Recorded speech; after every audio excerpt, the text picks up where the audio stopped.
Frankenstein or the Modern Prometheus. Gothic novel written by English author Mary Shelley. Narrator Nick Donovan.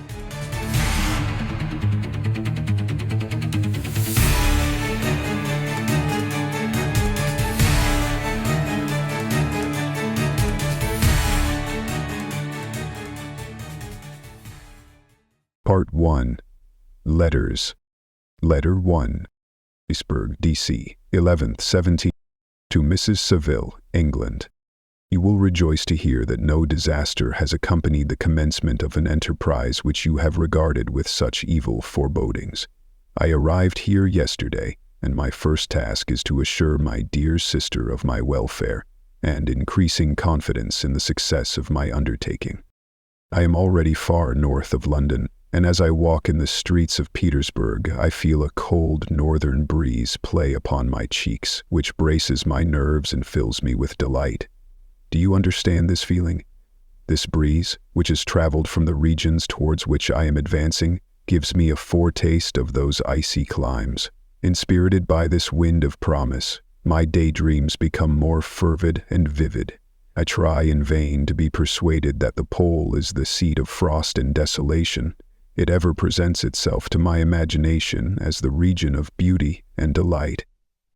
There, Margaret, the sun is forever visible, its broad disk just skirting the horizon and diffusing a perpetual splendor. Therefore, with your leave, my sister, I will put some trust in preceding navigators. There, snow and frost are banished, and, sailing over a calm sea, we may be wafted to a land surpassing in wonders and in beauty every region hitherto discovered on the habitable globe. Its productions and features may be without example, as the phenomena of the heavenly bodies undoubtedly are in those undiscovered solitudes.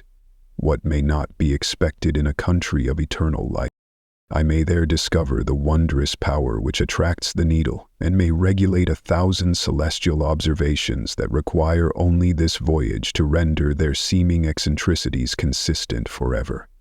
I shall satiate my ardent curiosity with the sight of a part of the world never before visited, and may tread a land never before imprinted by the foot of man. These are my enticements, and they are sufficient to conquer all fear of danger or death, and to induce me to commence this laborious voyage with the joy a child feels when he embarks in a little boat with his holiday mates on an expedition of discovery up his native river. But, supposing all these conjectures to be false, you cannot contest the inestimable benefit which I shall confer on all mankind, to the last generation, by discovering a passage near the pole to those countries, to reach which at present so many months are requisite, or by ascertaining the secret of the magnet, which, if at all possible, can only be effected by an undertaking such as mine. These reflections have dispelled the agitation with which I began my letter, and I feel my heart glow with an enthusiasm which elevates me to heaven, for nothing contributes so much to tranquilize the mind as a steady purpose, a point on which the soul may fix its intellectual eye. This expedition has been the favorite dream of my early years. I have read with ardor the accounts of the various voyages which have been made in the prospect of arriving at the North Pacific Ocean through the seas which surround the pole. You may remember that a history of all the voyages made for purposes of discovery composed the whole of our good Uncle Thomas's library. My education was neglected, yet I was passionately fond of reading. These volumes were my study day and night, and my familiarity with them increased that regret which I had felt as a child on learning that my father's dying injunction had forbidden my uncle to allow me to embark in a seafaring life. These visions faded when I perused for the first time those poets whose effusions entranced my soul and lifted it to heaven. I also became a poet, and for 1 year lived in a paradise of my own creation. I imagined that I also might obtain a niche in the temple where the names of Homer and Shakespeare are consecrated. You are well acquainted with my failure and how heavily I bore the disappointment. But just at that time I inherited the fortune of my cousin, and my thoughts were turned into the channel of their earlier bent. 6 years have passed since I resolved on my present undertaking. I can even now remember the hour from which I dedicated myself to this great enterprise, I commenced by inuring my body to hardship. I accompanied the whale fishers on several expeditions to the North Sea. I voluntarily endured cold, famine, thirst, and want of sleep. I often worked harder than the common sailors during the day and devoted my nights to the study of mathematics, the theory of medicine, and those branches of physical science from which a naval adventurer might derive the greatest practical advantage. Twice I actually hired myself as an undermate in a Greenland whaler and acquitted myself to admiration. I must own I felt a little proud when my captain offered me the second dignity in the vessel and entreated me to remain, with the greatest earnestness, so valuable did he consider my services. And now, dear Margaret, do I not deserve to accomplish some great purpose?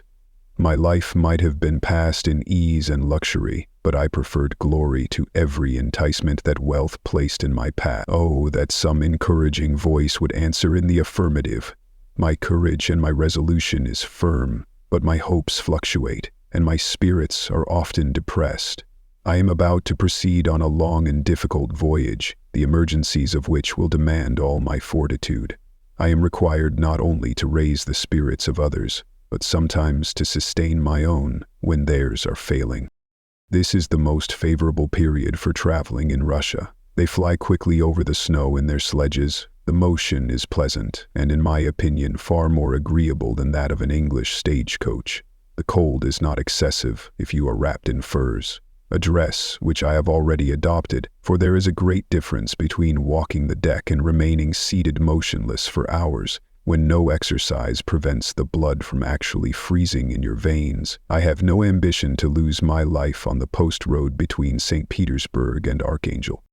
I shall depart for the latter town in a fortnight or 3 weeks, and my intention is to hire a ship there, which can easily be done by paying the insurance for the owner, and to engage as many sailors as I think necessary among those who are accustomed to the whale fishing. I do not intend to sail until the month of June, and when shall I return? Ah, dear sister, how can I answer this question? If I succeed, many months, perhaps years will pass before you and I may meet. If I fail, you will see me again soon, or never. Farewell, my dear, excellent Margaret. Heaven shower down blessings on you and save me, that I may again and again testify my gratitude for all your love and kindness. Your affectionate brother, R. Walton.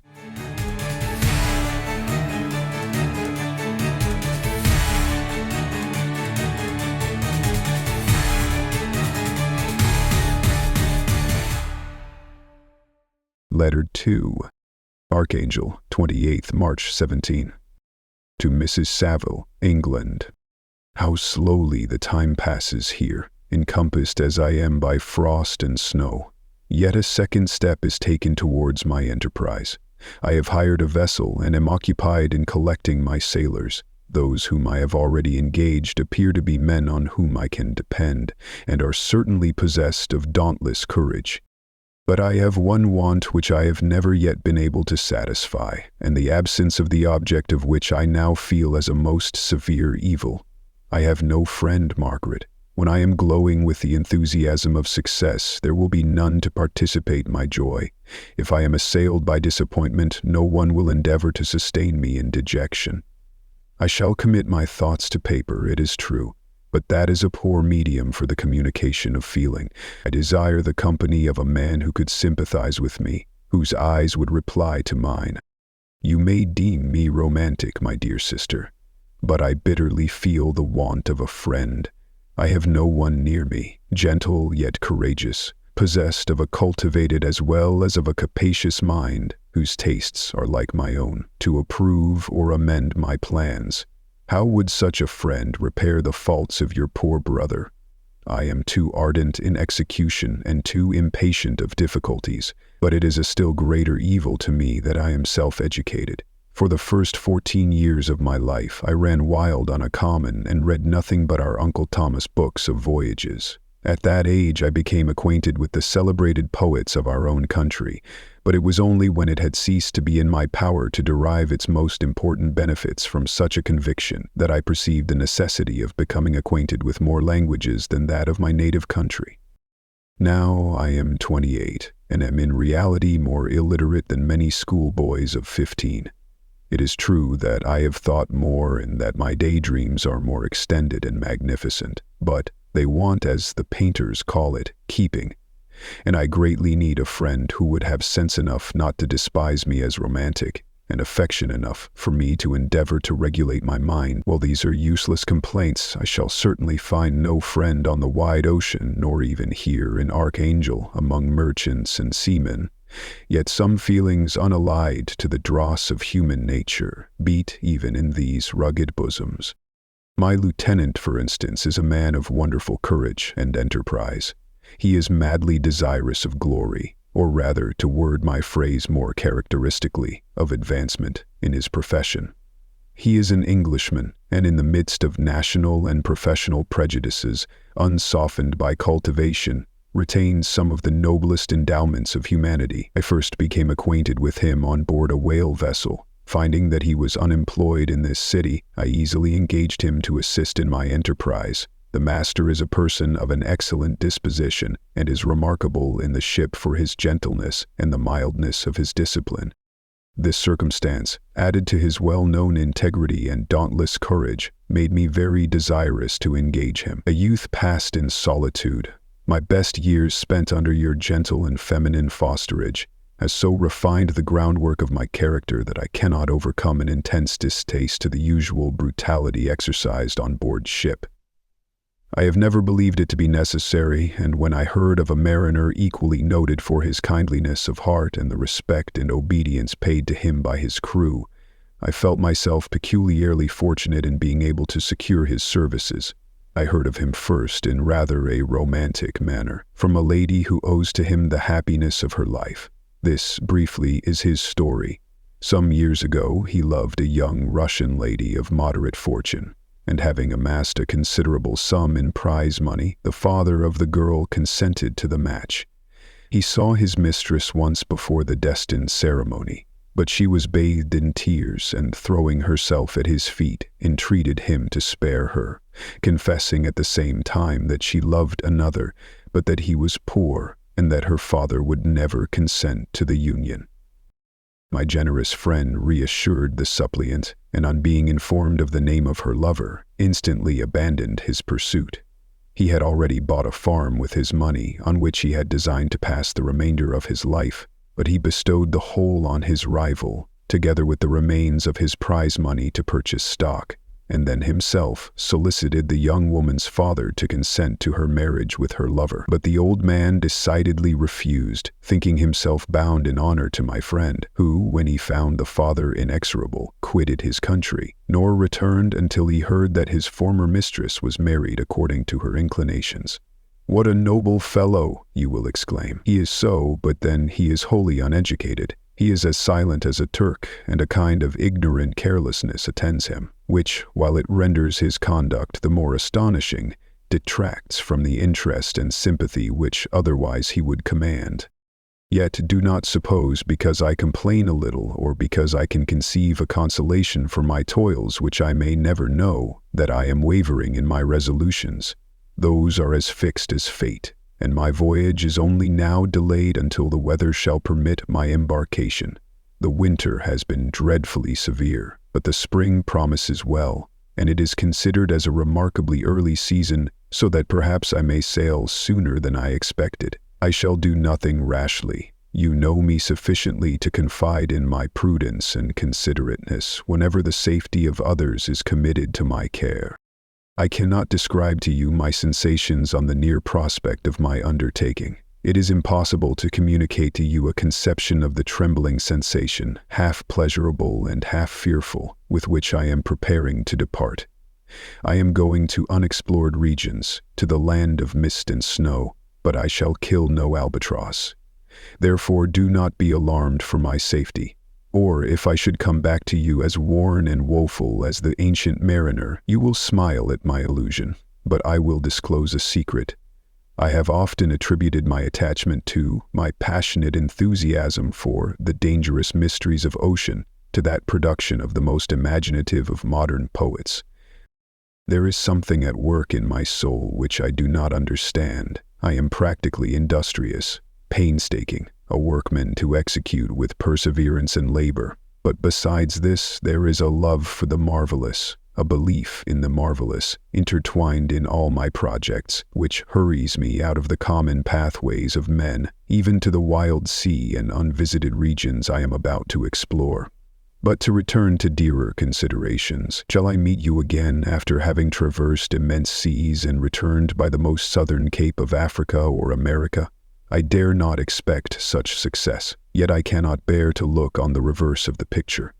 Continue for the present to write to me by every opportunity. I may receive your letters on some occasions when I need them most to support my spirits. I love you very tenderly. Remember me with affection, should you never hear from me again. Your affectionate brother, Robert Walton.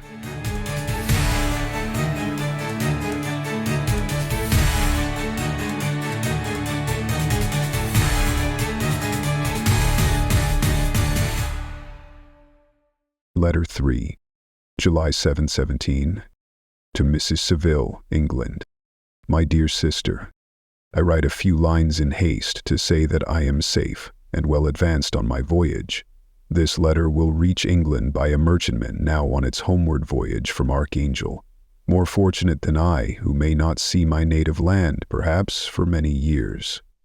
I am, however, in good spirits. My men are bold and apparently firm of purpose, nor do the floating sheets of ice that continually pass us, indicating the dangers of the region towards which we are advancing, appear to dismay them. We have already reached a very high latitude, but it is the height of summer, and although not so warm as in England, the southern gales which blow us speedily towards those shores which I so ardently desire to attain, breathe a degree of renovating warmth which I had not expected.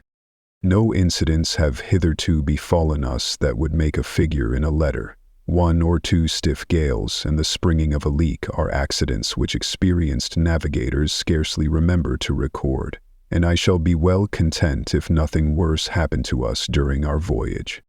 Adieu, my dear Margaret. Be assured that for my own sake as well as yours, I will not rashly encounter danger. I will be cool, persevering, and prudent. But success shall crown my endeavors. Wherefore not? Thus far I have gone, tracing a secure way over the pathless seas, the very stars themselves being witnesses and testimonies of my triumph. Why not still proceed over the untamed yet obedient element? What can stop the determined heart and resolved will of man? My swelling heart involuntarily pours itself out thus. But I must finish. Heaven bless my beloved sister. R.W.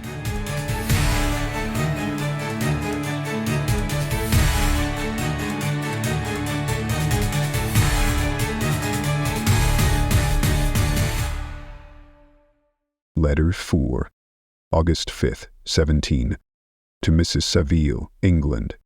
So strange an accident has happened to us that I cannot forbear recording it, although it is very probable that you will see me before these papers can come into your possession. Last Monday, July 31st, we were nearly surrounded by ice, which closed in the ship on all sides, scarcely leaving her the sea room in which she floated. Our situation was somewhat dangerous, especially as we were compassed round by a very thick fog. We accordingly lay to, hoping that some change would take place in the atmosphere and weather. About 2 o'clock the mist cleared away, and we beheld stretched out in every direction vast and irregular plains of ice, which seemed to have no end. Some of my comrades groaned, and my own mind began to grow watchful with anxious thoughts, when a strange sight suddenly attracted our attention and diverted our solicitude from our own situation. We perceived a low carriage, fixed on a sledge and drawn by dogs, pass on towards the north at the distance of half a mile. A being which had the shape of a man but apparently of gigantic stature sat in the sledge and guided the dogs. We watched the rapid progress of the traveler with our telescopes until he was lost among the distant inequalities of the ice. This appearance excited our unqualified wonder. We were, as we believed, many hundred miles from any land, but this apparition seemed to denote that it was not, in reality, so distant as we had supposed. Shut in, however, by ice, it was impossible to follow his track, which we had observed with the greatest attention. About 2 hours after this occurrence, we heard the ground sea, and before night the ice broke and freed our ship. We, however, lay to until the morning, fearing to encounter in the dark those large, loose masses which float about after the breaking up of the ice. I profited of this time to rest for a few hours. In the morning, however, as soon as it was light, I went upon deck and found all the sailors busy on one side of the vessel, apparently talking to someone in the sea. It was, in fact, a sledge, like that we had seen before, which had drifted towards us in the night on a large fragment of ice. Only one dog remained alive, but there was a human being within it whom the sailors were persuading to enter the vessel. He was not, as the other travelers seemed to be, a savage inhabitant of some undiscovered island, but a European. When I appeared on deck, the master said, "Here is our captain, and he will not allow you to perish on the open sea." On perceiving me, the stranger addressed me in English, although with a foreign accent. "Before I come on board your vessel," said he, "will you have the kindness to inform me whither you are bound?" You may conceive my astonishment on hearing such a question addressed to me from a man on the brink of destruction, and to whom I should have supposed that my vessel would have been a resource which he would not have exchanged for the most precious wealth the earth can afford. I replied, however, that we were on a voyage of discovery towards the northern pole. Upon hearing this, he appeared satisfied and consented to come on board. Good God, Margaret, if you had seen the man who thus capitulated for his safety, your surprise would have been boundless. His limbs were nearly frozen, and his body dreadfully emaciated by fatigue and suffering. I never saw a man in so wretched a condition. We attempted to carry him into the cabin, but as soon as he had quitted the fresh air, he fainted. We accordingly brought him back to the deck and restored him to animation by rubbing him with brandy and forcing him to swallow a small quantity. As soon as he showed signs of life, we wrapped him up in blankets and placed him near the chimney of the kitchen stove. By slow degrees he recovered and ate a little soup, which restored him wonderfully. 2 days passed in this manner before he was able to speak, and I often feared that his sufferings had deprived him of understanding. When he had in some measure recovered, I removed him to my own cabin and attended on him as much as my duty would permit. I never saw a more interesting creature. His eyes have generally an expression of wildness and even madness, but there are moments when, if anyone performs an act of kindness towards him or does him any the most trifling service, his whole countenance is lighted up, as it were, with a beam of benevolence and sweetness that I never saw equaled. But he is generally melancholy and despairing, and sometimes he gnashes his teeth, as if impatient of the weight of woes that oppresses him. When my guest was a little recovered, I had great trouble to keep off the men who wished to ask him 1,000 questions, but I would not allow him to be tormented by their idle curiosity in a state of body and mind whose restoration evidently depended upon entire repose. Once, however, the lieutenant asked why he had come so far upon the ice in so strange a vehicle. His countenance instantly assumed an aspect of the deepest gloom, and he replied, "To seek one who fled from me." "And did the man whom you pursued travel in the same fashion?" "Yes." "Then I fancy we have seen him, for the day before we picked you up we saw some dogs drawing a sledge with a man in it across the ice." This aroused the stranger's attention, and he asked a multitude of questions concerning the route which the demon, as he called him, had pursued. Soon after, when he was alone with me, he said, "I have, doubtless, excited your curiosity, as well as that of these good people, but you are too considerate to make inquiries. Certainly, it would indeed be very impertinent and inhuman in me to trouble you with any inquisitiveness of mine. And yet you rescued me from a strange and perilous situation. You have benevolently restored me to life." Soon after this, he inquired if I thought that the breaking up of the ice had destroyed the other sledge. I replied that I could not answer with any degree of certainty, for the ice had not broken until near midnight, and the traveler might have arrived at a place of safety before that time, but of this I could not judge. From this time, a new spirit of life animated the decaying frame of the stranger. He manifested the greatest eagerness to be upon deck to watch for the sledge, which had before appeared. But I have persuaded him to remain in the cabin, for he is far too weak to sustain the rawness of the atmosphere.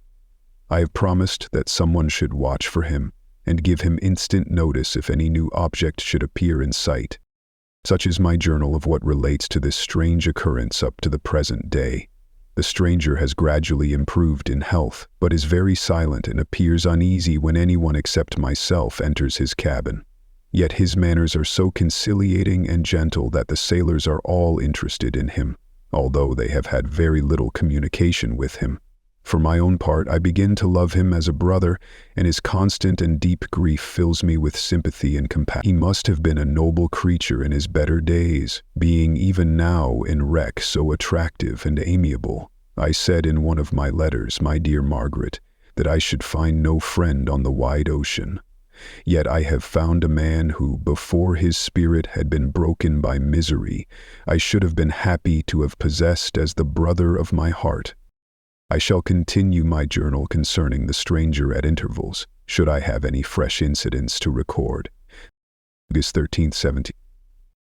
My affection for my guest increases every day. He excites at once my admiration and my pity to an astonishing degree. How can I see so noble a creature destroyed by misery without feeling the most poignant grief? He is so gentle, yet so wise.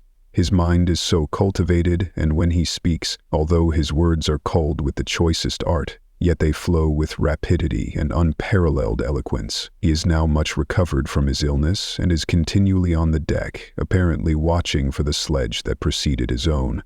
Yet, although unhappy, he is not so utterly occupied by his own misery but that he interests himself deeply in the projects of others. He has frequently conversed with me on mine, which I have communicated to him without disguise. He entered attentively into all my arguments in favor of my eventual success, and into every minute detail of the measures I had taken to secure it. I was easily led by the sympathy which he evinced to use the language of my heart, to give utterance to the burning ardor of my soul, and to say, with all the fervor that warmed me, how gladly I would sacrifice my fortune, my existence, my every hope to the furtherance of my enterprise. One man's life or death were but a small price to pay for the acquirement of the knowledge which I sought, for the dominion I should acquire and transmit over the elemental foes of our race. As I spoke, a dark gloom spread over my listener's countenance. At first, I perceived that he tried to suppress his emotion. He placed his hands before his eyes, and my voice quivered and failed me as I beheld tears trickle fast from between his fingers. A groan burst from his heaving breast. I paused. At length he spoke, in broken accents. "Unhappy man, do you share my madness? Have you drunk also of the intoxicating draught? Hear me, let me reveal my tale, and you will dash the cup from your lips." Such words, you may imagine, strongly excited my curiosity, but the paroxysm of grief that had seized the stranger overcame his weakened powers, and many hours of repose and tranquil conversation were necessary to restore his composure. Having conquered the violence of his feelings, he appeared to despise himself for being the slave of passion, and quelling the dark tyranny of despair, he led me again to converse concerning myself personally. He asked me the history of my earlier years. The tale was quickly told, but it awakened various trains of reflection. I spoke of my desire of finding a friend, of my thirst for a more intimate sympathy with a fellow mind than had ever fallen to my lot, and expressed my conviction that a man could boast of little happiness who did not enjoy this blessing. "I agree with you," replied the stranger. "We are unfashioned creatures, but half made up, if one wiser, better, dearer than ourselves. Such a friend ought to be. Do not lend his aid to perfectionate our weak and faulty natures. I once had a friend, the most noble of human creatures, and am entitled therefore to judge respecting friendship. You have hope, and the world before you, and have no cause for despair. But I have lost everything, and cannot begin life anew. As he said this, his countenance became expressive of a calm, settled grief that touched me to the heart, but he was silent and presently retired to his cabin.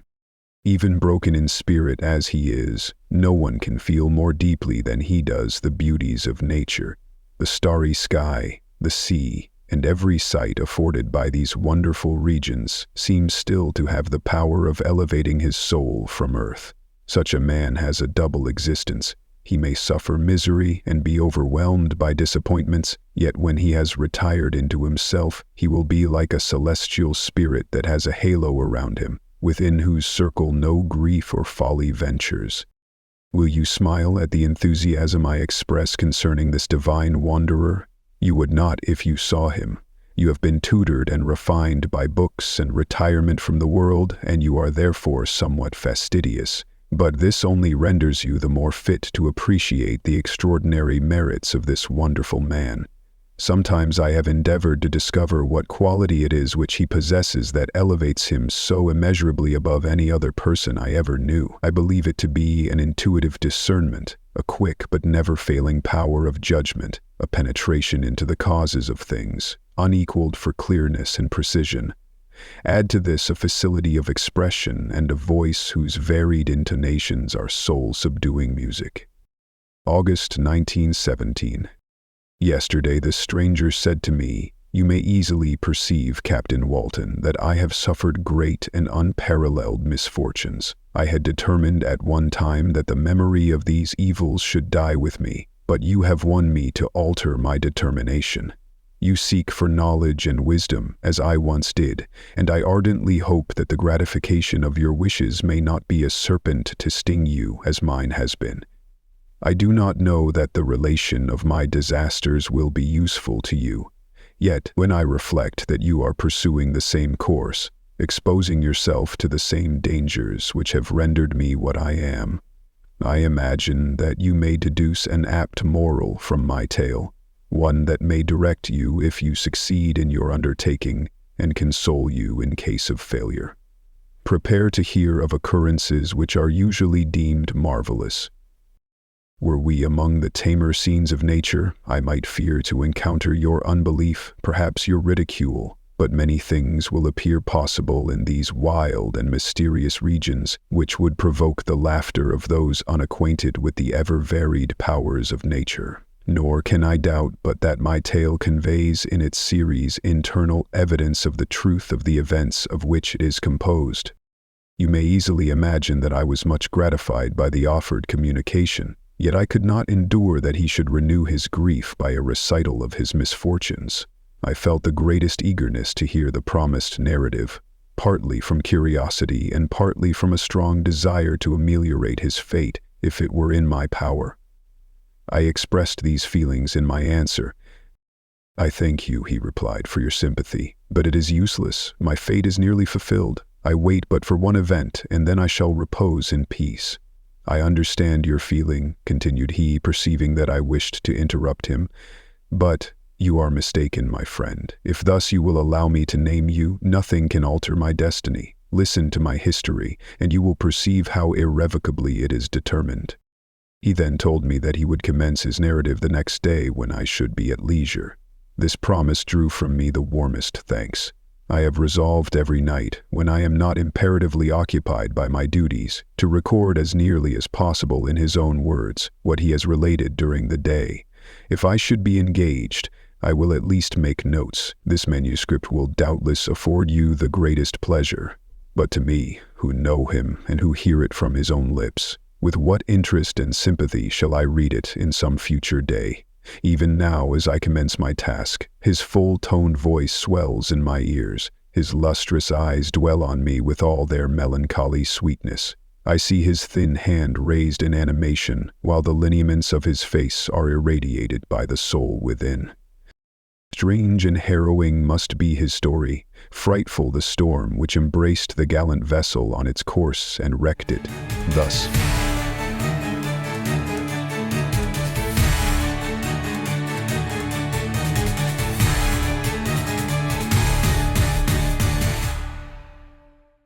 Part 2. Story. Chapter 1. I am by birth a Genovese, and my family is one of the most distinguished of that republic. My ancestors had been for many years counselors and syndics, and my father had filled several public situations with honor and reputation. He was respected by all who knew him for his integrity and indefatigable attention to public business. He passed his younger days perpetually occupied by the affairs of his country. A variety of circumstances had prevented his marrying early, nor was it until the decline of life that he became a husband and the father of a family. As the circumstances of his marriage illustrate his character, I cannot refrain from relating them. One of his most intimate friends was a merchant who, from a flourishing state, fell through numerous mischances into poverty. This man, whose name was Beaufort, was of a proud and unbending disposition, and could not bear to live in poverty and oblivion in the same country where he had formerly been distinguished for his rank and magnificence. Having paid his debts, therefore, in the most honorable manner, he retreated with his daughter to the town of Lucerne, where he lived unknown and in wretchedness. My father loved Beaufort with the truest friendship, and was deeply grieved by his retreat in these unfortunate circumstances. He bitterly deplored the false pride which led his friend to a conduct so little worthy of the affection that united them. He lost no time in endeavoring to seek him out, with the hope of persuading him to begin the world again through his credit and assistance. Beaufort had taken effectual measures to conceal himself, and it was 10 months before my father discovered his abode. Overjoyed at this discovery, he hastened to the house, which was situated in a mean street near the Reuss. But when he entered, misery and despair alone welcomed him. Beaufort had saved but a very small sum of money from the wreck of his fortunes, but it was sufficient to provide him with sustenance for some months, and in the meantime he hoped to procure some respectable employment in a merchant's house. The interval was, consequently, spent in inaction. His grief only became more deep and rankling when he had leisure for reflection, and at length it took so fast hold of his mind that at the end of 3 months he lay on a bed of sickness, incapable of any exertion. His daughter attended him with the greatest tenderness, but she saw with despair that their little fund was rapidly decreasing, and that there was no other prospect of support. But Caroline Beaufort possessed a mind of an uncommon mold, and her courage rose to support her in her adversity. She procured plain work, she plaited straw, and by various means contrived to earn a pittance scarcely sufficient to support life. Several months passed in this manner. Her father grew worse, her time was more entirely occupied in attending him, her means of subsistence decreased, and in the 10th month, her father died in her arms, leaving her an orphan and a beggar. This last blow overcame her, and she knelt by Beaufort's coffin weeping bitterly. When my father entered the chamber, he came like a protecting spirit to the poor girl, who committed herself to his care, and after the interment of his friend, he conducted her to Geneva, and placed her under the protection of a relation. 2 years after this event, Caroline became his wife. There was a considerable difference between the ages of my parents, but this circumstance seemed to unite them only closer in bonds of devoted affection. There was a sense of justice in my father's upright mind which rendered it necessary that he should approve highly to love strongly.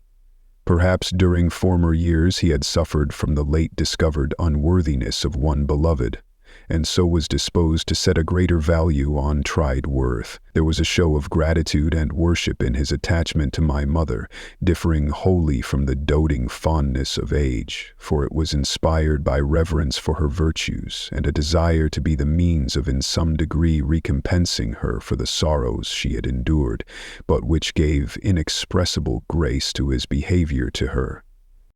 Everything was made to yield to her wishes and her convenience. He strove to shelter her, as a fair exotic is sheltered by the gardener from every rougher wind, and to surround her with all that could tend to excite pleasurable emotion in her soft and benevolent mind. Her health, and even the tranquility of her hitherto constant spirit, had been shaken by what she had gone through. During the 2 years that had elapsed previous to their marriage, my father had gradually relinquished all his public functions. and immediately after their union they sought the pleasant climate of Italy, and the change of scene and interest attendant on a tour through that land of wonders as a restorative for her weakened frame. From Italy they visited Germany and France. I, their eldest child, was born at Naples and as an infant accompanied them in their rambles. I remained for several years their only child. Much as they were attached to each other, they seemed to draw inexhaustible stores of affection from a very mine of love to bestow them upon me.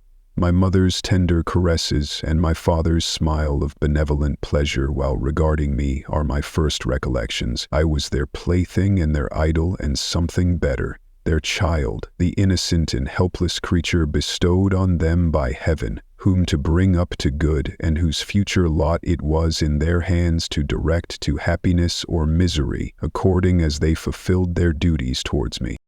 With this deep consciousness of what they owed towards the being to which they had given life, added to the active spirit of tenderness that animated both, it may be imagined that while during every hour of my infant life I received a lesson of patience, of charity, and of self-control, I was so guided by a silken cord that all seemed but one train of enjoyment to me. For a long time I was their only care. My mother had much desired to have a daughter, but I continued their single offspring. When I was about 5 years old, while making an excursion beyond the frontiers of Italy, they passed a week on the shores of the Lake of Como.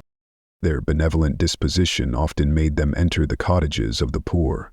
This, to my mother, was more than a duty. It was a necessity, a passion.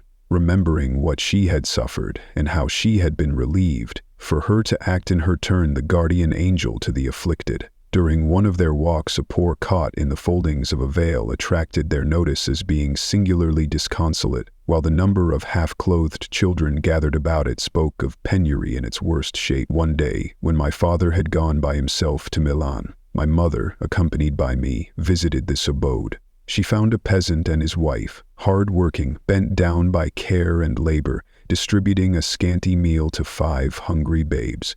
Among these there was one which attracted my mother far above all the rest. She appeared of a different stock.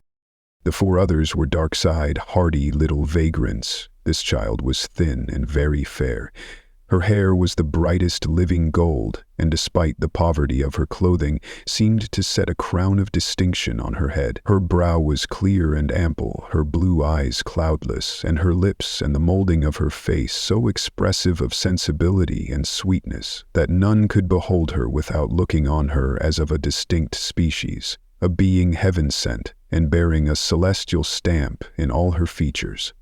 The peasant woman, perceiving that my mother fixed eyes of wonder and admiration on this lovely girl, eagerly communicated her history. She was not her child, but the daughter of a Milanese nobleman. Her mother was a German, and had died on giving her birth. The infant had been placed with these good people to nurse. They were better off then. They had not been long married, and their eldest child was but just born. The father of their charge was one of those Italians nursed in the memory of the antique glory of Italy, one among the schiavi or frementi, who exerted himself to obtain the liberty of his country. He became the victim of its weakness. Whether he had died or still lingered in the dungeons of Austria was not known. His property was confiscated. His child became an orphan and a beggar. She continued with her foster parents and bloomed in their rude abode, fairer than a garden rose among dark-leaved brambles. When my father returned from Milan, he found playing with me in the hall of our villa a child fairer than pictured cherub, a creature who seemed to shed radiance from her looks, and whose form and motions were lighter than the chamois of the hills. The apparition was soon explained. With his permission, my mother prevailed on her rustic guardians to yield their charge to her. They were fond of the sweet orphan. Her presence had seemed a blessing to them, but it would be unfair to her to keep her in poverty and want when Providence afforded her such powerful protection. They consulted their village priest, and the result was that Elizabeth Lavenza became the inmate of my parents' house, my more than sister, the beautiful and adored companion of all my occupations and my pleasures. Everyone loved Elizabeth. The passionate and almost reverential attachment with which all regarded her became, while I shared it, my pride and my delight. On the evening previous to her being brought to my home, my mother had said playfully, "I have a pretty present for my Victor, tomorrow he shall have it." And when, on the morrow, she presented Elizabeth to me as her promised gift, I, with childish seriousness, interpreted her words literally and looked upon Elizabeth as mine. Mine to protect, love, and cherish. All praises bestowed on her I received as made to a possession of my own. We called each other familiarly by the name of cousin. No word, no expression could body forth the kind of relation in which she stood to me, my more than sister, since till death she was to be mine only.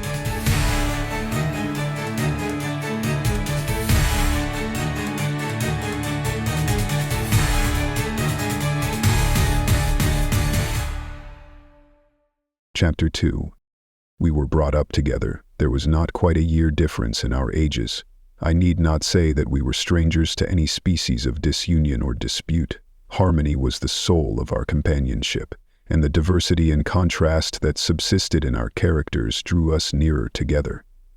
Elizabeth was of a calmer and more concentrated disposition, but with all my ardor, I was capable of a more intense application, and was more deeply smitten with the thirst for knowledge. She busied herself with following the aerial creations of the poets, and in the majestic and wondrous scenes which surrounded our Swiss home, the sublime shapes of the mountains, the changes of the seasons, tempest and calm, the silence of winter and the life and turbulence of our alpine summers, she found ample scope for admiration and delight.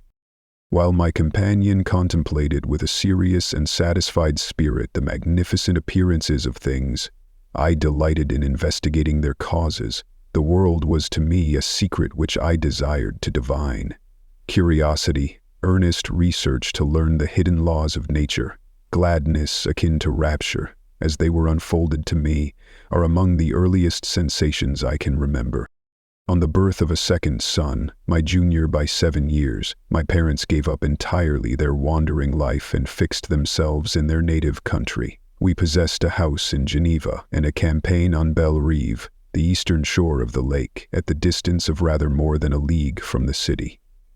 We resided principally in the latter, and the lives of my parents were passed in considerable seclusion. It was my temper to avoid a crowd and to attach myself fervently to a few. I was indifferent, therefore, to my schoolfellows in general, but I united myself in the bonds of the closest friendship to one among them. Henry Clerval was the son of a merchant of Geneva. He was a boy of singular talent and fancy. He loved enterprise, hardship, and even danger for its own sake. He was deeply read in books of chivalry and romance. He composed heroic songs and began to write many a tale of enchantment and knightly adventure. He tried to make us act plays and to enter into masquerades, in which the characters were drawn from the heroes of Roncesvalles, of the Round Table of King Arthur, and the chivalrous train who shed their blood to redeem the Holy Sepulchre from the hands of the infidels. No human being could have passed a happier childhood than myself. My parents were possessed by the very spirit of kindness and indulgence. We felt that they were not the tyrants to rule our lot according to their caprice, but the agents and creators of all the many delights which we enjoyed. When I mingled with other families, I distinctly discerned how peculiarly fortunate my lot was, and gratitude assisted the development of filial. My temper was sometimes violent and my passions vehement, but by some law in my temperature they were turned not towards childish pursuits, but to an eager desire to learn, and not to learn all things indiscriminately.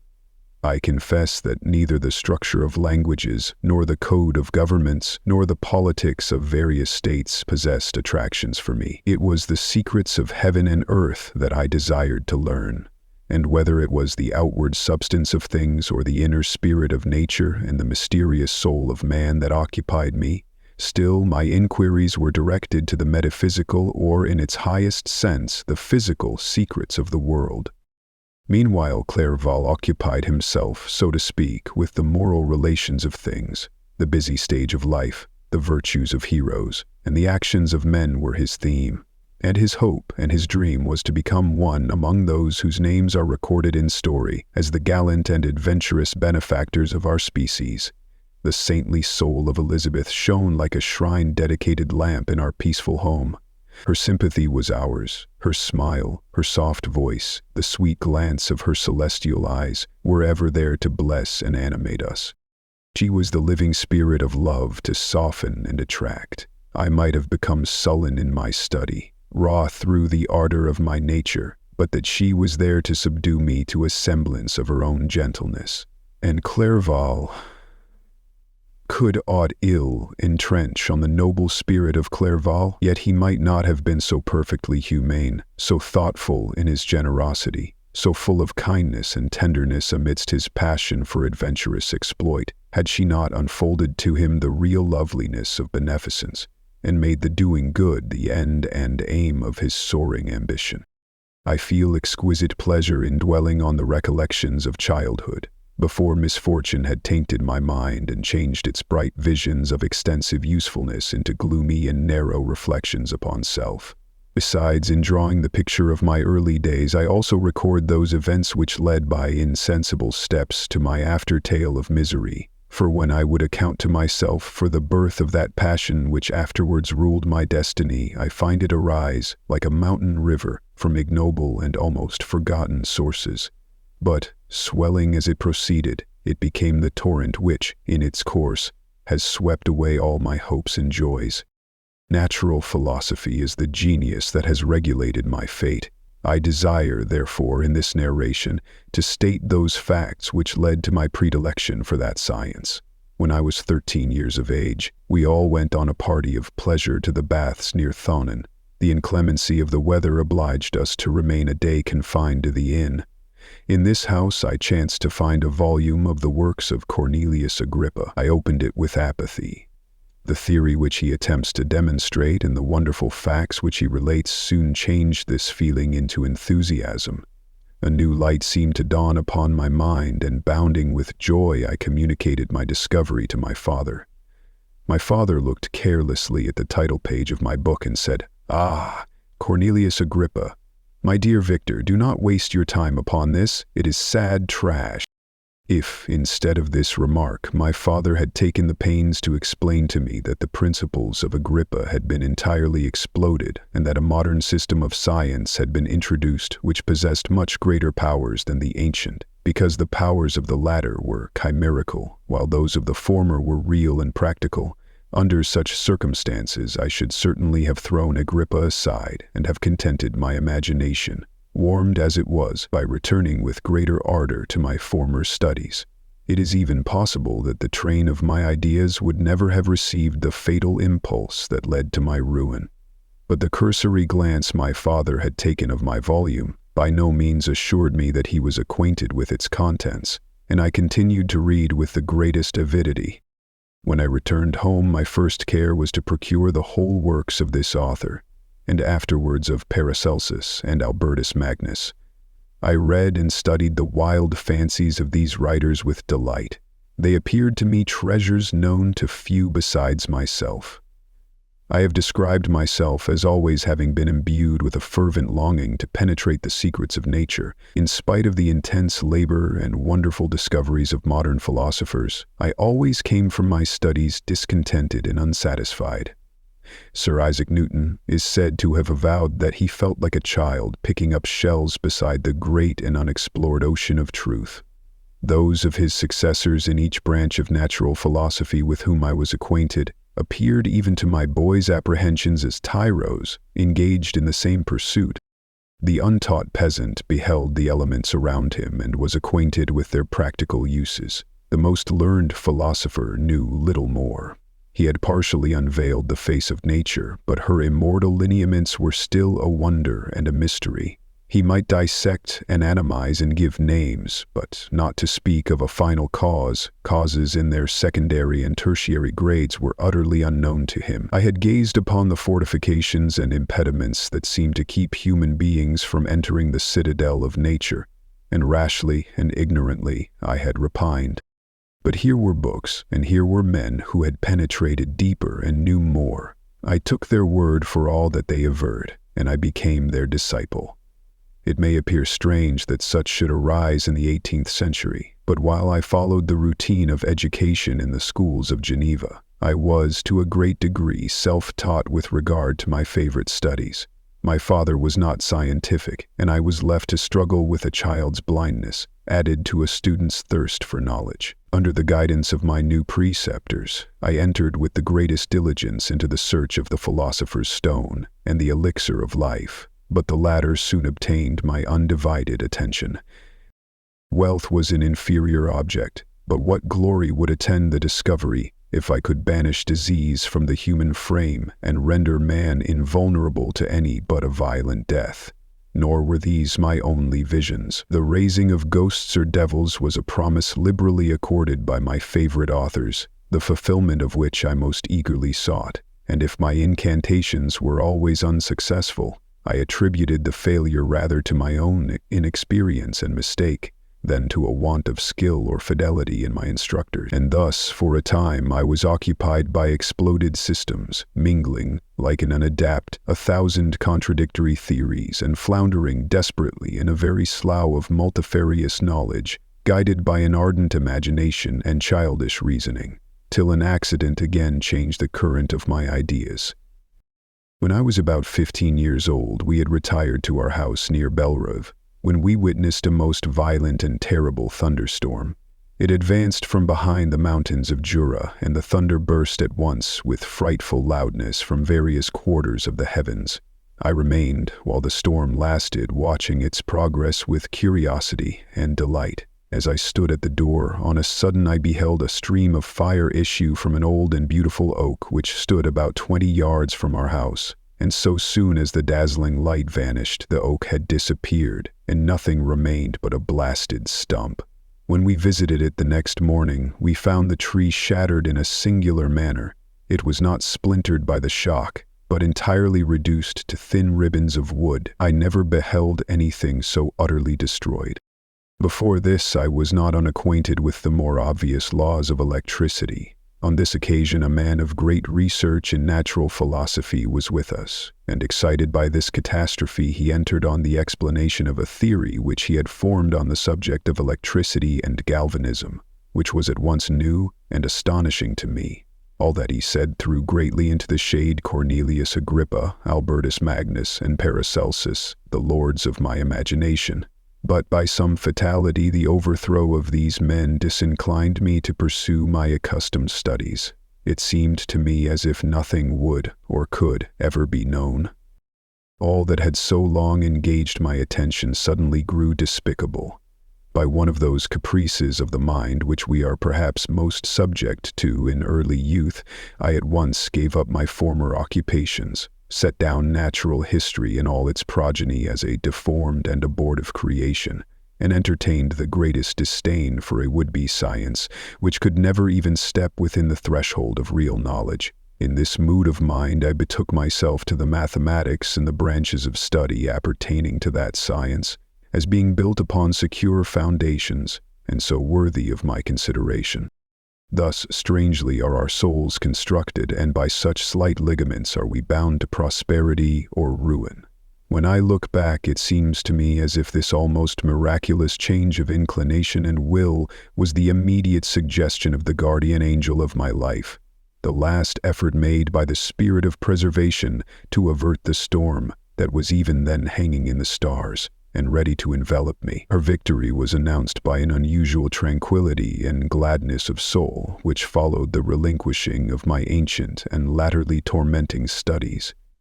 It was thus that I was to be taught to associate evil with their prosecution, happiness with their disregard.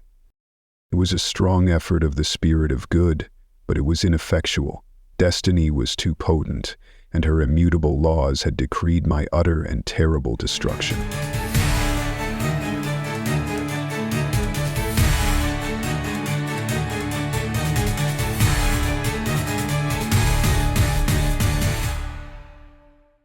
Chapter 3. When I had attained the age of 17, my parents resolved that I should become a student at the University of Ingolstadt. I had hitherto attended the schools of Geneva, But my father thought it necessary for the completion of my education that I should be made acquainted with other customs than those of my native country. My departure was therefore fixed at an early date, but before the day resolved upon could arrive, the first misfortune of my life occurred, an omen, as it were, of my future misery. Elizabeth had caught the scarlet fever. Her illness was severe, and she was in the greatest danger. During her illness, many arguments had been urged to persuade my mother to refrain from attending upon her.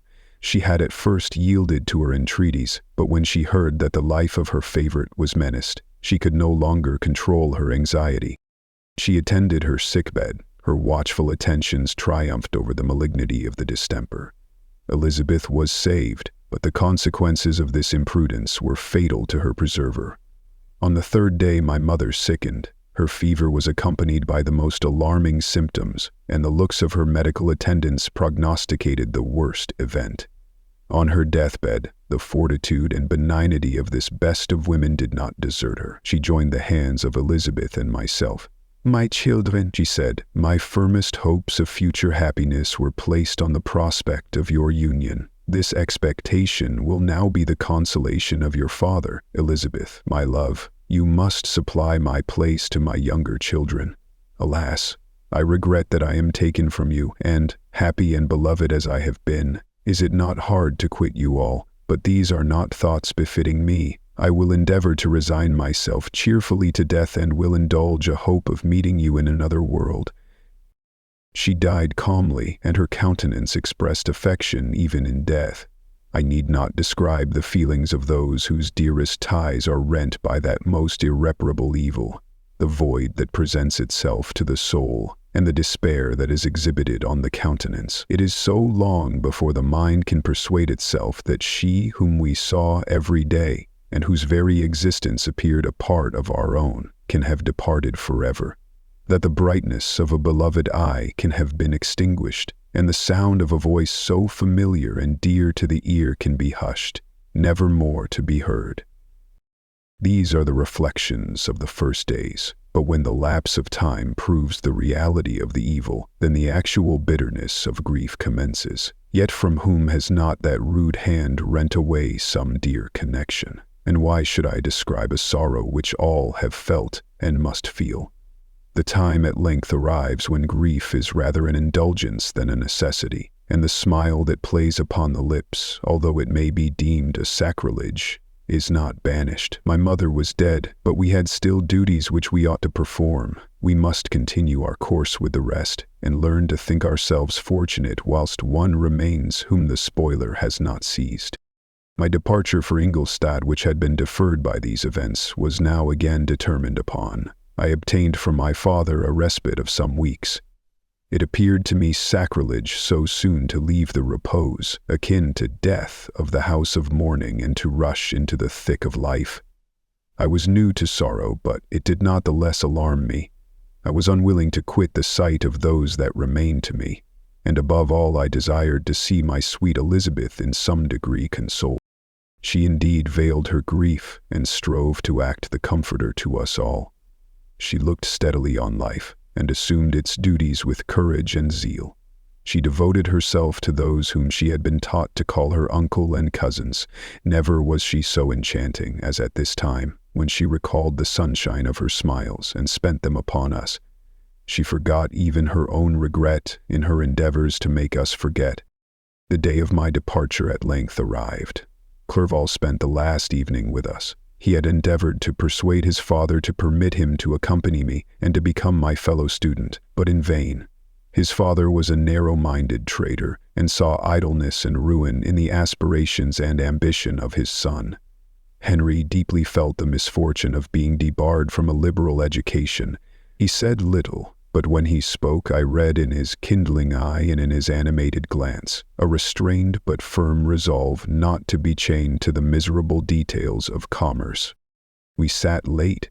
We could not tear ourselves away from each other, nor persuade ourselves to say the word farewell. It was said, and we retired under the pretense of seeking repose, each fancying that the other was deceived. But when at morning's dawn I descended to the carriage which was to convey me away, they were all there. My father again to bless me, Clerval to press my hand once more, my Elizabeth to renew her entreaties that I would write often and to bestow the last feminine attentions on her playmate and friend.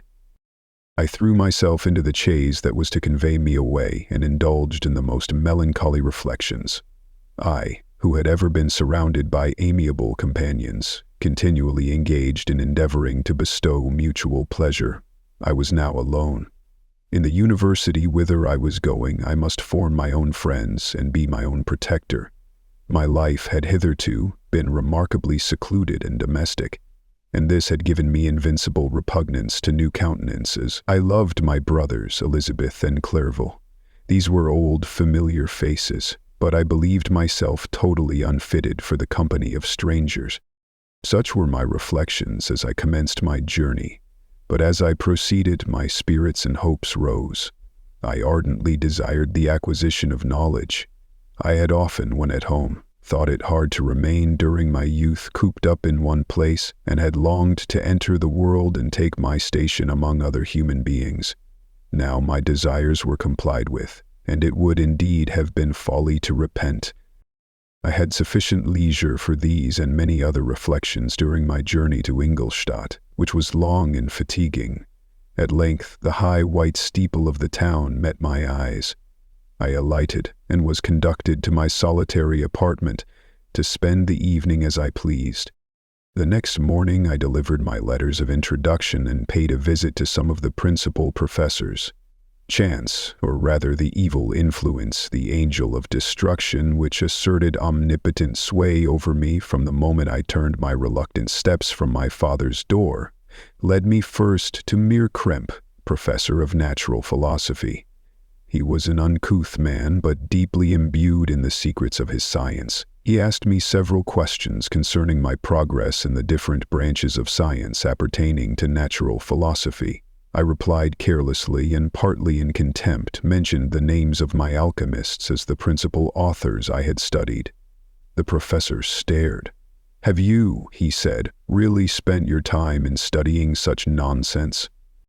I replied in the affirmative. "Every minute," continued M. Krempe with warmth, "every instant that you have wasted on those books is utterly and entirely lost. You have burdened your memory with exploded systems and useless names. Good God! In what desert land have you lived where no one was kind enough to inform you that these fancies which you have so greedily imbibed are 1,000 years old, and as musty as they are ancient? I little expected, in this enlightened and scientific age, to find a disciple of Albertus Magnus and Paracelsus. My dear sir, you must begin your studies entirely anew." So saying, he stepped aside and wrote down a list of several books treating of natural philosophy which he desired me to procure, and dismissed me after mentioning that in the beginning of the following week he intended to commence a course of lectures upon natural philosophy and its general relations, and that Monsieur Waldman, a fellow professor, would lecture upon chemistry the alternate days that he omitted. I returned home not disappointed, for I have said that I had long considered those authors useless whom the professor reprobated, but I returned not at all the more inclined to recur to these studies in any shape. Monsieur Krempe was a little squat man with a gruff voice and a repulsive countenance. The teacher, therefore, did not prepossess me in favor of his pursuits. In rather a too philosophical and connected a strain, perhaps, I have given an account of the conclusions I had come to concerning them in my early years. As a child, I had not been content with the results promised by the modern professors of natural science. With a confusion of ideas only to be accounted for by my extreme youth and my want of a guide on such matters, I had retrode the steps of knowledge along the paths of time, and exchanged the discoveries of recent inquirers for the dreams of forgotten alchemists. Besides, I had a contempt for the uses of modern natural philosophy. It was very different when the masters of the science sought immortality and power. Such views, although futile, were grand. But now the scene was changed. The ambition of the inquirer seemed to limit itself to the annihilation of those visions on which my interest in science was chiefly founded. I was required to exchange chimeras of boundless grandeur for realities of little worth. Such were my reflections during the first 2 or 3 days of my residence at Ingolstadt, which were chiefly spent in becoming acquainted with the localities and the principal residents in my new abode. But as the ensuing week commenced, I thought of the information which Monsieur Krempe had given me concerning the lectures, and although I could not consent to go and hear that little conceited fellow deliver sentences out of a pulpit, I recollected what he had said of Monsieur Waldman, whom I had never seen, as he had hitherto been out of town. Partly from curiosity and partly from idleness, I went into the lecturing room, which Monsieur Waldman entered shortly after. This professor was very unlike his colleague. He appeared about 50 years of age, but with an aspect expressive of the greatest benevolence. A few gray hairs covered his temples, but those at the back of his head were nearly black. His person was short but remarkably erect, and his voice the sweetest I had ever heard. He began his lecture by a recapitulation of the history of chemistry and the various improvements made by different men of learning, pronouncing with fervor the names of the most distinguished discoverers. He then took a cursory view of the present state of the science and explained many of its elementary terms. After having made a few preparatory experiments, he concluded with a panegyric upon modern chemistry, the terms of which I shall never forget. "The ancient teachers of this science," said he, "promised impossibilities and performed nothing. The modern masters promise very little. They know that metals cannot be transmuted and that the elixir of life is a chimera. But these philosophers, whose hands seem only made to dabble in dirt and their eyes to pore over the microscope or crucible, have indeed performed miracles. They penetrate into the recesses of nature and show how she works in her hiding places. They ascend into the heaven. They have discovered how the blood circulates and the nature of the air we breathe. They have acquired new and almost unlimited powers. They can command the thunders of heaven, mimic the earthquake, and even mock the invisible world with its own shadows." Such were the professor's words, rather let me say such the words of the fate, announced to destroy me. As he went on, I felt as if my soul were grappling with a palpable enemy. One by one the various keys were touched which formed the mechanism of my being. Chord after chord was sounded, and soon my mind was filled with one thought, one conception, one purpose. "So much has been done," exclaimed the soul of Frankenstein. "More, far more will I achieve. Treading in the steps already marked, I will pioneer a new way, explore unknown powers, and unfold to the world the deepest mysteries of creation." I closed not my eyes that night. My internal being was in a state of insurrection and turmoil. I felt that order would thence arise, but I had no power to produce it. By degrees, after the morning's dawn, sleep came. I awoke, and my yesternight's thoughts were as a dream. There only remained a resolution to return to my ancient studies and to devote myself to a science for which I believed myself to possess a natural talent. On the same day, I paid Miss Waldman a visit. His manners in private were even more mild and attractive than in public, for there was a certain dignity in his mien during his lecture, which in his own house was replaced by the greatest affability and kindness. I gave him pretty nearly the same account of my former pursuits as I had given to his fellow professor. He heard with attention the little narration concerning my studies and smiled at the names of Cornelius Agrippa and Paracelsus, but without the contempt that Monsieur Krempe had exhibited. He said that these were men to whose indefatigable zeal modern philosophers were indebted for most of the foundations of their knowledge. They had left to us, as an easier task, to give new names and arrange in connected classifications the facts which they in a great degree had been the instruments of bringing to light. The labors of men of genius, however erroneously directed, scarcely ever fail in ultimately turning to the solid advantage of mankind. I listened to his statement, which was delivered without any presumption or affectation, and then added that his lecture had removed my prejudices against modern chemists. I expressed myself in measured terms, with the modesty and deference due from a youth to his instructor. Without letting escape, inexperience in life would have made me ashamed any of the enthusiasm which stimulated my intended labors. I requested his advice concerning the books I ought to procure. "I am happy," said Waldman, to have gained a disciple, and if your application equals your ability, I have no doubt of your success. Chemistry is that branch of natural philosophy in which the greatest improvements have been and may be made. It is on that account that I have made it my peculiar study, but at the same time I have not neglected the other branches of science. A man would make but a very sorry chemist if he attended to that department of human knowledge alone. If your wish is to become really a man of science and not merely a petty experimentalist, I should advise you to apply to every branch of natural philosophy, including mathematics. He then took me into his laboratory and explained to me the uses of his various machines, instructing me as to what I ought to procure and promising me the use of his own when I should have advanced far enough in the science not to derange their mechanism. He also gave me the list of books which I had requested, and I took my leave. Thus ended a day memorable to me. It decided my future destiny.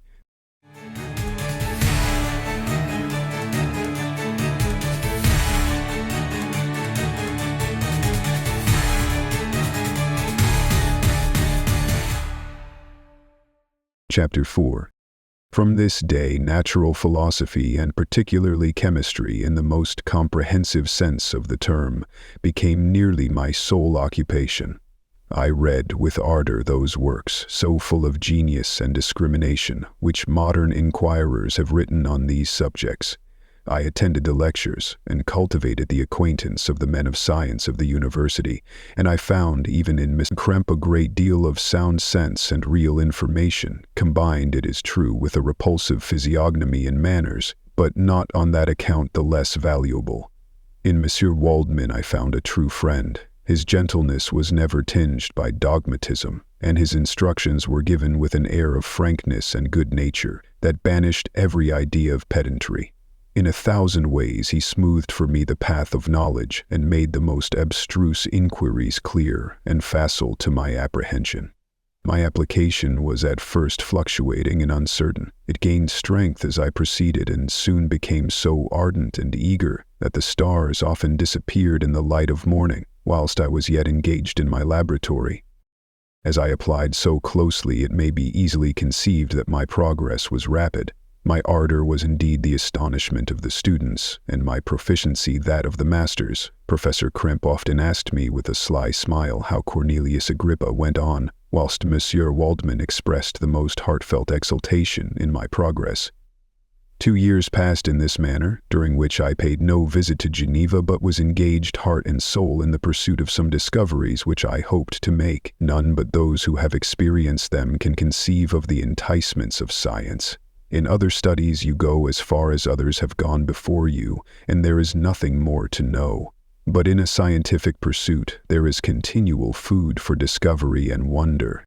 A mind of moderate capacity which closely pursues one study must infallibly arrive at great proficiency in that study, and I, who continually sought the attainment of one object of pursuit and was solely wrapped up in this, improved so rapidly that at the end of 2 years I made some discoveries in the improvement of some chemical instruments, which procured me great esteem and admiration at the university. When I had arrived at this point, and had become as well acquainted with the theory and practice of natural philosophy as depended on the lessons of any of the professors at Ingolstadt, my residence there being no longer conducive to my improvements, I thought of returning to my friends and my native town, when an incident happened that protracted my stay. One of the phenomena which had peculiarly attracted my attention was the structure of the human frame, and indeed any animal endued with life. Whence, I often asked myself, did the principle of life proceed?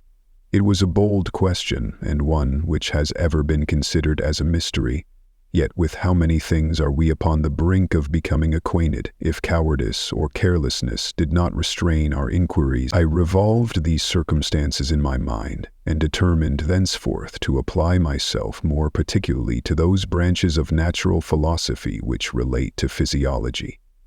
Unless I had been animated by an almost supernatural enthusiasm, my application to this study would have been irksome and almost intolerable. To examine the causes of life, we must first have recourse to death. I became acquainted with the science of anatomy, But this was not sufficient. I must also observe the natural decay and corruption of the human body. In my education, my father had taken the greatest precautions that my mind should be impressed with no supernatural horrors.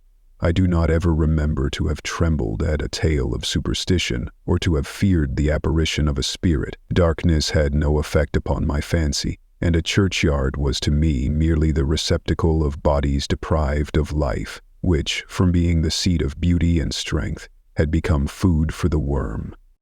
Now I was led to examine the cause and progress of this decay, and forced to spend days and nights in vaults and charnel houses. My attention was fixed upon every object, the most insupportable to the delicacy of the human feelings.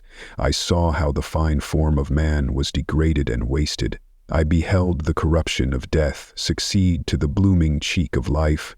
I saw how the worm inherited the wonders of the eye and brain. I paused, examining and analyzing all the minutiae of causation, as exemplified in the change from life to death and death to life, until, from the midst of this darkness, a sudden light broke in upon me, a light so brilliant and wondrous, yet so simple that, while I became dizzy with the immensity of the prospect which it illustrated, I was surprised that among so many men of genius who had directed their inquiries towards the same science, that I alone should be reserved to discover so astonishing a secret. Remember, I am not recording the vision of a madman. The sun does not more certainly shine in the heavens than that which I now affirm is true. Some miracle might have produced it, yet the stages of the discovery were distinct and probable. After days and nights of incredible labor and fatigue, I succeeded in discovering the cause of generation and life. Nay, more, I became myself capable of bestowing animation upon lifeless matter. The astonishment which I had first experienced on this discovery soon gave place to delight and rapture. After so much time spent in painful labor, to arrive at once at the summit of my desires was the most gratifying consummation of my toils. But this discovery was so great and overwhelming that all the steps by which I had been progressively led to it were obliterated, and I beheld only the result. What had been the study and desire of the wisest men since the creation of the world was now within my grasp.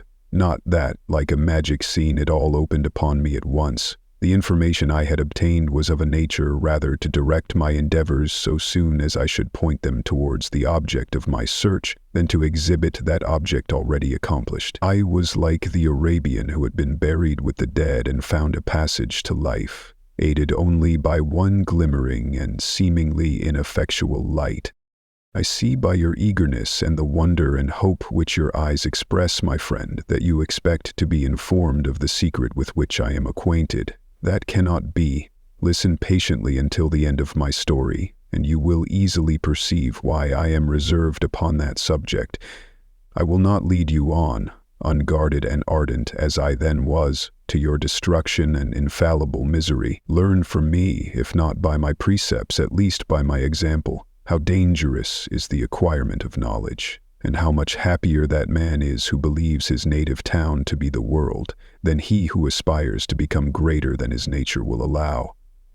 When I found so astonishing a power placed within my hands, I hesitated a long time concerning the manner in which I should employ it. Although I possessed the capacity of bestowing animation, yet to prepare a frame for the reception of it, with all its intricacies of fibers, muscles, and veins, still remained a work of inconceivable difficulty and labor. I doubted at first whether I should attempt the creation of a being like myself, or one of simpler organization, but my imagination was too much exalted by my first success to permit me to doubt of my ability to give life to an animal as complex and wonderful as man. The materials at present within my command hardly appeared adequate to so arduous an undertaking, but I doubted not that I should ultimately succeed. I prepared myself for a multitude of reverses. My operations might be incessantly baffled, and at last my work be imperfect. Yet when I considered the improvement which every day takes place in science and mechanics, I was encouraged to hope my present attempts would at least lay the foundations of future success, nor could I consider the magnitude and complexity of my plan as any argument of its impracticability. It was with these feelings that I began the creation of a human being. As the minuteness of the parts formed a great hindrance to my speed, I resolved, contrary to my first intention, to make the being of a gigantic stature. That is to say, about 8 feet in height and proportionably large. After having formed this determination, and having spent some months in successfully collecting and arranging my materials, I began. No one can conceive the variety of feelings which bore me onwards like a hurricane in the first enthusiasm of success. Life and death appeared to me ideal bounds, which I should first break through and pour a torrent of light into our dark world. A new species would bless me as its creator and source. Many happy and excellent natures would owe their being to me. No father could claim the gratitude of his child so completely as I should deserve theirs. Pursuing these reflections, I thought that if I could bestow animation upon lifeless matter, I might in process of time, although I now found it impossible, renew life where death had apparently devoted the body to corruption. These thoughts supported my spirits, while I pursued my undertaking with unremitting ardor. My cheek had grown pale with study, and my person had become emaciated with confinement. Sometimes, on the very brink of certainty, I failed. Yet still, I clung to the hope which the next day or the next hour might realize. One secret which I alone possessed was the hope to which I had dedicated myself, and the moon gazed on my midnight labors, while, with unrelaxed and breathless eagerness, I pursued nature to her hiding places. Who shall conceive the horrors of my secret toil as I dabbled among the unhallowed damps of the grave, or tortured the living animal to animate the lifeless clay? My limbs now tremble and my eyes swim with the remembrance. But then, a resistless and almost frantic impulse urged me forward. I seemed to have lost all soul or sensation but for this one pursuit. It was indeed but a passing trance that only made me feel with renewed acuteness so soon as, the unnatural stimulus ceasing to operate, I had returned to my old habits. I collected bones from charnel houses and disturbed with profane fingers the tremendous secrets of the human frame. In a solitary chamber, or rather cell, at the top of the house and separated from all the other apartments by a gallery and staircase, I kept my workshop of filthy creation. My eyeballs were starting from their sockets in attending to the details of my employment. The dissecting room and the slaughterhouse furnished many of my materials, and often did my human nature turn with loathing from my occupation. Whilst still urged on by an eagerness which perpetually increased, I brought my work near to a conclusion. The summer months passed while I was thus engaged, heart and soul, in one pursuit. It was a most beautiful season. Never did the fields bestow a more plentiful harvest, or the vines yield a more luxuriant vintage. But my eyes were insensible to the charms of nature, and the same feelings which made me neglect the scenes around me caused me also to forget those friends who were so many miles absent, and whom I had not seen for so long a time. I knew my silence disquieted them, and I well remembered the words of my father. I know that while you are pleased with yourself, you will think of us with affection, and we shall hear regularly from you. You must pardon me if I regard any interruption in your correspondence as a proof that your other duties are equally neglected.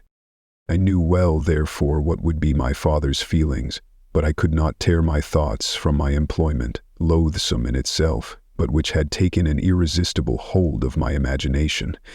I wished, as it were, to procrastinate all that related to my feelings of affection until the great object, which swallowed up every habit of my nature, should be completed. I then thought that my father would be unjust if he ascribed my neglect to vice or faultiness on my part, but I am now convinced that he was justified in conceiving that I should not be altogether free from blame. A human being in perfection ought always to preserve a calm and peaceful mind, and never to allow passion or a transitory desire to disturb his tranquility. I do not think that the pursuit of knowledge is an exception to this rule. If the study to which you apply yourself has a tendency to weaken your affections, and to destroy your taste for those simple pleasures in which no alloy can possibly mix, then that study is certainly unlawful, that is to say, not befitting the human mind. If this rule were always observed, if no man allowed any pursuit whatsoever to interfere with the tranquility of his domestic affections, Greece had not been enslaved, Caesar would have spared his country, America would have been discovered more gradually, and the empires of Mexico and Peru had not been destroyed. But I forget that I am moralizing in the most interesting part of my tale, and your looks remind me to proceed. My father made no reproach in his letters, and only took notice of my silence by inquiring into my occupations more particularly than before. Winter, spring, and summer passed away during my labors, but I did not watch the blossom or the expanding leaves, sights which before always yielded me supreme delight, so deeply was I engrossed in my occupation. The leaves of that year had withered before my work drew near to a close, and now every day showed me more plainly how well I had succeeded. But my enthusiasm was checked by my anxiety, and I appeared rather like one doomed by slavery to toil in the mines or any other unwholesome trade than an artist occupied by his favorite employment. Every night I was oppressed by a slow fever, and I became nervous to a most painful degree. The fall of a leaf startled me, and I shunned my fellow creatures as if I had been guilty of a crime. Sometimes I grew alarmed at the wreck I perceived that I had become. The energy of my purpose alone sustained me. My labors would soon end, and I believed that exercise and amusement would then drive away incipient disease, and I promised myself both of these when my creation should be complete.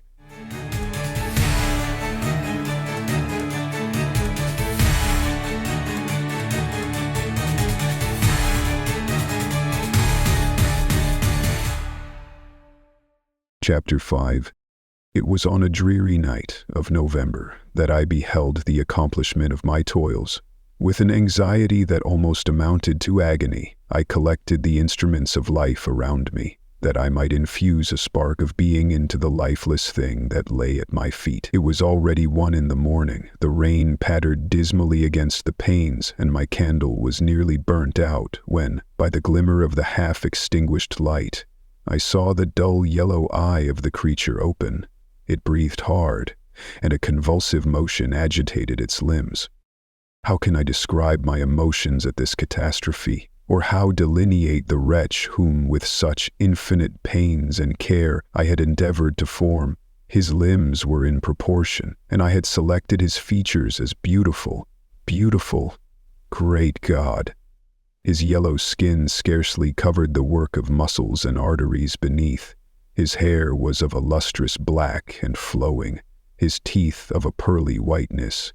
But these luxuriances only formed a more horrid contrast with his watery eyes, that seemed almost of the same color as the dun-white sockets in which they were set, his shriveled complexion and straight black lips. The different accidents of life are not so changeable as the feelings of human nature. I had worked hard for nearly 2 years for the sole purpose of infusing life into an inanimate body. For this I had deprived myself of rest and health. I had desired it with an ardor that far exceeded moderation. But now that I had finished, the beauty of the dream vanished, and breathless horror and disgust filled my heart. Unable to endure the aspect of the being I had created, I rushed out of the room and continued a long time traversing my bedchamber, unable to compose my mind to sleep. At length lassitude succeeded to the tumult I had before endured, and I threw myself on the bed in my clothes, endeavoring to seek a few moments of forgetfulness, but it was in vain. I slept, indeed, but I was disturbed by the wildest dreams. I thought I saw Elizabeth in the bloom of health, walking in the streets of Ingolstadt. Delighted and surprised, I embraced her, but as I imprinted the first kiss on her lips, they became livid with the hue of death. Her features appeared to change, and I thought that I held the corpse of my dead mother in my arms. A shroud enveloped her form, and I saw the grave worms crawling in the folds of the flannel. I started from my sleep with horror. A cold dew covered my forehead, my teeth chattered, and every limb became convulsed. When, by the dim and yellow light of the moon as it forced its way through the window shutters, I beheld the wretch, the miserable monster whom I had created. He held up the curtain of the bed, and his eyes, if eyes they may be called, were fixed on me. His jaws opened and he muttered some inarticulate sounds, while a grin wrinkled his cheek. He might have spoken, but I did not hear. One hand was stretched out seemingly to detain me, but I escaped and rushed downstairs. I took refuge in the courtyard belonging to the house which I inhabited, where I remained during the rest of the night, walking up and down in the greatest agitation, listening attentively, catching and fearing each sound as if it were to announce the approach of the demoniacal corpse to which I had so miserably given life. Oh, no mortal could support the horror of that countenance. A mummy, again endued with animation, could not be so hideous as that wretch. I had gazed on him while unfinished. He was ugly then, but when those muscles and joints were rendered capable of motion, it became a thing such as even Dante could not have conceived. I passed the night wretchedly. Sometimes my pulse beat so quickly and heartily that I felt the palpitation of every artery. At others I nearly sank to the ground through languor and extreme weakness. Mingled with this horror, I felt the bitterness of disappointment. Dreams that had been my food and pleasant rest for so long a space were now become a hell to me, and the change was so rapid, the overthrow so complete. Morning, dismal and wet, at length dawned and discovered to my sleepless and aching eyes the church of Ingolstadt, its white steeple and clock which indicated the 6th hour. The porter opened the gates of the court, which had that night been my asylum, and I issued into the streets, pacing them with quick steps, as if I sought to avoid the wretch whom I feared every turning of the street would present to my view. I did not dare return to the apartment which I inhabited, but felt impelled to hurry on, although drenched by the rain which poured from a black and comfortless sky. I continued walking in this manner for some time, endeavoring by bodily exercise to ease the load that weighed upon my mind. I traversed the streets without any clear conception of where I was or what I was doing. My heart palpitated in the sickness of fear, and I hurried on with irregular steps, not daring to look about me. Like one who, on a lonely road, doth walk in fear and dread, and having once turned round walks on, and turns no more his head, because he knows a frightful fiend doth close behind him tread. Coleridge's Ancient Mariner. Continuing thus, I came at length opposite to the inn at which the various diligences and carriages usually stopped. Here I paused, I knew not why, but I remained some minutes with my eyes fixed on a coach that was coming towards me from the other end of the street. As it drew nearer, I observed that it was the Swiss diligence. It stopped just where I was standing, and on the door being opened, I perceived Henry Clerval, who, on seeing me, instantly sprung out. "My dear Frankenstein," exclaimed he, "how glad I am to see you! How fortunate that you should be here at the very moment of my alighting." Nothing could equal my delight on seeing Clerval. His presence brought back to my thoughts my father, Elizabeth, and all those scenes of home so dear to my recollection. I grasped his hand and in a moment forgot my horror and misfortune. I felt suddenly, and for the first time during many months, calm and serene joy. I welcomed my friend, therefore, in the most cordial manner, and we walked towards my college. Clerval continued talking for some time about our mutual friends and his own good fortune in being permitted to come to Ingolstadt. "You may easily believe," said he, "how great was the difficulty to persuade my father that all necessary knowledge was not comprised in the noble art of bookkeeping, and indeed I believe I left him incredulous to the last, for his constant answer to my unwearied entreaties was the same as that of the Dutch schoolmaster in The Vicar of Wakefield. 'I have 10,000 florins a year without Greek. I eat heartily without Greek.' But his affection for me at length overcame his dislike of learning, and he has permitted me to undertake a voyage of discovery to the land of knowledge. It gives me the greatest delight to see you. But tell me how you left my father, brothers, and Elizabeth." "Very well and very happy, only a little uneasy that they hear from you so seldom. By the by, I mean to lecture you a little upon their account myself. But my dear Frankenstein," continued he, stopping short and gazing full in my face, I did not before remark how very ill you appear, so thin and pale. You look as if you had been watching for several nights." "You have guessed right. I have lately been so deeply engaged in one occupation that I have not allowed myself sufficient rest, as you see. But I sincerely hope, that all these employments are now at an end, and that I am at length free." I trembled excessively. I could not endure to think of, and far less to allude to, the occurrences of the preceding night. I walked with a quick pace, and we soon arrived at my college. I then reflected, and the thought made me shiver, that the creature whom I had left in my apartment might still be there, alive and walking about. I dreaded to behold this monster, but I feared still more that Henry should see him. Entreating him, therefore, to remain a few minutes at the bottom of the stairs, I darted up towards my own room. My hand was already on the lock of the door before I recollected myself. I then paused, and a cold shivering came over me. I threw the door forcibly open, as children are accustomed to do when they expect a spectre to stand in waiting for them on the other side, but nothing appeared. I stepped fearfully in. The apartment was empty, and my bedroom was also freed from its hideous guest. I could hardly believe that so great a good fortune could have befallen me. But when I became assured that my enemy had indeed fled, I clapped my hands for joy and ran down to Clairvaux. We ascended into my room, and the servant presently brought breakfast, but I was unable to contain myself. It was not joy only that possessed me. I felt my flesh tingle with excess of sensitiveness, and my pulse beat rapidly. I was unable to remain for a single instant in the same place. I jumped over the chairs, clapped my hands, and laughed aloud. Clerval at first attributed my unusual spirits to joy on his arrival, but when he observed me more attentively, he saw a wildness in my eyes for which he could not account, and my loud, unrestrained, heartless laughter frightened and astonished him. "My dear Victor," cried he, "what, for God's sake, is the matter? Do not laugh in that manner. How ill you are! What is the cause of all this?"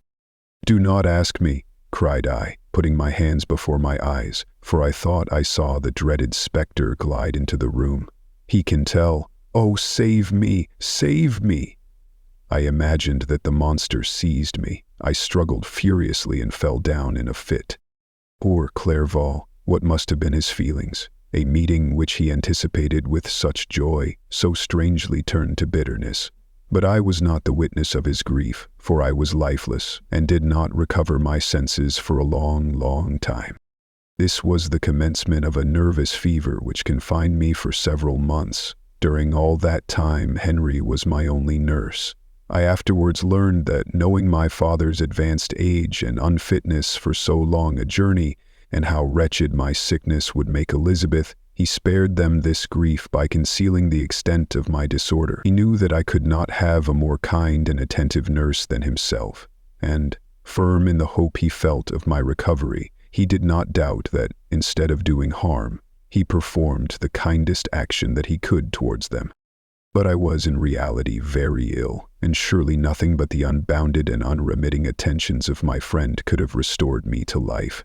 The form of the monster on whom I had bestowed existence was forever before my eyes, and I raved incessantly concerning him. Doubtless my words surprised Henry.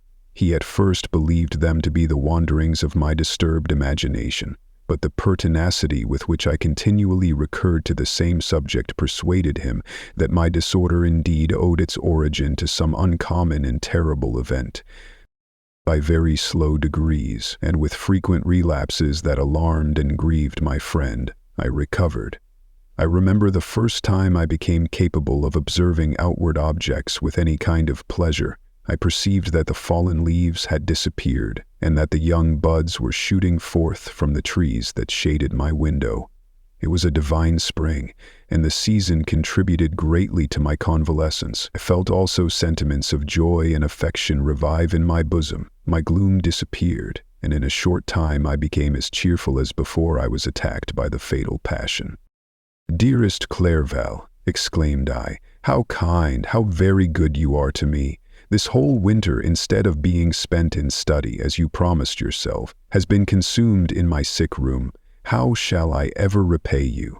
I feel the greatest remorse for the disappointment of which I have been the occasion, but you will forgive me?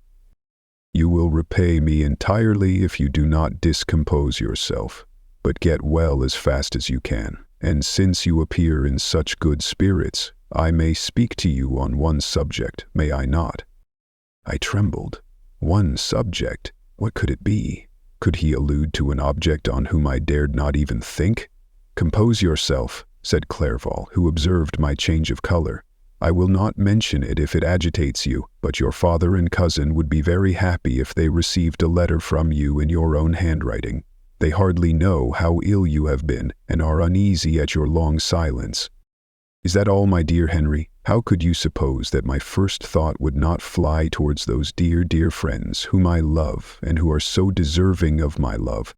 If this is your present temper, my friend, you will perhaps be glad to see a letter that has been lying here some days for you. It is from your cousin, I believe."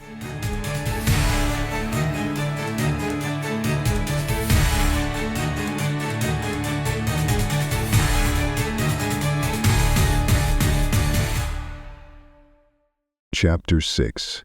Clerval then put the following letter into my hands. It was from my own Elizabeth.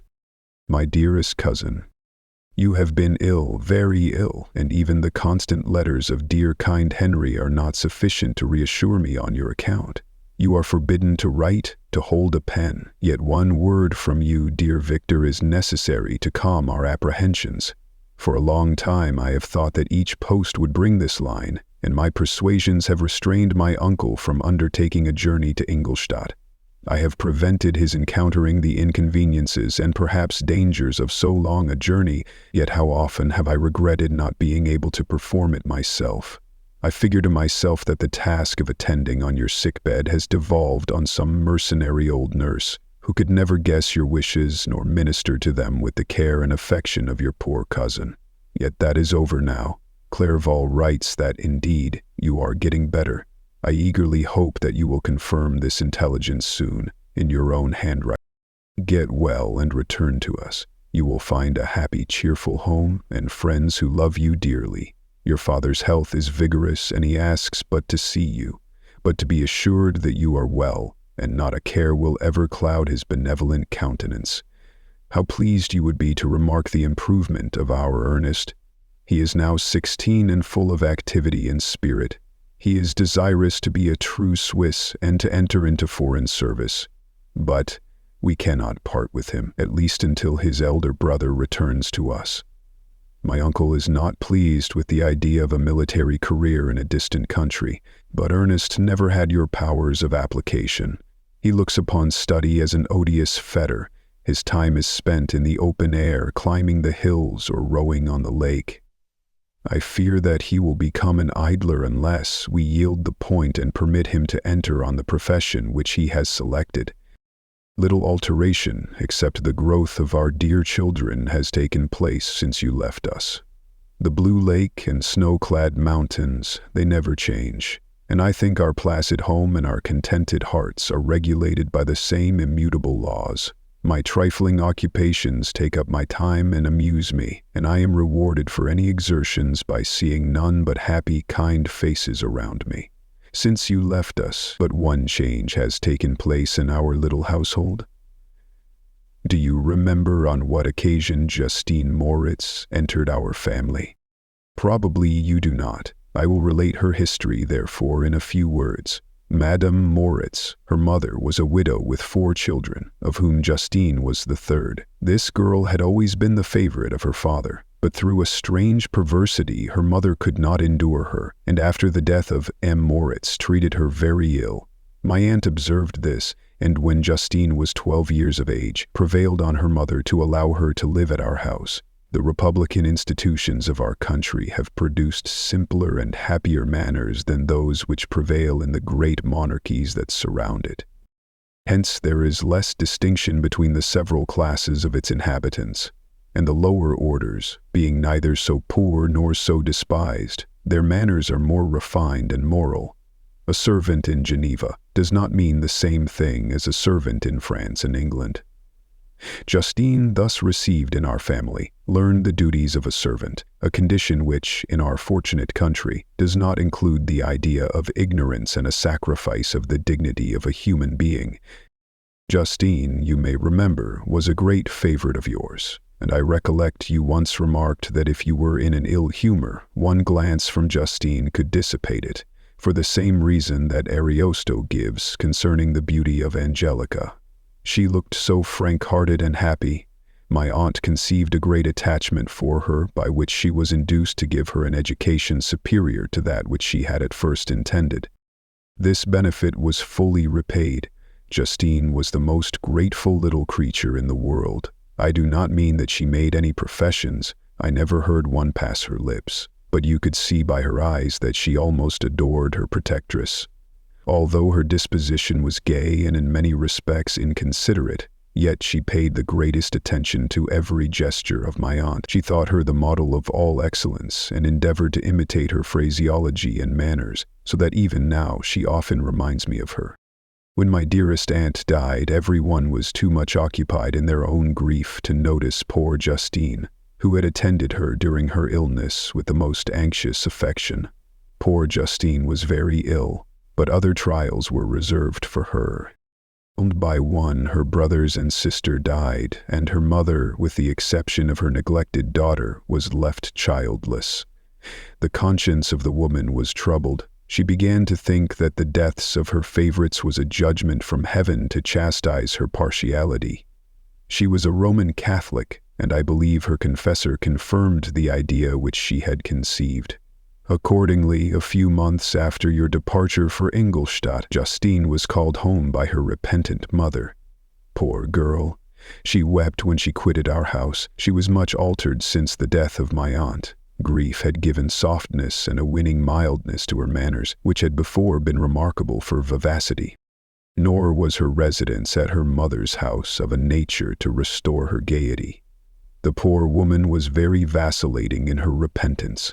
She sometimes begged Justine to forgive her unkindness, but much oftener accused her of having caused the deaths of her brothers and sister. Perpetual fretting at length threw Madame Moritz into a decline, which at first increased her irritability, but she is now at peace forever. She died on the first approach of cold weather, at the beginning of this last winter. Justine has just returned to us, and I assure you I love her tenderly. She is very clever and gentle, and extremely pretty. As I mentioned before, her mien and her expression continually remind me of my dear aunt. I must say also a few words to you, my dear cousin, of little darling William. I wish you could see him. He is very tall of his age, with sweet, laughing blue eyes, dark eyelashes, and curling hair. When he smiles, 2 little dimples appear on each cheek, which are rosy with health. He has already had 1 or 2 little wives, but Louisa Biron is his favorite, a pretty little girl of 5 years of age. Now, dear Victor, I dare say you wish to be indulged in a little gossip concerning the good people of Geneva. The pretty Miss Mansfield has already received the congratulatory visits on her approaching marriage with a young Englishman, John Melbourne, Esquire. Her ugly sister Manon married Monsieur Duvier, the rich banker, last autumn.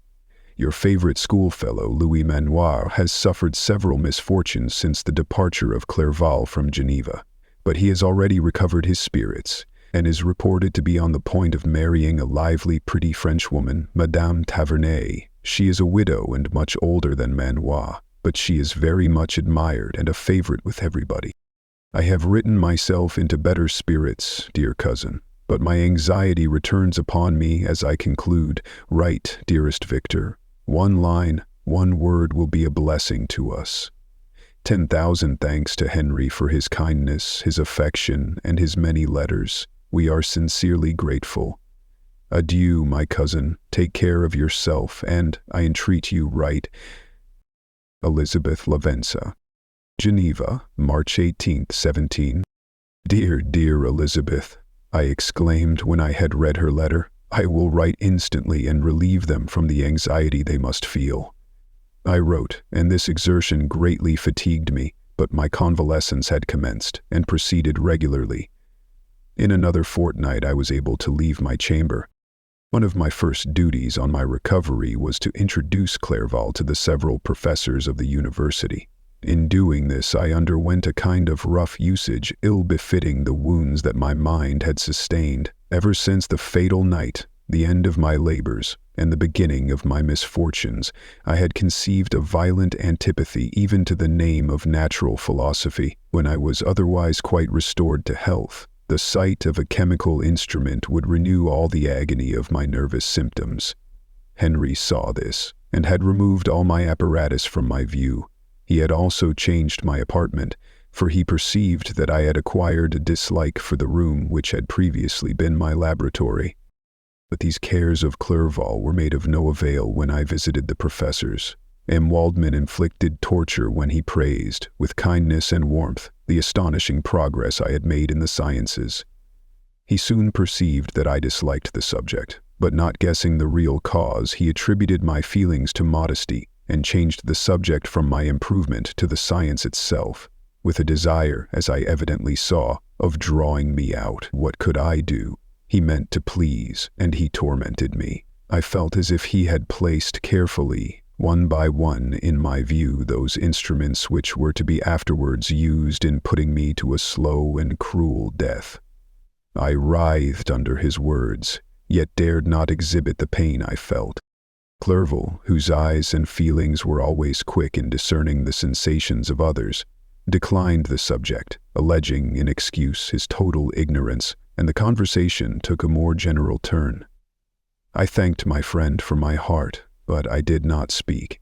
I saw plainly that he was surprised, but he never attempted to draw my secret from me, and although I loved him with a mixture of affection and reverence that knew no bounds, yet I could never persuade myself to confide in him that event which was so often present to my recollection, but which I feared the detail to another would only impress more deeply. Aimé was not equally docile, and in my condition at that time of almost insupportable sensitiveness, his harsh, blunt encomiums gave me even more pain than the benevolent approbation of Monsieur Waldman. "Dean the fellow," cried he. "Why, Monsieur Clerval, I assure you he has outstripped us all. I stare if you please, but it is nevertheless true. A youngster who, but a few years ago, believed in Cornelius Agrippa as firmly as in the gospel, has now set himself at the head of the university, and if he is not soon pulled down, we shall all be out of countenance. I, continued he, observing my face expressive of suffering, Victor Frankenstein is modest, an excellent quality in a young man. Young men should be diffident of themselves, you know, Miss Clerval.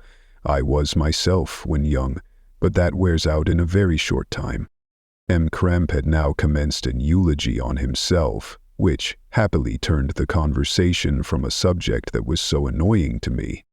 Clerval had never sympathized in my tastes for natural science, and his literary pursuits differed wholly from those which had occupied me. He came to the university with the design of making himself complete master of the Oriental languages, and thus he should open a field for the plan of life he had marked out for himself. Resolved to pursue no inglorious career, he turned his eyes toward the East, as affording scope for his spirit of enterprise. The Persian, Arabic, and Sanskrit languages engaged his attention, and I was easily induced to enter on the same studies. Idleness had ever been irksome to me, and now that I wished to fly from reflection and hated my former studies, I felt great relief in being the fellow pupil with my friend, and found not only instruction, but consolation in the works of the Orientalists. I did not, like him, attempt a critical knowledge of their dialects, for I did not contemplate making any other use of them than temporary amusement. I read merely to understand their meaning, and they well repaid my labors. Their melancholy is soothing, and their joy elevating, to a degree I never experienced in studying the authors of any other country. When you read their writings, life appears to consist in a warm sun and a garden of roses, in the smiles and frowns of a fair enemy, and the fire that consumes your own heart. How different from the manly and heroical poetry of Greece and Rome. Summer passed away in these occupations, and my return to Geneva was fixed for the latter end of autumn. But being delayed by several accidents, winter and snow arrived. The roads were deemed impassable, and my journey was retarded until the ensuing spring. I felt this delay very bitterly, for I longed to see my native town and my beloved friends. My return had only been delayed so long from an unwillingness to leave Clairvaux in a strange place before he had become acquainted with any of its inhabitants. The winter, however, was spent cheerfully, and although the spring was uncommonly late when it came, its beauty compensated for its dilatoriness. The month of May had already commenced, and I expected the letter daily which was to fix the date of my departure, when Henry proposed a pedestrian tour in the environs of Ingolstadt, that I might bid a personal farewell to the country I had so long inhabited. I acceded with pleasure to this proposition. I was fond of exercise, and Clairvaux had always been my favorite companion in the ramble of this nature that I had taken among the scenes of my native country. We passed a fortnight in these perambulations. My health and spirits had long been restored, and they gained additional strength from the salubrious air I breathed, the natural incidents of our progress, and the conversation of my friend. Study had before secluded me from the intercourse of my fellow creatures and rendered me unsocial, but Clairvaux called forth the better feelings of my heart. He again taught me to love the aspect of nature and the cheerful faces of children. Excellent friend, how sincerely you did love me, and endeavored to elevate my mind until it was on a level with your own. A selfish pursuit had cramped and narrowed me, until your gentleness and affection warmed and opened my senses. I became the same happy creature who, a few years ago, loved and beloved by all, had no sorrow or care. When happy inanimate nature had the power of bestowing on me the most delightful sensations. A serene sky and verdant fields filled me with ecstasy. The present season was indeed divine. The flowers of spring bloomed in the hedges while those of summer were already in bud. I was undisturbed by thoughts which during the preceding year had pressed upon me, notwithstanding my endeavors to throw them off with an invincible burden. Henry rejoiced in my gaiety, and sincerely sympathized in my feelings. He exerted himself to amuse me, while he expressed the sensations that filled his soul. The resources of his mind on this occasion were truly astonishing. His conversation was full of imagination, and very often, in imitation of the Persian and Arabic writers, he invented tales of wonderful fancy and passion. At other times he repeated my favorite poems or drew me out into arguments, which he supported with great ingenuity. We returned to our college on a Sunday afternoon. The peasants were dancing, and everyone we met appeared gay and happy. My own spirits were high, and I bounded along with feelings of unbridled joy and hilarity.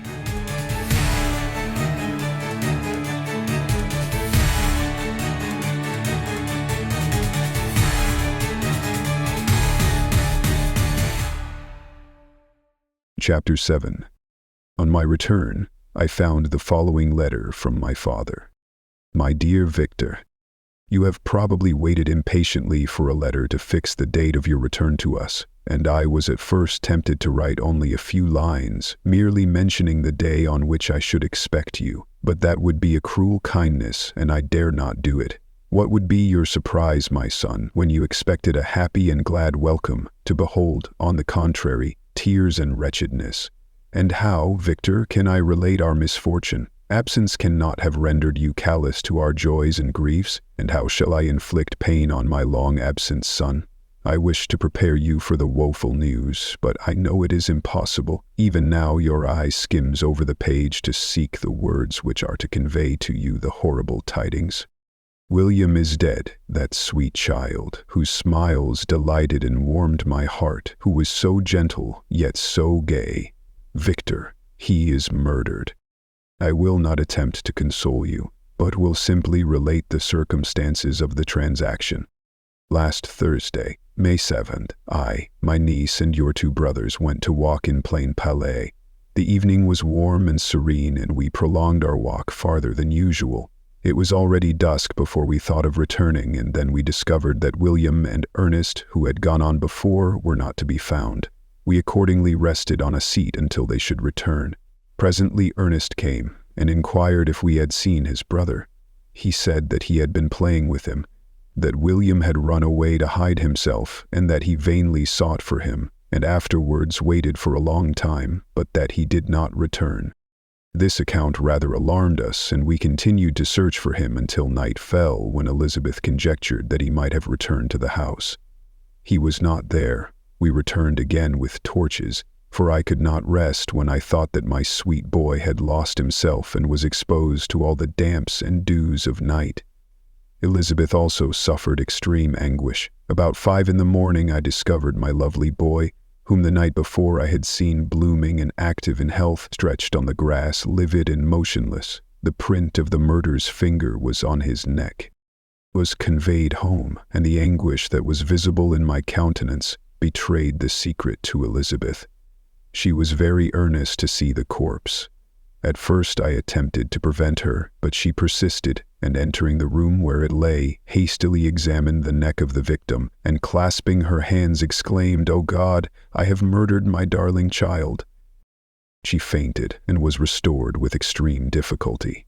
When she again lived, it was only to weep and sigh. She told me that same evening William had teased her to let him wear a very valuable miniature that she possessed of your mother. This picture is gone, and was doubtless the temptation which urged the murderer to the deed. We have no trace of him at present, although our exertions to discover him are unremitted, but they will not restore my beloved William. Come, dearest Victor, you alone can console Elizabeth. She weeps continually and accuses herself unjustly as the cause of his death. Her words pierce my heart. We are all unhappy, but will not that be an additional motive for you, my son, to return and be our comforter? Your dear mother. Alas, Victor, I now say thank God she did not live to witness the cruel, miserable death of her youngest darling. Come, Victor, not brooding thoughts of vengeance against the assassin, but with feelings of peace and gentleness that will heal instead of festering the wounds of our minds. Enter the house of mourning, my friend, but with kindness and affection for those who love you, and not with hatred for your enemies. Your affectio natae and afflicted father, Alphonse Frankenstein. Geneva, May 12, 17. Clerval, who had watched my countenance as I read this letter, was surprised to observe the despair that succeeded the joy I had first expressed on receiving news from my friends. I threw the letter on the table and covered my face with my hands. "My dear Frankenstein," exclaimed Henry when he perceived me weep with bitterness, "are you always to be unhappy? My dear friend, what has happened?" I motioned him to take up the letter, while I walked up and down the room in the extremest agitation. Tears also gushed from the eyes of Clerval as he read the account of my misfortune. "I can offer you no consolation, my friend," said he. "Your disaster is irreparable. What do you intend to do?" "To go instantly to Geneva. Come with me, Henry, to order the horses." During our walk, Clerval endeavored to say a few words of consolation. He could only express his heartfelt sympathy. "Poor William," said he, "dear lovely child, he now sleeps with his angel mother, who that had seen him bright and joyous in his young beauty but must weep over his untimely loss. To die so miserably, to feel the murderer's grasp, how much more a murdered that could destroy radiant innocence. Poor little fellow, one only consolation have we. His friends mourn and weep, but he is at rest. The pang is over. His sufferings are at an end forever. A sod covers his gentle form, and he knows no pain. He can no longer be a subject for pity. We must reserve that for his miserable survivors." Clerval spoke thus as we hurried through the streets. The words impressed themselves on my mind, and I remembered them afterwards in solitude. But now, as soon as the horses arrived, I hurried into a cabriolet and bade farewell to my friend. My journey was very melancholy. At first I wished to hurry on, for I longed to console and sympathize with my loved and sorrowing friends. But when I drew near my native town, I slackened my progress. I could hardly sustain the multitude of feelings that crowded into my mind. I passed through scenes familiar to my youth, but which I had not seen for nearly 6 years. How altered everything might be during that time. One sudden and desolating change had taken place. but 1,000 little circumstances might have by degrees worked other alterations, which, although they were done more tranquilly, might not be the less decisive. Fear overcame me. I dared no advance, dreading 1,000 nameless evils that made me tremble, although I was unable to define them. I remained 2 days at Lausanne in this painful state of mind. I contemplated the lake. The waters were placid, all around was calm, and the snowy mountains, the palaces of nature, were not changed. By degrees, the calm and heavenly scene restored me, and I continued my journey towards Geneva. The road ran by the side of the lake, which became narrower as I approached my native town. I discovered more distinctly the black sides of Jura and the bright summit of Mont Blanc. I wept like a child. Dear mountains, my own beautiful lake, how do you welcome your wanderer? Your summits are clear, the sky and lake are blue and placid. Is this to prognosticate peace or to mock at my unhappiness? I fear, my friend, that I shall render myself tedious by dwelling on these preliminary circumstances, but they were days of comparative happiness, and I think of them with pleasure. My country, my beloved country, who but a native can tell the delight I took in again beholding thy streams, thy mountains, and more than all thy lovely lake.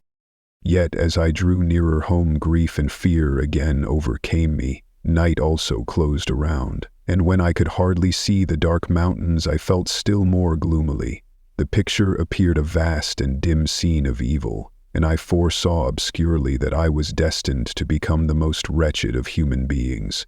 Alas, I prophesied truly, and failed only in one single circumstance, that in all the misery I imagined and dreaded, I did not conceive the 100th part of the anguish I was destined to endure. It was completely dark when I arrived in the environs of Geneva. The gates of the town were already shut, and I was obliged to pass the night at Sécheron, a village at the distance of half a league from the city.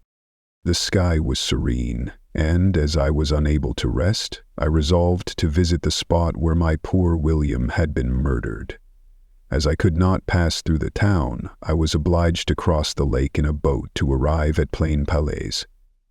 During this short voyage, I saw the lightning playing on the summit of Mont Blanc in the most beautiful figures.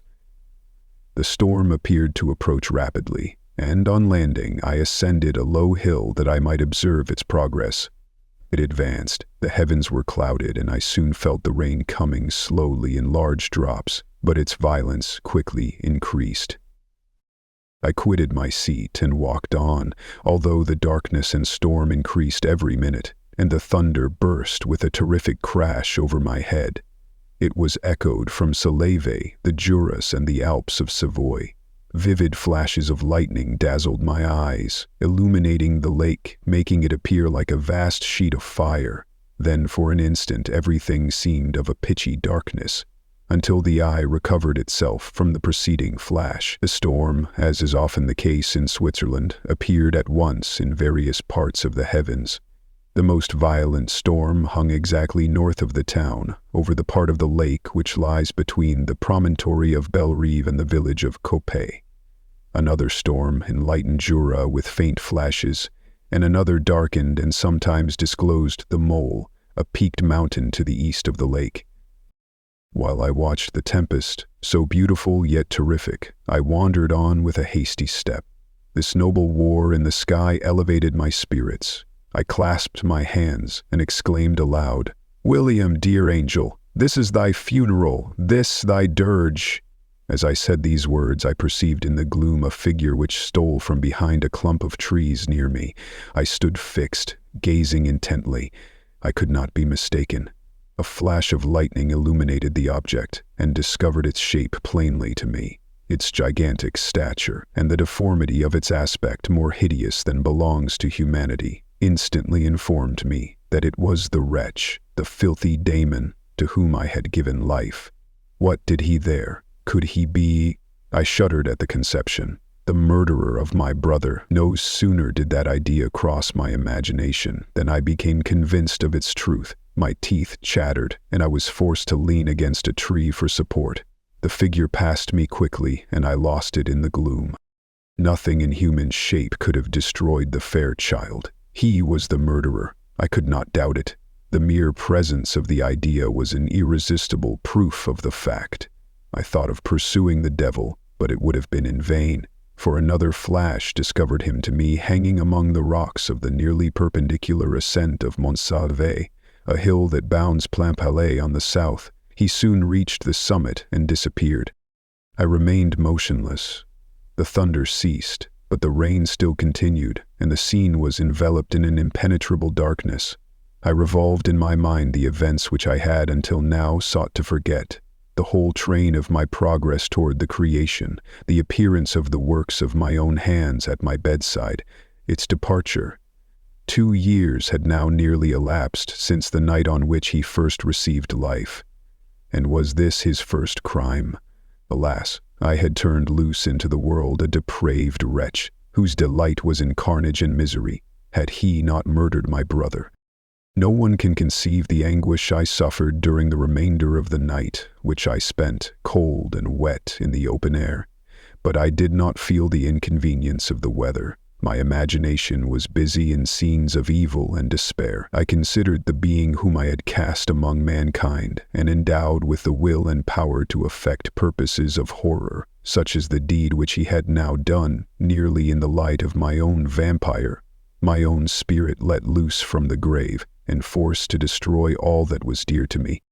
Day dawned, and I directed my steps towards the town. The gates were open, and I hastened to my father's house. My first thought was to discover what I knew of the murderer, and cause instant pursuit to be made. But I paused when I reflected on the story that I had to tell. A being whom I myself had formed, and endued with life, had met me at midnight among the precipices of an inaccessible mountain. I remembered also the nervous fever with which I had been seized just at the time that I dated my creation, and which would give an air of delirium to a tale otherwise so utterly improbable. I well knew that if any other had communicated such a relation to me, I should have looked upon it as the ravings of insanity. Besides, the strange nature of the animal would elude all pursuit, even if I were so far credited as to persuade my relatives to commence it. And then of what use would be pursuit? Who could arrest a creature capable of scaling the overhanging sides of Mont Salvé? These reflections determined me, and I resolved to remain silent. It was about 5 in the morning when I entered my father's house. I told the servants not to disturb the family and went into the library to attend their usual hour of rising. 6 years had elapsed, passed in a dream but for one indelible trace, and I stood in the same place where I had last embraced my father before my departure for Ingolstadt.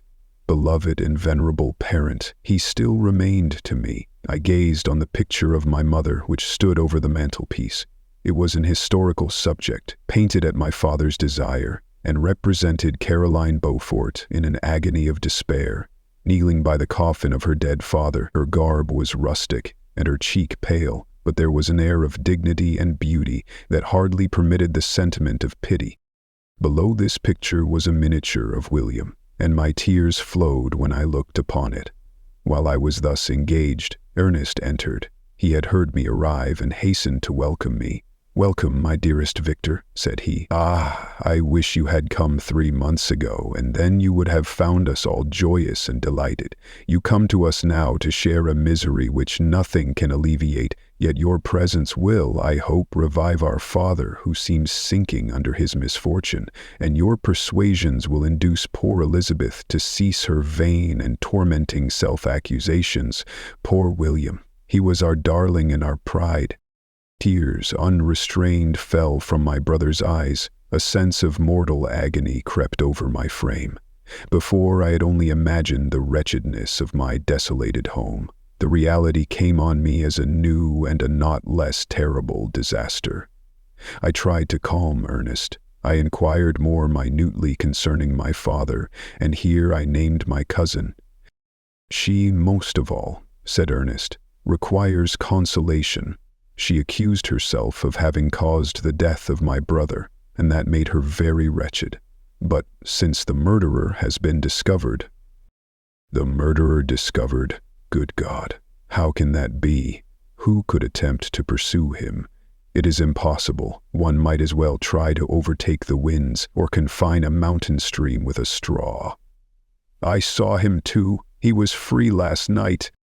I do not know what you mean, replied my brother in accents of wonder, but to us the discovery we have made completes our misery. No one would believe it at first, and even now Elizabeth will not be convinced, notwithstanding all the evidence.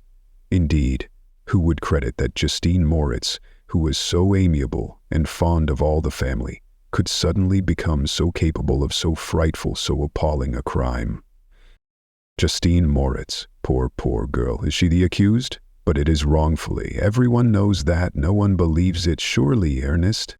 No one did at first, but several circumstances came out that have almost forced conviction upon us, and her own behavior has been so confused as to add to the evidence of facts a weight that I fear leaves no hope for doubt.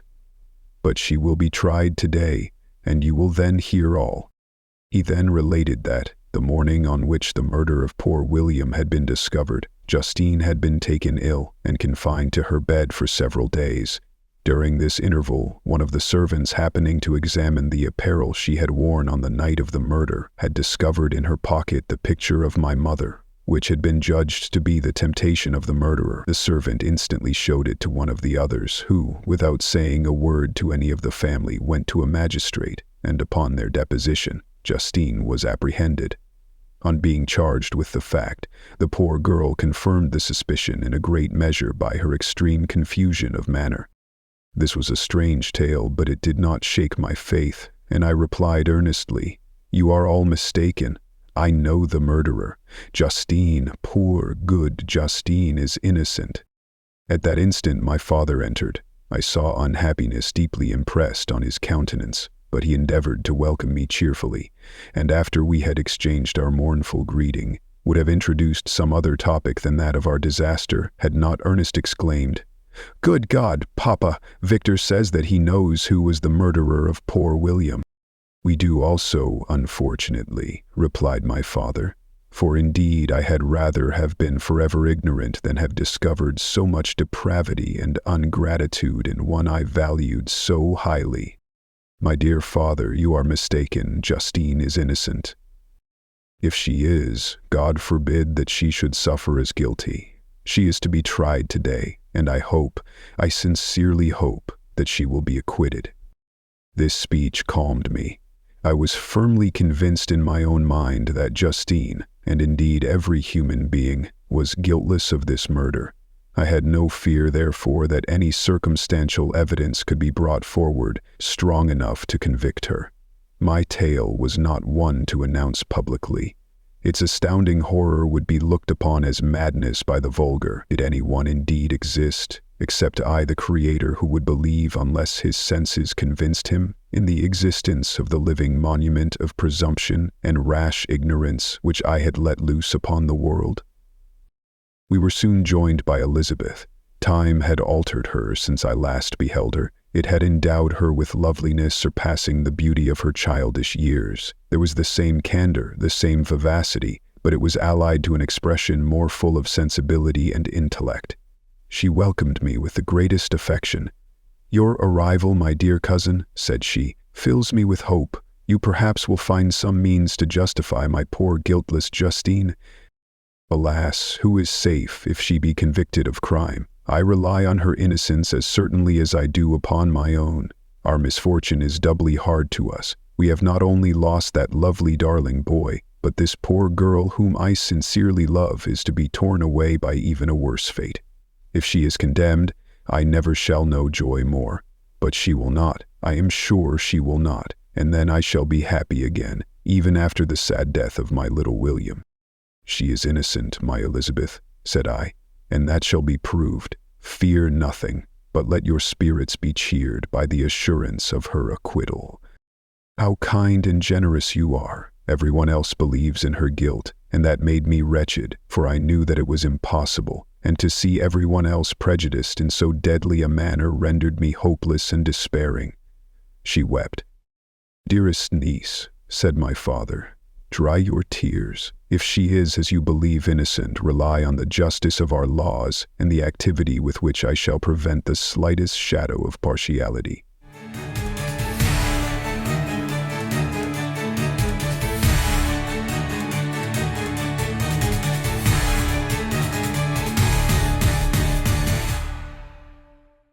Chapter 8.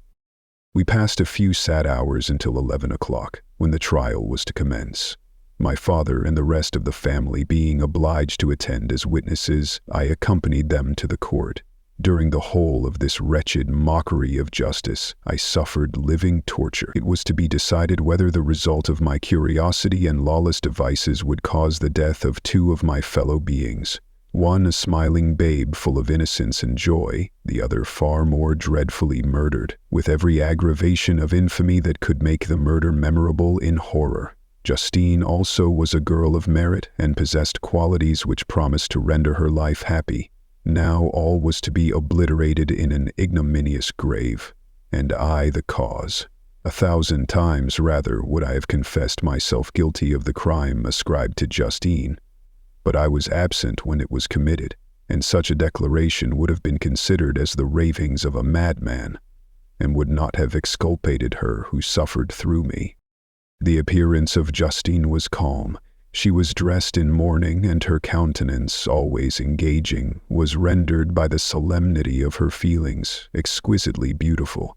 Yet she appeared confident in innocence and did not tremble, although gazed on and execrated by thousands, for all the kindness which her beauty might otherwise have excited was obliterated in the minds of the spectators by the imagination of the enormity she was supposed to have committed. She was tranquil, yet her tranquillity was evidently constrained, and as her confusion had before been adduced as a proof of her guilt, she worked up her mind to an appearance of courage. When she entered the court, she threw her eyes round it and quickly discovered where we were seated. A tear seemed to dim her eye when she saw us, but she quickly recovered herself, and a look of sorrowful affection seemed to attest her utter guiltlessness.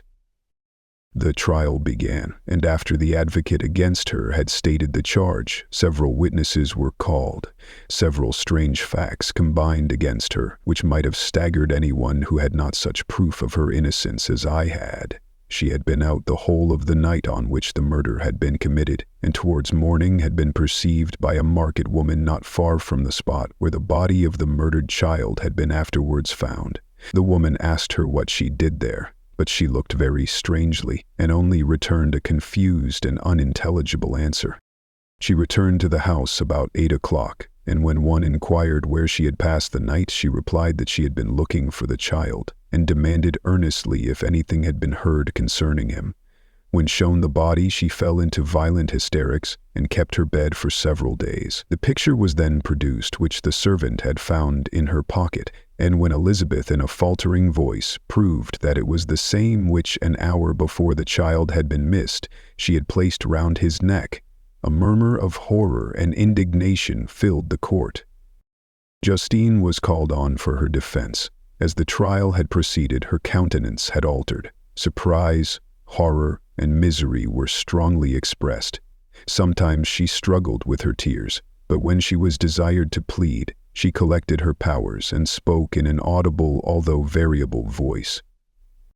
"God knows," she said, "how entirely I am innocent, but I do not pretend that my protestations should acquit me. I rest my innocence on a plain and simple explanation of the facts which have been adduced against me, and I hope the character I have always borne will incline my judges to a favorable interpretation where any circumstance appears doubtful or suspicious."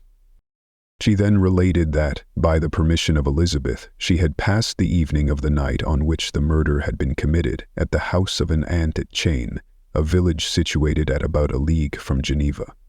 On her return, at about 9 o'clock, she met a man who asked her if she had seen anything of the child who was lost. She was alarmed by this account and passed several hours in looking for him, when the gates of Geneva were shut and she was forced to remain several hours of the night in a barn belonging to a cottage, being unwilling to call up the inhabitants, to whom she was well known. Most of the night she spent here, watching. Towards morning she believed that she slept for a few minutes. Some steps disturbed her, and she awoke. It was dawn, and she quitted her asylum that she might again endeavor to find my brother. If she had gone near the spot where his body lay, it was without her knowledge. That she had been bewildered when questioned by the market woman was not surprising, since she had passed a sleepless night, and the fate of poor William was yet uncertain. Concerning the picture she could give no account.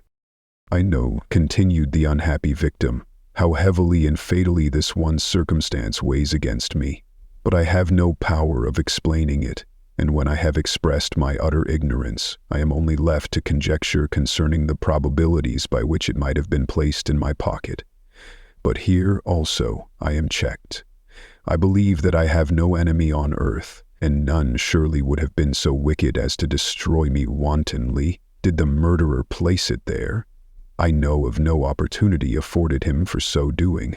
Or, if I had, why should he have stolen the jewel to part with it again so soon?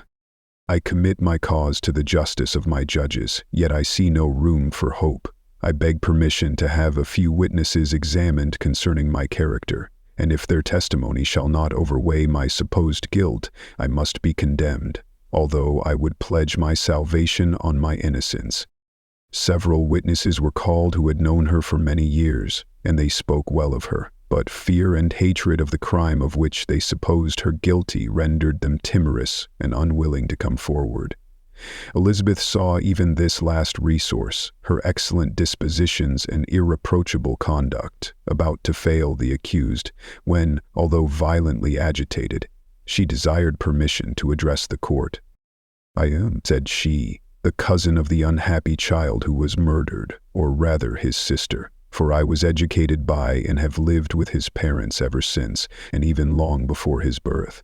It may therefore be judged indecent in me to come forward on this occasion, but when I see a fellow creature about to perish through the cowardice of her pretended friends, I wish to be allowed to speak, that I may say what I know of her character.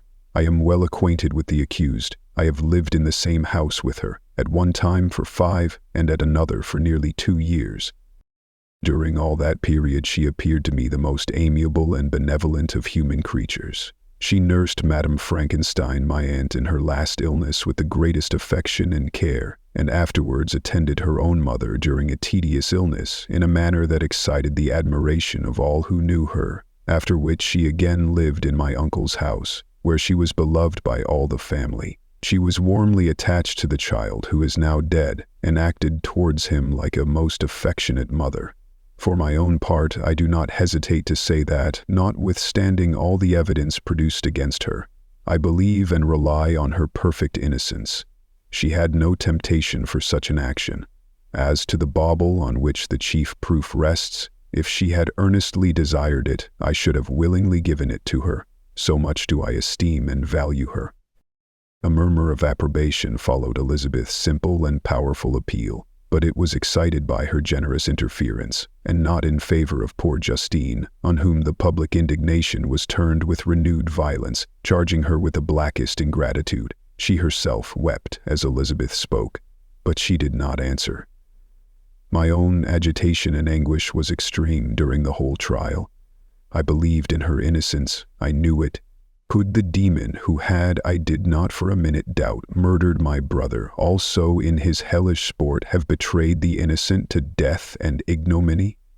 I could not sustain the horror of my situation, and when I perceived that the popular voice and the countenances of the judges had already condemned my unhappy victim, I rushed out of the court in agony. The tortures of the accused did not equal mine. She was sustained by innocence, but the fangs of remorse tore my bosom and would not forego their hold.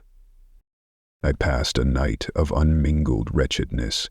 In the morning I went to the court. My lips and throat were parched. I dared not ask the fatal question, but I was known, and the officer guessed the cause of my visit. The ballots had been thrown. They were all black, and Justine was condemned. I cannot pretend to describe what I then felt. I had before experienced sensations of horror, and I have endeavored to bestow upon them adequate expressions, but words cannot convey an idea of the heart-sickening despair that I then endured. The person to whom I addressed myself added that Justine had already confessed her guilt.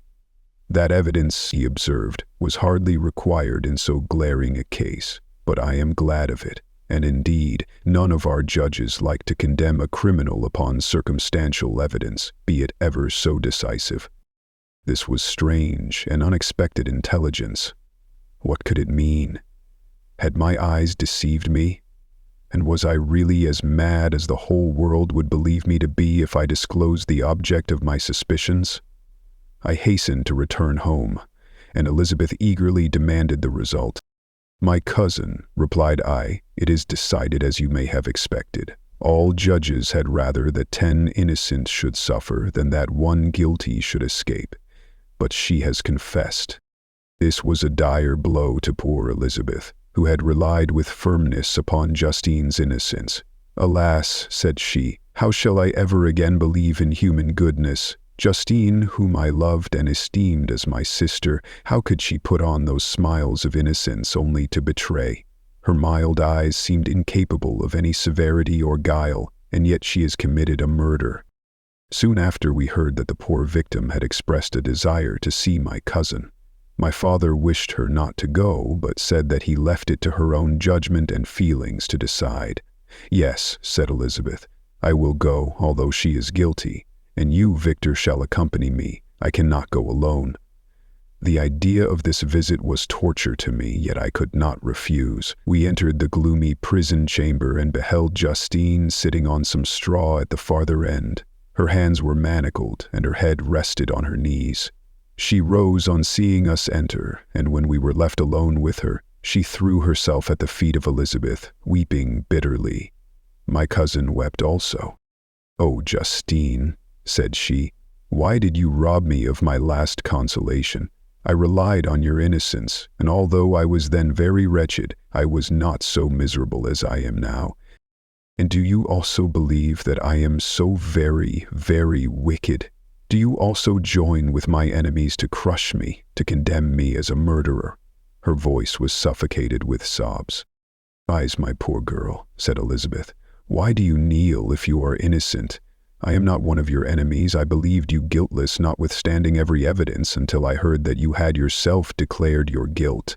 That report, you say, is false, and be assured, dear Justine, that nothing can shake my confidence in you for a moment, but your own confession." I did confess, but I confessed a lie. I confessed that I might obtain absolution, but now that falsehood lies heavier at my heart than all my other sins. The God of heaven forgive me. Ever since I was condemned, my confessor has besieged me. He threatened and menaced until I almost began to think that I was the monster that he said I was. He threatened excommunication and hellfire in my last moments if I continued obdurate. Dear lady, I had none to support me. All looked on me as a wretch doomed to ignominy and perdition. What could I do? In an evil hour I subscribed to a lie, and now only am I truly miserable." She paused, weeping, and then continued, "I thought with horror, my sweet lady, that you should believe your Justine, whom your blessed aunt had so highly honored, and whom you loved, was a creature capable of a crime which none but the devil himself could have perpetrated. Dear William, dearest blessed child, I soon shall see you again in heaven, where we shall all be happy, and that consoles me, going as I am to suffer ignominy and death. Oh, Justine, forgive me for having for one moment distrusted you. Why did you confess? But do not mourn, dear girl. Do not fear. I will proclaim, I will prove your innocence. I will melt the stony hearts of your enemies by my tears and prayers. You shall not die. You, my playfellow, my companion, my sister, perish on the scaffold. No, no, I never could survive so horrible a misfortune." Justine shook her head mournfully. "I do not fear to die," she said. "That pang is past. God raises my weakness and gives me courage to endure the worst. I leave a sad and bitter world, and if you remember me and think of me as of one unjustly condemned, I am resigned to the fate awaiting me. Learn from me, dear lady, to submit in patience to the will of heaven." During this conversation, I had retired to a corner of the prison room where I could conceal the horrid anguish that possessed me. Despair! Who dared talk of that? The poor victim who on the morrow was to pass the awful boundary between life and death felt not as I did such deep and bitter agony. I gnashed my teeth and ground them together, uttering a groan that came from my inmost soul. Justine started. When she saw who it was, she approached me and said, "Dear sir, you are very kind to visit me. You, I hope, do not believe that I am guilty?" I could not answer. "No, Justine," said Elizabeth. "He is more convinced of your innocence than I was, for even when he heard that you had confessed, he did not credit it.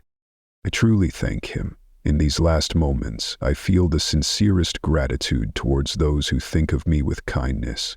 How sweet is the affection of others to such a wretch as I am. It removes more than half my misfortune, and I feel as if I could die in peace now that my innocence is acknowledged by you, dear lady, and your cousin." Thus the poor sufferer tried to comfort others and herself. She indeed gained the resignation she desired, but I, the true murderer, felt the never-dying worm alive in my bosom, which allowed of no hope or consolation.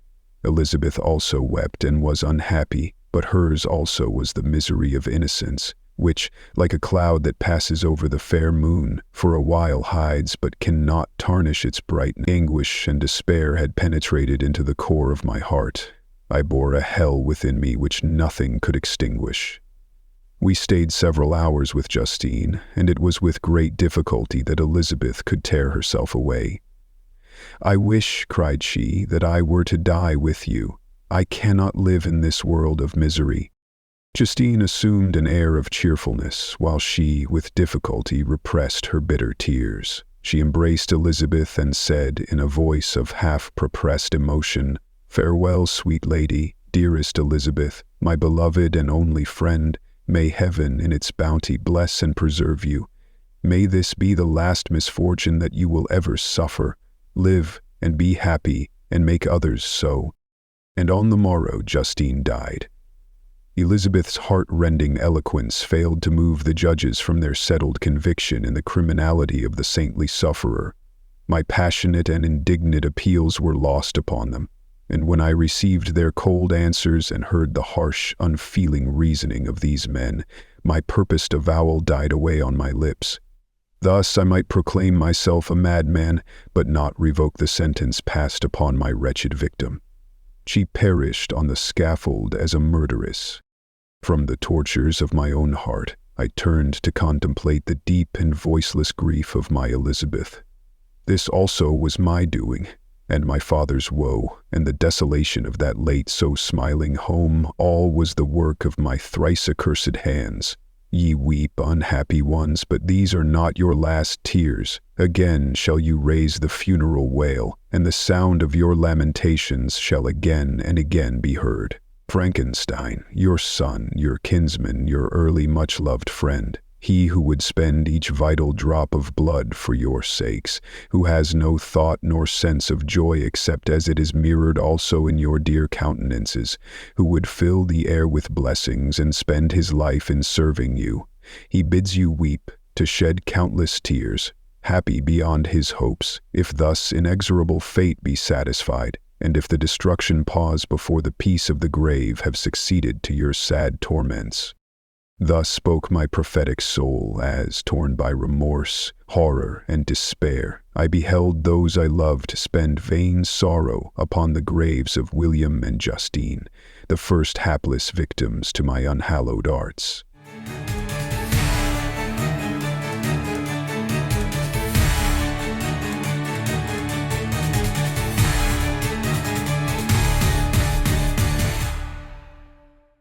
Chapter 9. Nothing is more painful to the human mind than, after the feelings have been worked up by a quick succession of events, the dead calmness of inaction and certainty which follows and deprives the soul both of hope and fear. Justine died, she rested, and I was alive. The blood flowed freely in my veins, but a weight of despair and remorse pressed on my heart, which nothing could remove. Sleep fled from my eyes. I wandered like an evil spirit, for I had committed deeds of mischief beyond description horrible, and more, much more, I persuaded myself, was yet behind. Yet my heart overflowed with kindness and the love of virtue. I had begun life with benevolent intentions and thirsted for the moment when I should put them in practice and make myself useful to my fellow beings. Now all was blasted. Instead of that serenity of conscience which allowed me to look back upon the past with self-satisfaction, and from thence to gather promise of new hopes, I was seized by remorse and the sense of guilt, which hurried me away to a hell of intense tortures such as no language can describe. This state of mind preyed upon my health, which had perhaps never entirely recovered from the first shock it had sustained. I shunned the face of man. All sound of joy or complacency was torture to me. Solitude was my only consolation. Deep, dark, death-like solitude. My father observed with pain the alteration perceptible in my disposition and habits, and endeavored by arguments deduced from the feelings of his serene conscience and guiltless life to inspire me with fortitude and awaken in me the courage to dispel the dark cloud which brooded over me.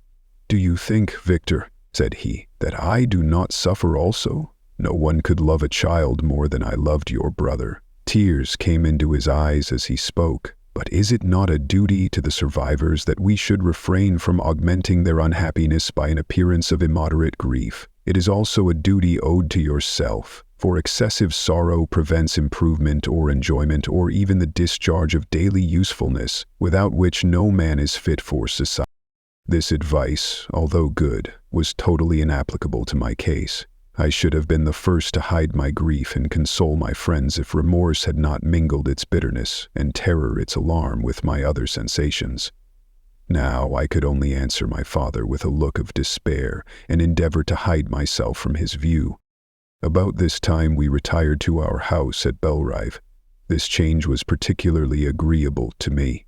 The shutting of the gates regularly at 10 o'clock and the impossibility of remaining on the lake after that hour had rendered our residence within the walls of Geneva very irksome to me. I was now free. Often, after the rest of the family had retired for the night, I took the boat and passed many hours upon the water. Sometimes, with my sails set, I was carried by the wind, and sometimes, after rowing into the middle of the lake, I left the boat to pursue its own course and gave way to my own miserable reflections.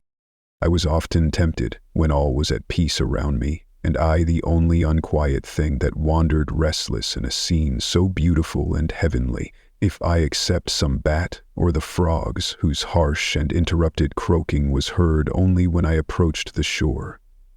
Often, I say, I was tempted to plunge into the silent lake, that the waters might close over me and my calamities forever, but I was restrained when I thought of the heroic and suffering Elizabeth whom I tenderly loved and whose existence was bound up in mine. I thought also of my father and surviving brother. Should I by my base desertion leave them exposed and unprotected to the malice of the fiend whom I had let loose among them? At these moments I wept bitterly and wished that peace would revisit my mind only that I might afford them consolation and happiness, but that could not be. Remorse extinguished every hope. I had been the author of unalterable evils, and I lived in daily fear lest the monster whom I had created should perpetrate some new wickedness. I had an obscure feeling that all was not over, and that he would still commit some signal crime which by its enormity should almost efface the recollection of the past. There was always scope for fear so long as anything I loved remained behind. My abhorrence of this fiend cannot be conceived. When I thought of him I gnashed my teeth, my eyes became inflamed, and I ardently wished to extinguish that life which I had so thoughtlessly bestowed. When I reflected on his crimes and malice, my hatred and revenge burst all bounds of moderation. I would have made a pilgrimage to the highest peak of the Andes, could I when there have precipitated him to their base. I wished to see him again, that I might wreak the utmost extent of abhorrence on his head and avenge the deaths of William and Justine. Our house was the house of mourning. My father's health was deeply shaken by the horror of the recent events.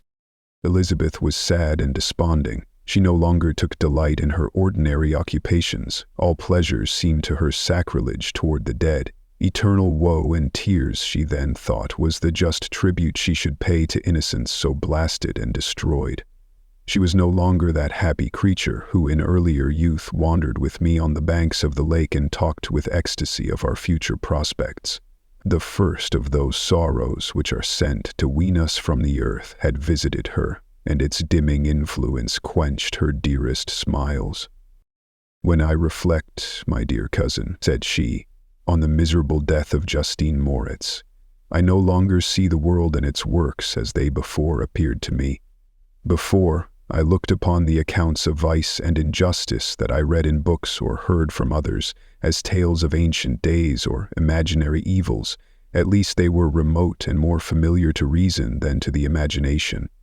But now misery has come home, and men appear to me as monsters thirsting for each other's blood. Yet I am certainly unjust. Everybody believed that poor girl to be guilty, and if she could have committed the crime for which she suffered, assuredly she would have been the most depraved of human creatures, for the sake of a few jewels, to have murdered the son of her benefactor and friend, a child whom she had nursed from its birth and appeared to love, as if it had been her own. I could not consent to the death of any human being, but certainly I should have thought such a creature unfit to remain in the society of men. But she was innocent. I know, I feel she was innocent. You are of the same opinion, and that confirms me.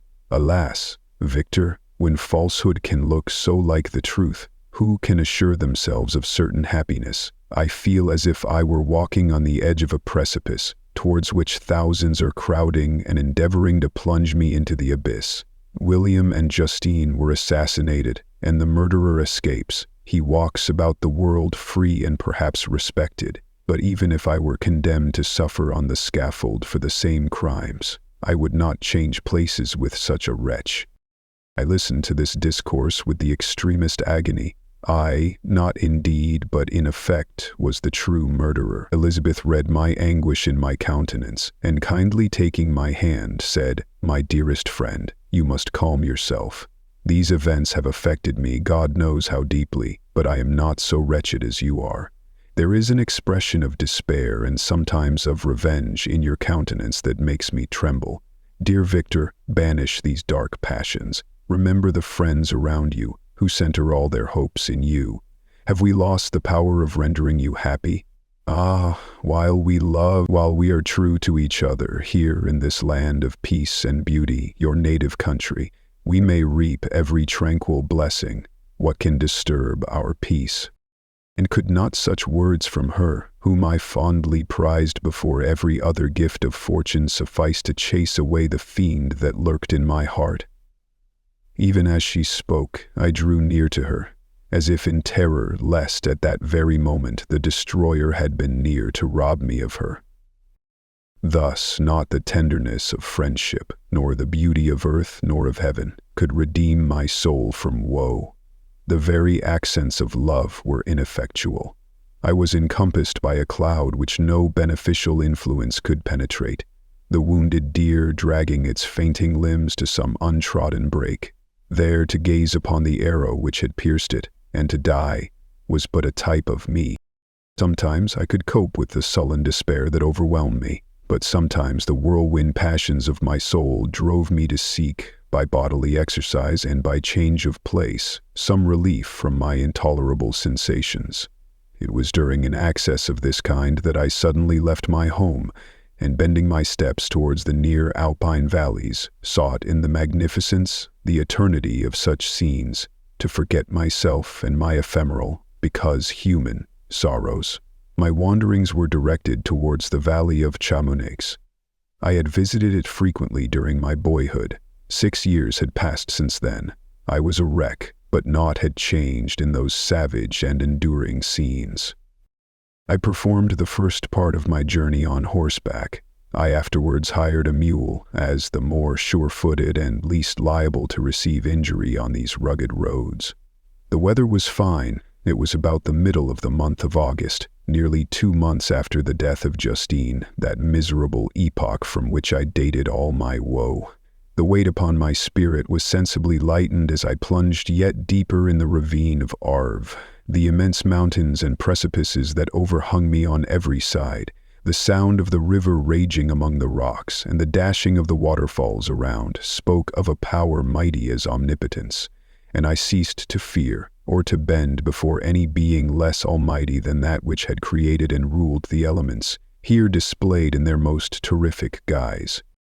Still, as I ascended higher, the valley assumed a more magnificent and astonishing character. Ruined castles hanging on the precipices of pinny mountains, the impetuous Arve, and cottages every here and there peeping forth from among the trees, formed a scene of singular beauty, but it was augmented and rendered sublime by the mighty Alps, whose white and shining pyramids and domes towered above all as belonging to another earth, the habitations of another race of beings. I passed the bridge of Pélissière, where the ravine which the river forms opened before me, and I began to ascend the mountain that overhangs it. Soon after, I entered the valley of Chamonix. This valley is more wonderful and sublime, but not so beautiful and picturesque as that of Servox, through which I had just passed. The high and snowy mountains were its immediate boundaries, but I saw no more ruined castles and fertile fields. Immense glaciers approached the road. I heard the rumbling thunder of the falling avalanche and marked the smoke of its passage. Mont Blanc, the supreme and magnificent Mont Blanc, raised itself from the surrounding aiguille, and its tremendous dome overlooked the valley. A tingling, long-lost sense of pleasure often came across me during this journey. Some turn in the road, some new object suddenly perceived and recognized, reminded me of days gone by, and were associated with the light-hearted gaiety of boyhood. The very winds whispered in soothing accents, and maternal nature bade me weep no more. Then again the kindly influence ceased to act. I found myself fettered again to grief, and indulging in all the misery of reflection. Then I spurred on my animal, striving so to forget the world, my fears, and more than all, myself. Or, in a more desperate fashion, I alighted and threw myself on the grass, weighed down by horror and despair. At length I arrived at the village of Chamonix. Exhaustion succeeded to the extreme fatigue both of body and of mind which I had endured. For a short space of time I remained at the window watching the pallid lightnings that played above Mont Blanc, and listening to the rushing of the Arve, which pursued its noisy way beneath. The same lulling sounds acted as a lullaby to my too keen sensations. When I placed my head upon my pillow, sleep crept over me. I felt it as it came and blessed the giver of oblivion.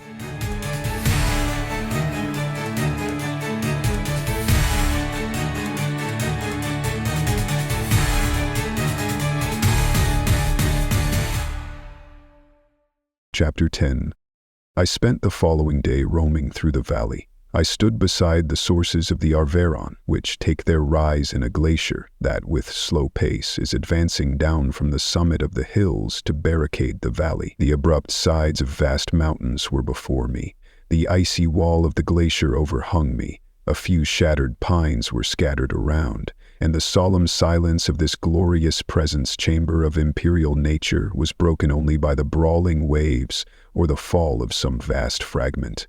The thunder sound of the avalanche or the cracking reverberated along the mountains of the accumulated ice which, through the silent working of immutable laws, was ever and anon rent and torn, as if it had been but a plaything in their hands. These sublime and magnificent scenes afforded me the greatest consolation that I was capable of receiving. They elevated me from all littleness of feeling, and although they did not remove my grief, they subdued and tranquilized it. In some degree also they diverted my mind from the thoughts over which it had brooded for the last month. I retired to rest at night, my slumbers, as it were, waited on and ministered to by the assemblance of grand shapes which I had contemplated during the day. They congregated round me, the unstained snowy mountain top, the glittering pinnacle, the pine woods and ragged bare ravine, the eagle soaring amidst the clouds. They all gathered round me and bade me be at peace. Where had they fled when the next morning I awoke? All of soul-inspiring fled with sleep, and dark melancholy clouded every thought. The rain was pouring in torrents, and thick mists hid the summits of the mountains, so that I even saw not the faces of those mighty friends. Still, I would penetrate their misty veil and seek them in their cloudy retreats. What were rain and storm to me? My mule was brought to the door, and I resolved to ascend to the summit of Montanvert. I remembered the effect that the view of the tremendous and ever-moving glacier had produced upon my mind when I first saw it. It had then filled me with a sublime ecstasy that gave wings to the soul and allowed it to soar from the obscure world to light and joy. The sight of the awful and majestic in nature had indeed always the effect of solemnizing my mind and causing me to forget the passing cares of life. I determined to go without a guide, for I was well acquainted with the path, and the presence of another would destroy the solitary grandeur of the scene. The ascent is precipitous, but the path is cut into continual and short windings, which enable you to surmount the perpendicularity of the mountain. It is a scene terrifically desolate. In 1,000 spots the traces of the winter avalanche may be perceived, where trees lie broken and strewed on the ground, some entirely destroyed, others bent, leaning upon the jutting rocks of the mountain or transversely upon other trees. The path, as you ascend higher, is intersected by ravines of snow, down which stones continually roll from above. One of them is particularly dangerous, as the slightest sound, such as even speaking in a loud voice, produces a concussion of air sufficient to draw destruction upon the head of the speaker. The pines are not tall or luxuriant, but they are somber and add an air of severity to the scene. I looked on the valley beneath. Vast mists were rising from the rivers which ran through it, and curling in thick wreaths around the opposite mountains, whose summits were hid in the uniform clouds, while rain poured from the dark sky and added to the melancholy impression I received from the objects around me. Alas! Why does man boast of sensibilities superior to those apparent in the brute? It only renders them more necessary beings. If our impulses were confined to hunger, thirst, and desire, we might be nearly free. But now we are moved by every wind that blows, and a chance word or scene that word may convey to us. We rest. A dream has power to poison sleep. We rise. One wandering thought pollutes the day. We feel, conceive, or reason, laugh or weep, embrace fond woe, or cast our cares away. It is the same, for, be it joy or sorrow, the path of its departure still is free. Man's yesterday may ne'er be like his morrow. Naught may endure but mutability. It was nearly noon when I arrived at the top of the ascent. For some time I sat upon the rock that overlooks the sea of ice. A mist covered both that and the surrounding mountains. Presently a breeze dissipated the cloud, and I descended upon the glacier. The surface is very uneven, rising like the waves of a troubled sea, descending low, and interspersed by rifts that sink deep. The field of ice is almost a league in width, but I spent nearly 2 hours in crossing it. The opposite mountain is a bare perpendicular rock. From the side where I now stood, Montanvert was exactly opposite, at the distance of a league, and above it rose Mont Blanc in awful majesty. I remained in a recess of the rock, gazing on this wonderful and stupendous scene. The sea, or rather the vast river of ice, wound among its dependent mountains, whose aerial summits hung over its recesses. Their icy and glittering peaks shone in the sunlight over the clouds. My heart, which was before sorrowful, now swelled with something like joy. I exclaimed, "Wandering spirits, if indeed ye wander and do not rest in your narrow beds, allow me this faint happiness, or take me, as your companion, away from the joys of life." As I said this, I suddenly beheld the figure of a man, at some distance, advancing towards me with superhuman speed. He bounded over the crevices in the ice, among which I had walked with caution. His stature also, as he approached, seemed to exceed that of man. I was troubled. A mist came over my eyes, and I felt a faintness seize me, but I was quickly restored by the cold gale of the mountains. I perceived, as the shape came nearer, sight tremendous and abhorred, that it was the wretch whom I had created. I trembled with rage and horror, resolving to wait his approach and then close with him in mortal combat. He approached.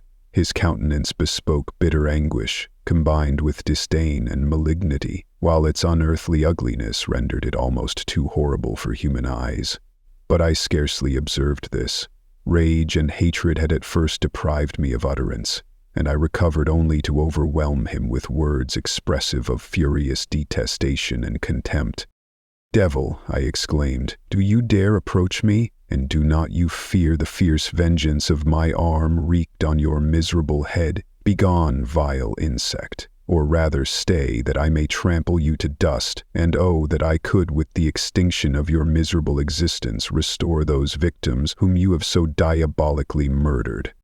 "I expected this reception," said the demon. "All men hate the wretched. How then must I be hated, who am miserable beyond all living things? Yet you, my Creator, detest and spurn me, thy creature, to whom thou art bound by ties only dissoluble by the annihilation of one of us. You purpose to kill me. How dare you sport thus with life?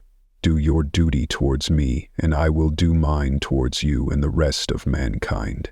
If you will comply with my conditions, I will leave them and you at peace. But if you refuse, I will glut the maw of death until it be satiated with the blood of your remaining friends. Abhorred monster, fiend that thou art, the tortures of hell are too mild a vengeance for thy crimes. Wretched devil, you reproach me with your creation. Come on, then, that I may extinguish the spark which I so negligently bestowed." My rage was without bounds. I sprang on him, impelled by all the feelings which can arm one being against the existence of another. He easily eluded me, and said, "Be calm. I entreat you to hear me before you give vent to your hatred on my devoted head. Have I not suffered enough that you seek to increase my misery? Life, although it may only be an accumulation of anguish, is dear to me, and I will defend it. Remember, thou hast made me more powerful than thyself. My height is superior to thine, my joints more supple. But I will not be tempted to set myself in opposition to thee. I am thy creature, and I will be even mild and docile to my natural lord and king if thou wilt also perform thy part, the which thou owest me. O Frankenstein, be not equitable to every other, and trample upon me alone, to whom thy justice and even thy clemency and affection is most due. Remember that I am thy creature. I ought to be thy Adam, but I am rather the fallen angel whom thou drivest from joy for no misdeed. Everywhere I see bliss, from which I alone am irrevocably excluded. I was benevolent and good. Misery made me a fiend. Make me happy, and I shall again be virtuous. Begone! I will not hear you. There can be no community between you and me. We are enemies. Begone, or let us try our strength in a fight in which one must fall. How can I move thee? Will no entreaties cause thee to turn a favorable eye upon thy creature, who implores thy goodness and compassion? Believe me, Frankenstein, I was benevolent. My soul glowed with love and humanity. But am I not alone, miserably alone? You, my Creator, abhor me. What hope can I gather from your fellow creatures who owe me nothing? They spurn and hate me. The desert mountains and dreary glaciers are my refuge. I have wandered here many days. The caves of ice, which I only do not fear, are a dwelling to me, and the only one which man does not grudge. These bleak skies I hail, for they are kinder to me than your fellow beings. If the multitude of mankind knew of my existence, they would do as you do and arm themselves for my destruction. Shall I not then hate them who abhor me? I will keep no terms with my enemies. I am miserable, and they shall share my wretchedness.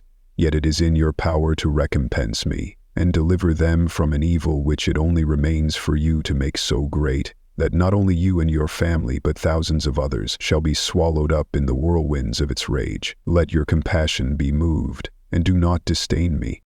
Listen to my tale. When you have heard that, abandon or commiserate me, as you shall judge that I deserve. But hear me. The guilty are allowed, by human laws, bloody as they are, to speak in their own defense before they are condemned. Listen to me, Frankenstein.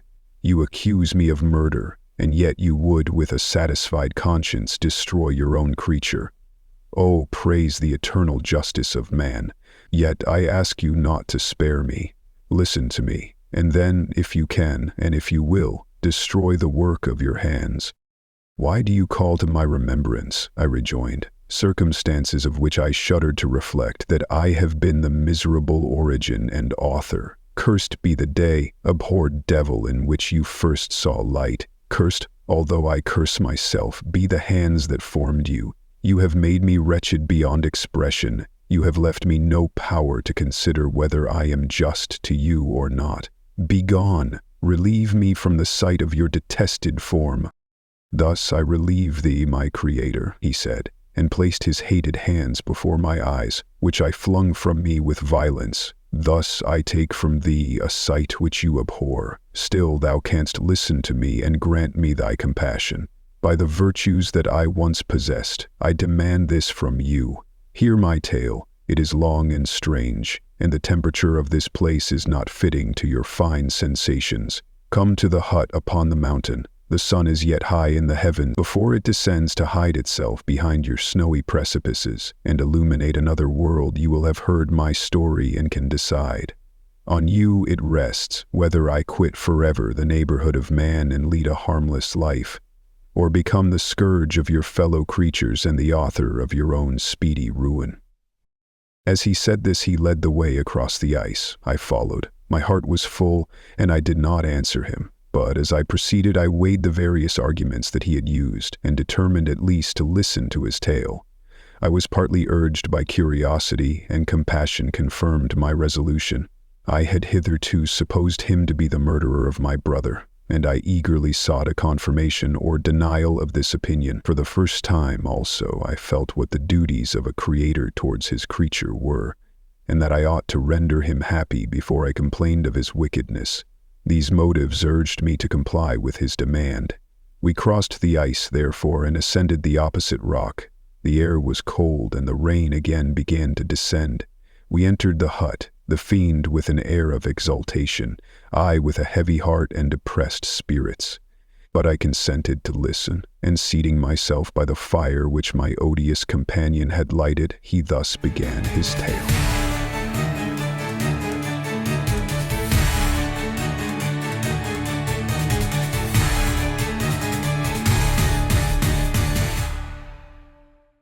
Chapter 11. It is with considerable difficulty that I remember the original era of my being.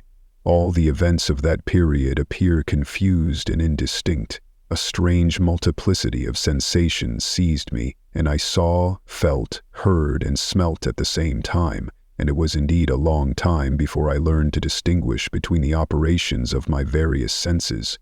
By degrees, I remember, a stronger light pressed upon my nerves, so that I was obliged to shut my eyes. Darkness then came over me and troubled me, but hardly had I felt this when, by opening my eyes, as I now supposed, the light poured in upon me again. I walked, and, I believe, descended, but I presently found a great alteration in my sensations. Before, dark and opaque bodies had surrounded me, impervious to my touch or sight. But I now found that I could wander on at liberty, with no obstacles which I could not either surmount or avoid. The light became more and more oppressive to me, and the heat wearying me as I walked, I sought a place where I could receive shade. This was the forest near Ingolstadt, and here I lay by the side of a brook, resting from my fatigue, until I felt tormented by hunger and thirst. This roused me from my nearly dormant state, and I ate some berries which I found hanging on the trees or lying on the ground. I slaked my thirst at the brook, and then, lying down, was overcome by sleep. It was dark when I awoke. I felt cold also, and half frightened, as it were, instinctively, finding myself so desolate. Before I had quitted your apartment, on a sensation of cold, I had covered myself with some clothes, but these were insufficient to secure me from the dews of night. I was a poor, helpless, miserable wretch, I knew, and could distinguish nothing. But feeling pain invade me on all sides, I sat down and wept. And wept. Soon a gentle light stole over the heavens and gave me a sensation of pleasure. I started up and beheld a radiant form rise from among the trees. The moon. I gazed with a kind of wonder. It moved slowly, but it enlightened my path, and I again went out in search of berries. I was still cold when under one of the trees I found a huge cloak with which I covered myself and sat down upon the ground. No distinct ideas occupied my mind. All was confused. I felt light and hunger and thirst and darkness. Innumerable sounds rang in my ears, and on all sides various scents saluted me. The only object that I could distinguish was the bright moon, and I fixed my eyes on that with pleasure. Several changes of day and night passed, and the orb of night had greatly lessened when I began to distinguish my sensations from each other. I gradually saw plainly the clear stream that supplied me with drink and the trees that shaded me with their foliage. I was delighted when I first discovered that a pleasant sound, which often saluted my ears, proceeded from the throats of the little winged animals who had often intercepted the light from my eyes. I began also to observe, with greater accuracy, the forms that surrounded me, and to perceive the boundaries of the radiant roof of light which canopied me. Sometimes I tried to imitate the pleasant songs of the birds, but was unable.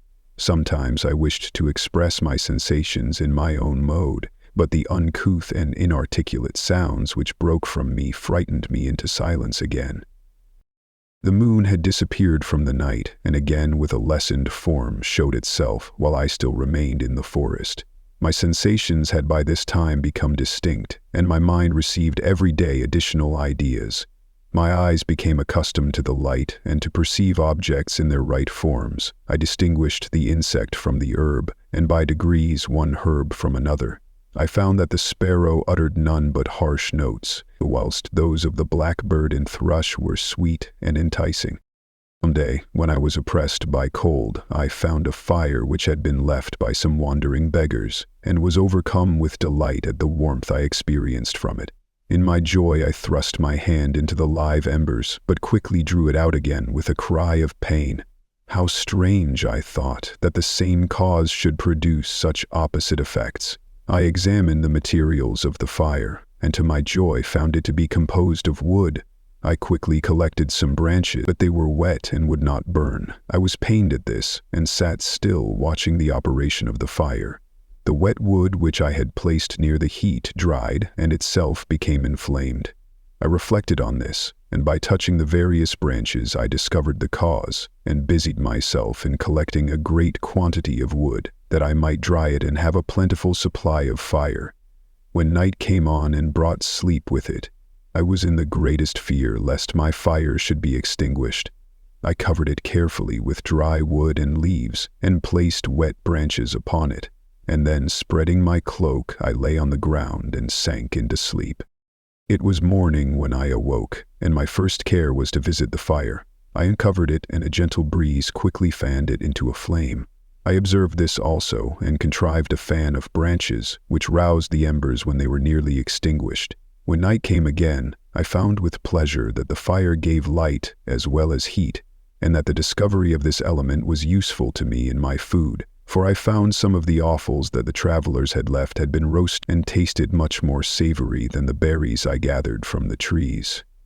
I tried therefore to dress my food in the same manner, placing it on the live embers.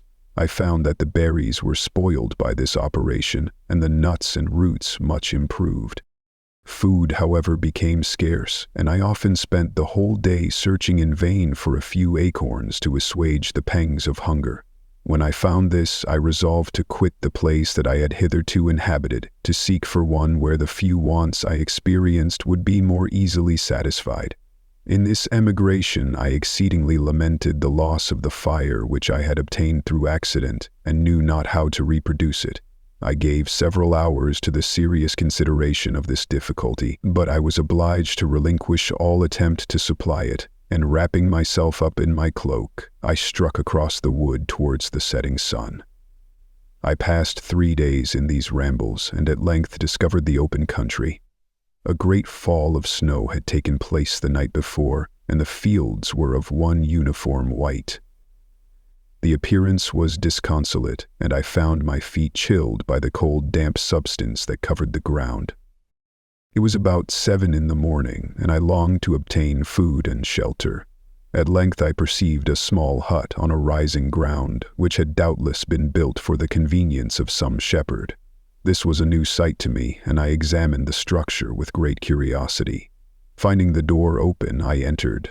An old man sat in it, near a fire over which he was preparing his breakfast.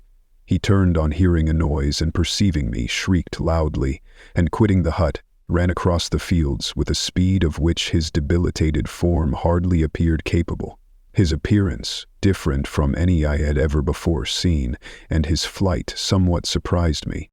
But I was enchanted by the appearance of the hut. Here the snow and rain could not penetrate, the ground was dry, and it presented to me then as exquisite and divine a retreat as pandemonium appeared to the demons of hell after their sufferings in the lake of fire. I greedily devoured the remnants of the shepherd's breakfast, which consisted of bread, cheese, milk, and wine. The latter, however, I did not like. Then, overcome by fatigue, I lay down among some straw and fell asleep. It was noon when I awoke, and, allured by the warmth of the sun which shone brightly on the white ground, I determined to recommence my travels, and, depositing the remains of the peasant's breakfast in a wallet I found, I proceeded across the fields for several hours, until at sunset I arrived at a village. How miraculous did this appear! The huts, the neater cottages, and stately houses engaged my admiration by turns. The vegetables in the gardens, the milk and cheese that I saw placed at the windows of some of the cottages, allured my appetite. One of the best of these I entered, but I had hardly placed my foot within the door before the children shrieked, and one of the women fainted. The whole village was roused. Some fled, some attacked me, until, grievously bruised by stones and many other kinds of missile weapons, I escaped to the open country and fearfully took refuge in a low hovel, quite bare and making a wretched appearance after the palaces I had beheld in the village. This hovel, however, joined a cottage of a neat and pleasant appearance, but after my late dearly bought experience, I dared not enter it. My place of refuge was constructed of wood, but so low that I could with difficulty sit upright in it. No wood, however, was placed on the earth, which formed the floor, but it was dry, and although the wind entered it by innumerable chinks, I found it an agreeable asylum from the snow and rain. Here then I retreated and lay down, happy to have found a shelter, however miserable, from the inclemency of the season, and still more from the barbarity of man. As soon as morning dawned, I crept from my kennel, that I might view the adjacent cottage, and discover if I could remain in the habitation I had found. It was situated against the back of the cottage, and surrounded on the sides, which were exposed by a pigsty and a clear pool of water. One part was open, and by that I had crept in. But now I covered every crevice by which I might be perceived with stones and wood, yet in such a manner that I might move them on occasion to pass out. All the light I enjoyed came through the sty, and that was sufficient for me. Having thus arranged my dwelling and carpeted it with clean straw, I retired, for I saw the figure of a man at a distance, and I remembered too well my treatment the night before to trust myself in his power. I had first, however, provided for my sustenance for that day by a loaf of coarse bread, which I purloined, and a cup with which I could drink more conveniently than from my hand of the pure water which flowed by my retreat. The floor was a little raised, so that it was kept perfectly dry, and by its vicinity to the chimney of the cottage it was tolerably warm. Being thus provided, I resolved to reside in this hovel until something should occur which might alter my determination. It was indeed a paradise compared to the bleak forest, my former residence, the rain-dropping branches and dank earth.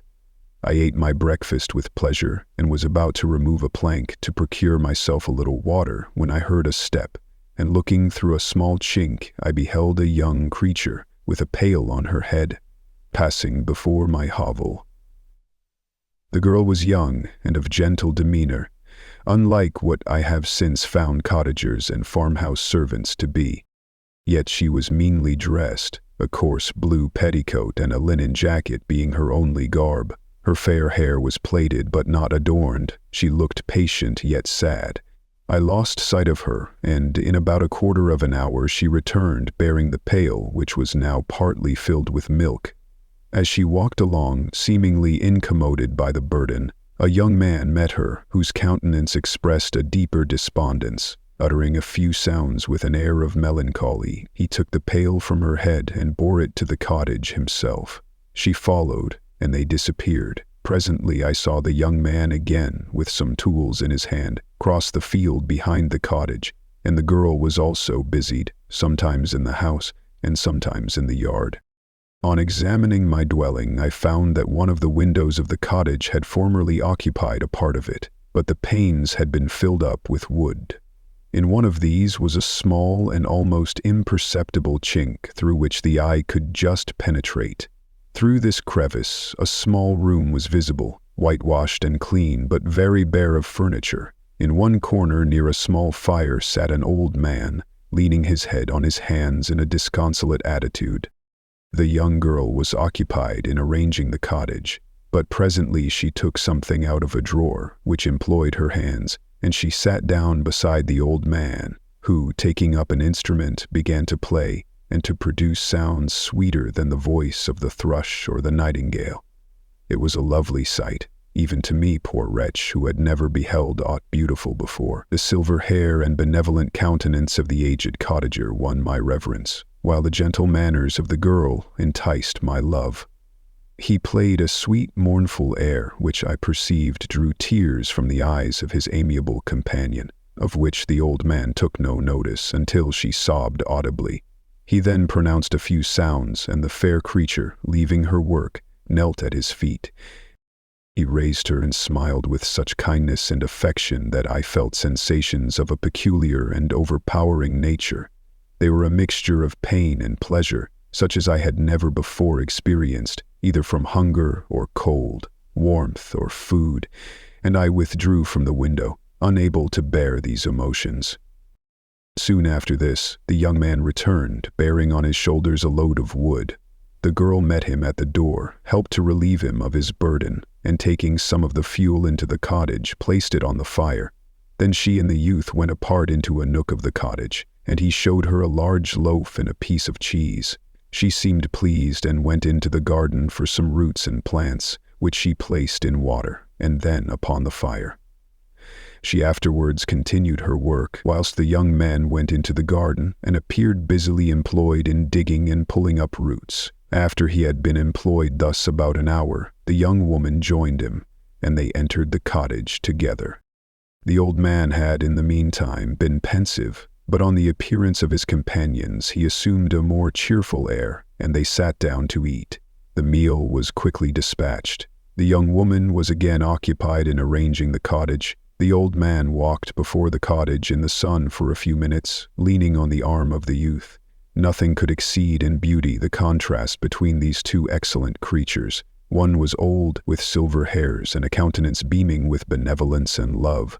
The younger was slight and graceful in his figure, and his features were molded with the finest symmetry, yet his eyes and attitude expressed the utmost sadness and despondency.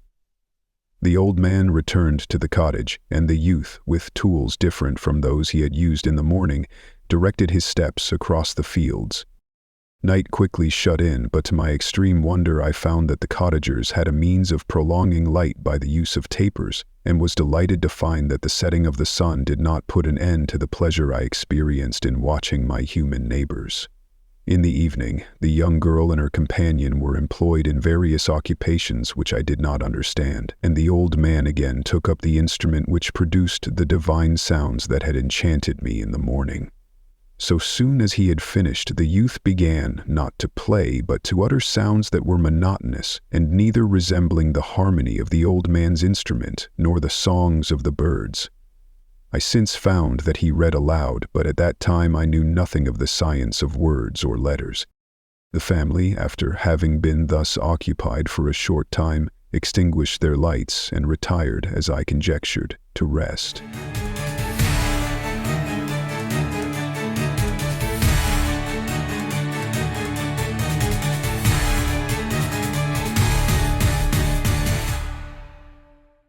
Chapter 12. I lay on my straw, but I could not sleep. I thought of the occurrences of the day. What chiefly struck me was the gentle manners of these people, and I longed to join them, but dared not.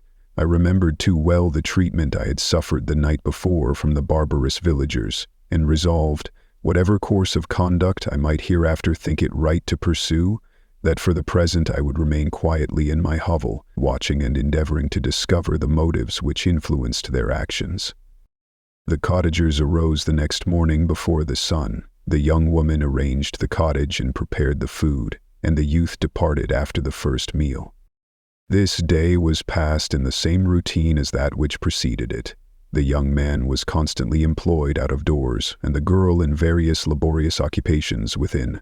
The old man, whom I soon perceived to be blind, employed his leisure hours on his instrument or in contemplation. Nothing could exceed the love and respect which the younger cottagers exhibited towards their venerable companion. They performed towards him every little office of affection and duty with gentleness, and he rewarded them by his benevolent smiles. They were not entirely happy. The young man and his companion often went apart and appeared to weep. I saw no cause for their unhappiness, but I was deeply affected by it. If such lovely creatures were miserable, it was less strange that I, an imperfect and solitary being, should be wretched. Yet, why were these gentle beings unhappy? They possessed a delightful house, for such it was in my eyes, and every luxury. They had a fire to warm them when chill, and delicious viands when hungry. They were dressed in excellent clothes, and still more, they enjoyed one another's company and speech, interchanging each day looks of affection and kindness. What did their tears imply? Did they really express pain? I was at first unable to solve these questions, but perpetual attention and time explained to me many appearances which were at first enigmatic. A considerable period elapsed before I discovered one of the causes of the uneasiness of this amiable family. It was poverty, and they suffered that evil in a very distressing degree. Their nourishment consisted entirely of the vegetables of their garden and the milk of one cow, which gave very little during the winter, when its masters could scarcely procure food to support it. They often, I believe, suffered the pangs of hunger very poignantly, especially the two younger cottagers, for several times they placed food before the old man, when they reserved none for themselves. This trait of kindness moved me sensibly. I had been accustomed during the night to steal a part of their store for my own consumption, but when I found that in doing this I inflicted pain on the cottagers, I abstained, and satisfied myself with berries, nuts, and roots which I gathered from a neighboring wood. I discovered also another means through which I was enabled to assist their labors. I found that the youth spent a great part of each day in collecting wood for the family fire, and during the night I often took his tools, the use of which I quickly discovered, and brought home firing sufficient for the consumption of several days. I remember the first time that I did this, the young woman, when she opened the door in the morning, appeared greatly astonished on seeing a great pile of wood on the outside. She uttered some words in a loud voice, and the youth joined her, who also expressed surprise. I observed with pleasure that he did not go to the forest that day, but spent it in repairing the cottage and cultivating the garden. By degrees I made a discovery of still greater moment. I found that these people possessed a method of communicating their experience and feelings to one another by articulate sounds. I perceived that the words they spoke sometimes produced pleasure or pain, smiles or sadness, in the minds and countenances of the hearers. This was indeed a godlike science, and I ardently desired to become acquainted with it. But I was baffled in every attempt I made for this purpose. Their pronunciation was quick, and the words they uttered not having any apparent connection with visible objects, I was unable to discover any clue by which I could unravel the mystery of their reference. By great application, however, and after having remained during the space of several revolutions of the moon in my hovel, I discovered the names that were given to some of the most familiar objects of discourse. I learned and applied the words fire, milk, bread, and wood. I learned also the names of the cottagers themselves. The youth and his companion had each of them several names, but the old man had only one, which was father. The girl was called sister or Agatha, and the youth Felix, brother or son. I cannot describe the delight I felt when I learned the ideas appropriated to each of these sounds and was able to pronounce them. I distinguished several other words without being able as yet to understand or apply them, such as good, dearest, unhappy. I spent the winter in this manner. The gentle manners and beauty of the cottagers greatly endeared them to me. When they were unhappy, I felt depressed. When they rejoiced, I sympathized in their joys. I saw few human beings besides them, and if any other happened to enter the cottage, their harsh manners and rude gait only enhanced to me the superior accomplishments of my friends. The old man, I could perceive, often endeavored to encourage his children, as sometimes I found that he called them, to cast off their melancholy. He would talk in a cheerful accent, with an expression of goodness that bestowed pleasure even upon me. Agatha listened with respect, her eyes sometimes filled with tears, which she endeavored to wipe away unperceived. But I generally found that her countenance and tone were more cheerful after having listened to the exhortations of her father. It was not thus with Felix. He was always the saddest of the group, and even to my unpracticed senses he appeared to have suffered more deeply than his friends. But if his countenance was more sorrowful, his voice was more cheerful than that of his sister, especially when he addressed the old man. I could mention innumerable instances which, although slight, marked the dispositions of these amiable cottagers. In the midst of poverty and want, Felix carried with pleasure to his sister the first little white flower that peeped out from beneath the snowy ground. Early in the morning, before she had risen, he cleared away the snow that obstructed her path to the milk-house, drew water from the well, and brought the wood from the outhouse, where, to his perpetual astonishment, he found his store always replenished by an invisible hand. In the day, I believe, he worked sometimes for a neighboring farmer, because he often went forth and did not return until dinner, yet brought no wood with him. At other times he worked in the garden, but as there was little to do in the frosty season, he read to the old man and Agatha. This reading had puzzled me extremely at first, but by degrees I discovered that he uttered many of the same sounds when he read as when he talked. I conjectured, therefore, that he found on the paper signs for speech which he understood, and I ardently longed to comprehend these also. But how was that possible when I did not even understand the sounds for which they stood as signs? I improved, however, sensibly in this science, but not sufficiently to follow up any kind of conversation, although I applied my whole mind to the endeavor.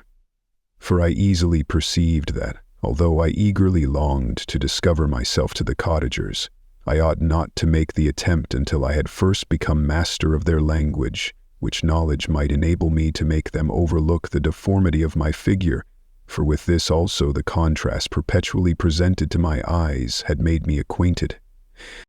I had admired the perfect forms of my cottagers, their grace, beauty, and delicate complexions, but how was I terrified when I viewed myself in a transparent pool. At first I started back, unable to believe that it was indeed I who was reflected in the mirror, and when I became fully convinced that I was in reality the monster that I am, I was filled with the bitterest sensations of despondence and mortification. Alas, I did not yet entirely know the fatal effects of this miserable deformity. As the sun became warmer and the light of day longer, the snow vanished, and I beheld the bare trees and the black earth. From this time Felix was more employed, and the heart-moving indications of impending famine disappeared. Their food, as I afterwards found, was coarse, but it was wholesome, and they procured a sufficiency of it. Several new kinds of plants sprang up in the garden which they dressed, and these signs of comfort increased daily as the season advanced. The old man, leaning on his son, walked each day at noon, when it did not rain, as I found it was called when the heavens poured forth its waters. This frequently took place, but a high wind quickly dried the earth, and the season became far more pleasant than it had been. My mode of life in my hovel was uniform. During the morning I attended the motions of the cottagers, and when they were dispersed in various occupations, I slept. The remainder of the day was spent in observing my friends. When they had retired to rest, if there was any moon or the night was starlight, I went into the woods and collected my own food and fuel for the cottage. When I returned, as often as it was necessary, I cleared their path from the snow and performed those offices that I had seen done by Felix. I afterwards found that these labors, performed by an invisible hand, greatly astonished them, and once or twice I heard them, on these occasions, utter the words, "good spirit," "wonderful," but I did not then understand the signification of these terms. My thoughts now became more active, and I longed to discover the motives and feelings of these lovely creatures. I was inquisitive to know why Felix appeared so miserable and Agatha so sad. I thought, foolish wretch, that it might be in my power to restore happiness to these deserving people. When I slept, or was absent, the forms of the venerable blind father, the gentle Agatha, and the excellent Felix flitted before me. I looked upon them as superior beings who would be the arbiters of my future destiny. I formed in my imagination 1,000 pictures of presenting myself to them and their reception of me. I imagined that they would be disgusted, until by my gentle demeanor and conciliating words, I should first win their favor and afterwards their love. These thoughts exhilarated me and led me to apply with fresh ardor to the acquiring the art of language. My organs were indeed harsh but supple, and although my voice was very unlike the soft music of their tones, yet I pronounced such words as I understood with tolerable ease. It was as the ass and the lapdog, yet surely the gentle ass whose intentions were affectionate, although his manners were rude, deserved better treatment than blows and execration. The pleasant showers and genial warmth of spring greatly altered the aspect of the earth. Men who before this change seemed to have been hid in caves dispersed themselves and were employed in various arts of cultivation. The birds sang in more cheerful notes, and the leaves began to bud forth on the trees. Happy, happy earth, fit habitation for gods, which, so short a time before, was bleak, damp, and unwholesome. My spirits were elevated by the enchanting appearance of nature. The past was blotted from my memory, the present was tranquil, and the future gilded by bright rays of hope and anticipations of joy.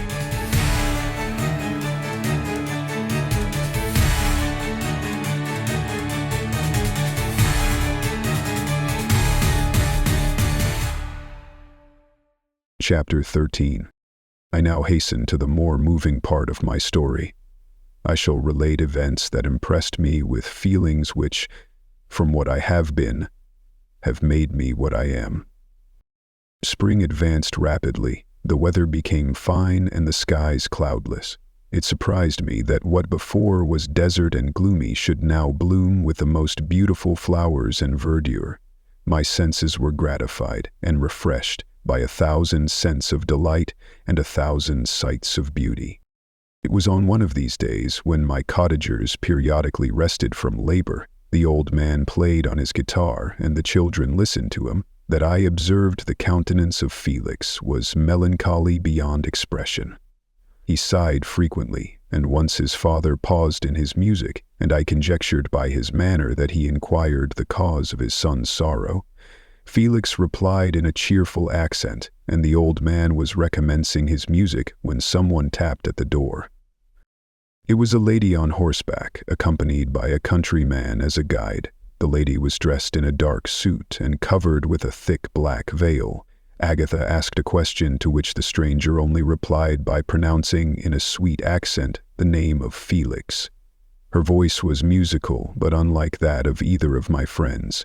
On hearing this word, Felix came up hastily to the lady, who, when she saw him, threw up her veil, and I beheld a countenance of angelic beauty and expression.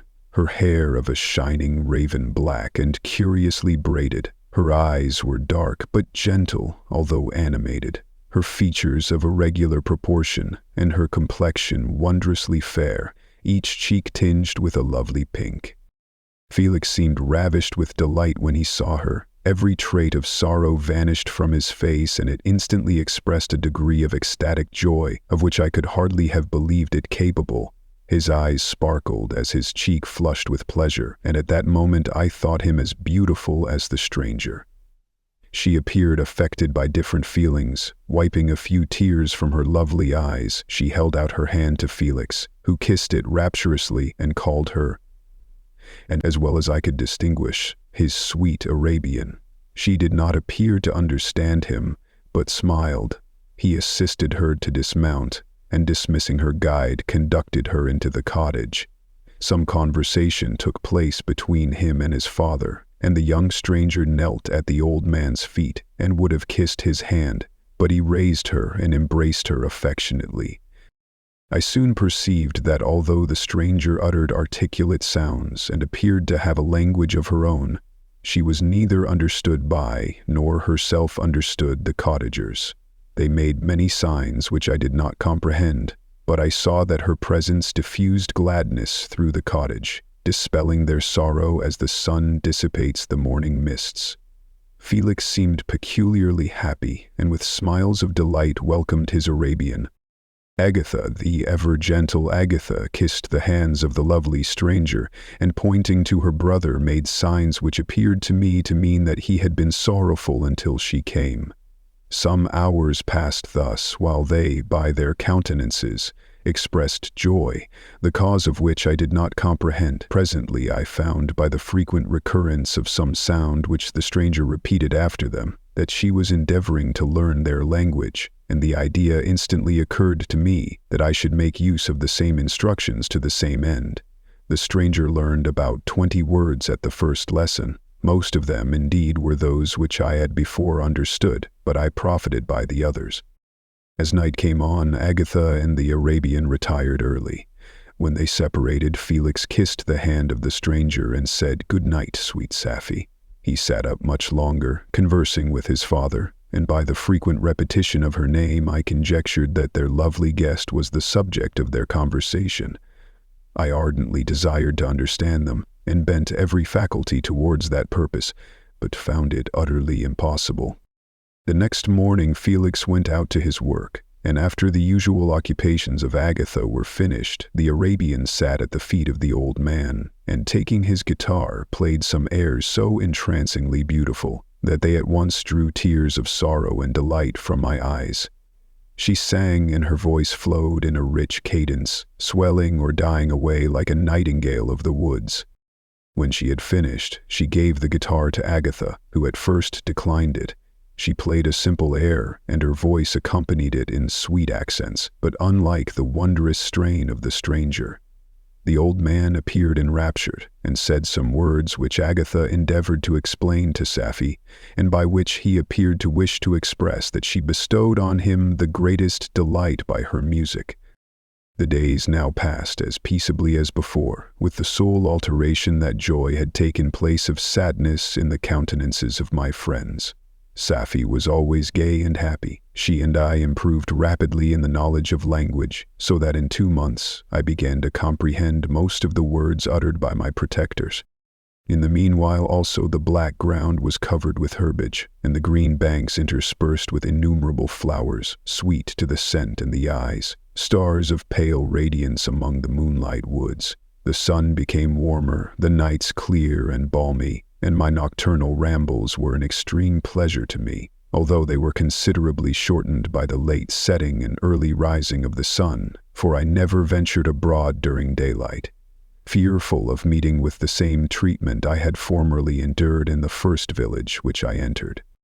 My days were spent in close attention that I might more speedily master the language, and I may boast that I improved more rapidly than the Arabian, who understood very little and conversed in broken accents, whilst I comprehended and could imitate almost every word that was spoken. While I improved in speech, I also learned the science of letters as it was taught to the stranger, and this opened before me a wide field for wonder and delight. The book from which Felix instructed Safie was Volney's Ruins of Empires. I should not have understood the purport of this book had not Felix, in reading it, given very minute explanations. He had chosen this work, he said, because the declamatory style was framed in imitation of the Eastern authors, Through this work I obtained a cursory knowledge of history and a view of the several empires at present existing in the world. It gave me an insight into the manners, governments, and religions of the different nations of the earth. I heard of the slothful Asiatics, of the stupendous genius and mental activity of the Grecians, of the wars and wonderful virtue of the early Romans, of their subsequent degenerating, of the decline of that mighty empire, of chivalry, Christianity, and kings. I heard of the discovery of the American hemisphere and wept with Safie over the hapless fate of its original inhabitants. These wonderful narrations inspired me with strange feelings. Was man indeed at once so powerful, so virtuous and magnificent, yet so vicious and base? He appeared at one time a mere scion of the evil principle, and at another as all that can be conceived of noble and godlike. To be a great and virtuous man appeared the highest honor that can befall a sensitive being. To be base and vicious, as many on record have been, appeared the lowest degradation, a condition more abject than that of the blind mole or harmless worm. For a long time, I could not conceive how one man could go forth to murder his fellow, or even why there were laws and governments. But when I heard details of vice and bloodshed, my wonder ceased, and I turned away with disgust and loathing. Every conversation of the cottagers now opened new wonders to me. While I listened to the instructions which Felix bestowed upon the Arabian, the strange system of human society was explained to me. I heard of the division of property, of immense wealth and squalid poverty, of rank, descent, and noble blood. The words induced me to turn towards myself. I learned that the possessions most esteemed by your fellow creatures were high and unsullied descent, united with riches. A man might be respected with only one of these advantages, but without either he was considered, except in very rare instances, as a vagabond and a slave, doomed to waste his powers for the profits of the chosen few. And what was I?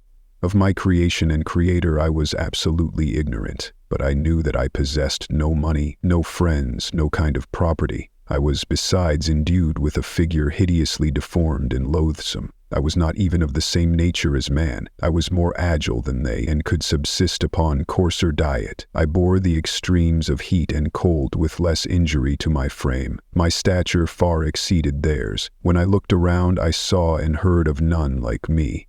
Was I then a monster, a blot upon the earth, from which all men fled and whom all men disowned? I cannot describe to you the agony that these reflections inflicted upon me. I tried to dispel them, but sorrow only increased with knowledge. Oh, that I had forever remained in my native wood, nor known nor felt beyond the sensations of hunger, thirst, and heat. Of what a strange nature is knowledge! It clings to the mind when it has once seized on it like a lichen on the rock. I wished sometimes to shake off all thought and feeling, but I learned that there was but one means to overcome the sensation of pain, and that was death, a state which I feared yet did not understand. I admired virtue and good feelings and loved the gentle manners and amiable qualities of my cottagers, but I was shut out from intercourse with them, except through means which I obtained by stealth, when I was unseen and unknown, and which rather increased than satisfied the desire I had of becoming one among my fellows. The gentle words of Agatha and the animated smiles of the charming Arabian were not for me. The mild exhortations of the old man and the lively conversation of the loved Felix were not for me. Miserable, unhappy wretch!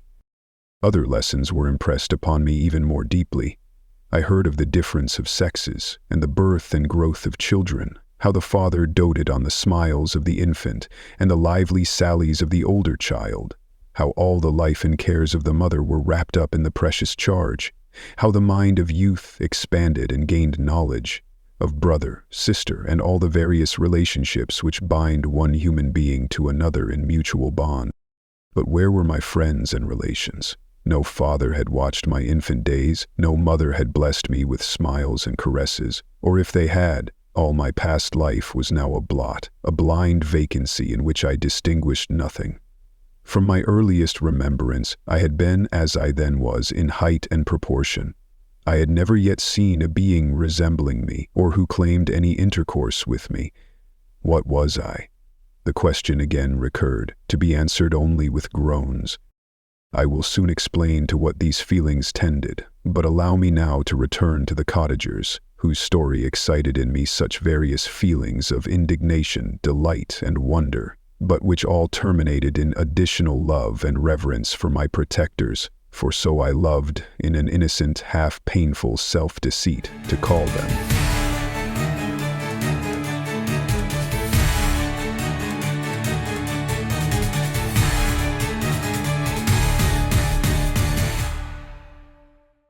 Chapter 14. Some time elapsed before I learned the history of my friends. It was one which could not fail to impress itself deeply on my mind, unfolding as it did a number of circumstances, each interesting and wonderful to one so utterly inexperienced as I was. The name of the old man was de Lacy. He was descended from a good family in France, where he had lived for many years in affluence, respected by his superiors and beloved by his equals. His son was bred in the service of his country, and Agatha had ranked with ladies of the highest distinction. A few months before my arrival, they had lived in a large and luxurious city called Paris, surrounded by friends and possessed of every enjoyment which virtue, refinement of intellect, or taste, accompanied by a moderate fortune, could afford. The father of Safi had been the cause of their ruin. He was a Turkish merchant and had inhabited Paris for many years when, for some reason which I could not learn, he became obnoxious to the government. He was seized and cast into prison the very day that Safi arrived from Constantinople to join him. He was tried and condemned to death. The injustice of his sentence was very flagrant. All Paris was indignant, and it was judged that his religion and wealth, rather than the crime alleged against him, had been the cause of his condemnation. Felix had accidentally been present at the trial. His horror and indignation were uncontrollable when he heard the decision of the court. He made at that moment a solemn vow to deliver him, and then looked around for the means. After many fruitless attempts to gain admittance to the prison, he found a strongly grated window in an unguarded part of the building, which lighted the dungeon of the unfortunate Mohammedan, who, loaded with chains, waited in despair the execution of the barbarous sentence.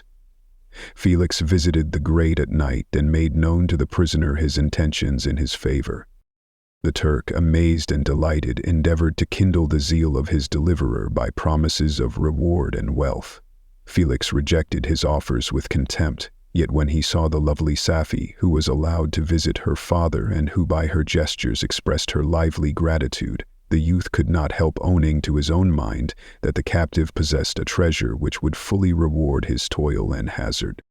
The Turk quickly perceived the impression that his daughter had made on the heart of Felix, and endeavored to secure him more entirely in his interests by the promise of her hand in marriage so soon as he should be conveyed to a place of safety. Felix was too delicate to accept this offer, yet he looked forward to the probability of the event as to the consummation of his happiness. During the ensuing days, while the preparations were going forward for the escape of the merchant, the zeal of Felix was warmed by several letters that he received from this lovely girl, who found means to express her thoughts in the language of her lover by the aid of an old man, a servant of her father who understood French. She thanked him in the most ardent terms for his intended services towards her parent, and at the same time she gently deplored her own fate. I have copies of these letters, for I found means during my residence in the hovel to procure the implements of writing, and the letters were often in the hands of Felix or Agatha. Before I depart, I will give them to you. They will prove the truth of my tale. But at present, as the sun is already far declined, I shall only have time to repeat the substance of them to you.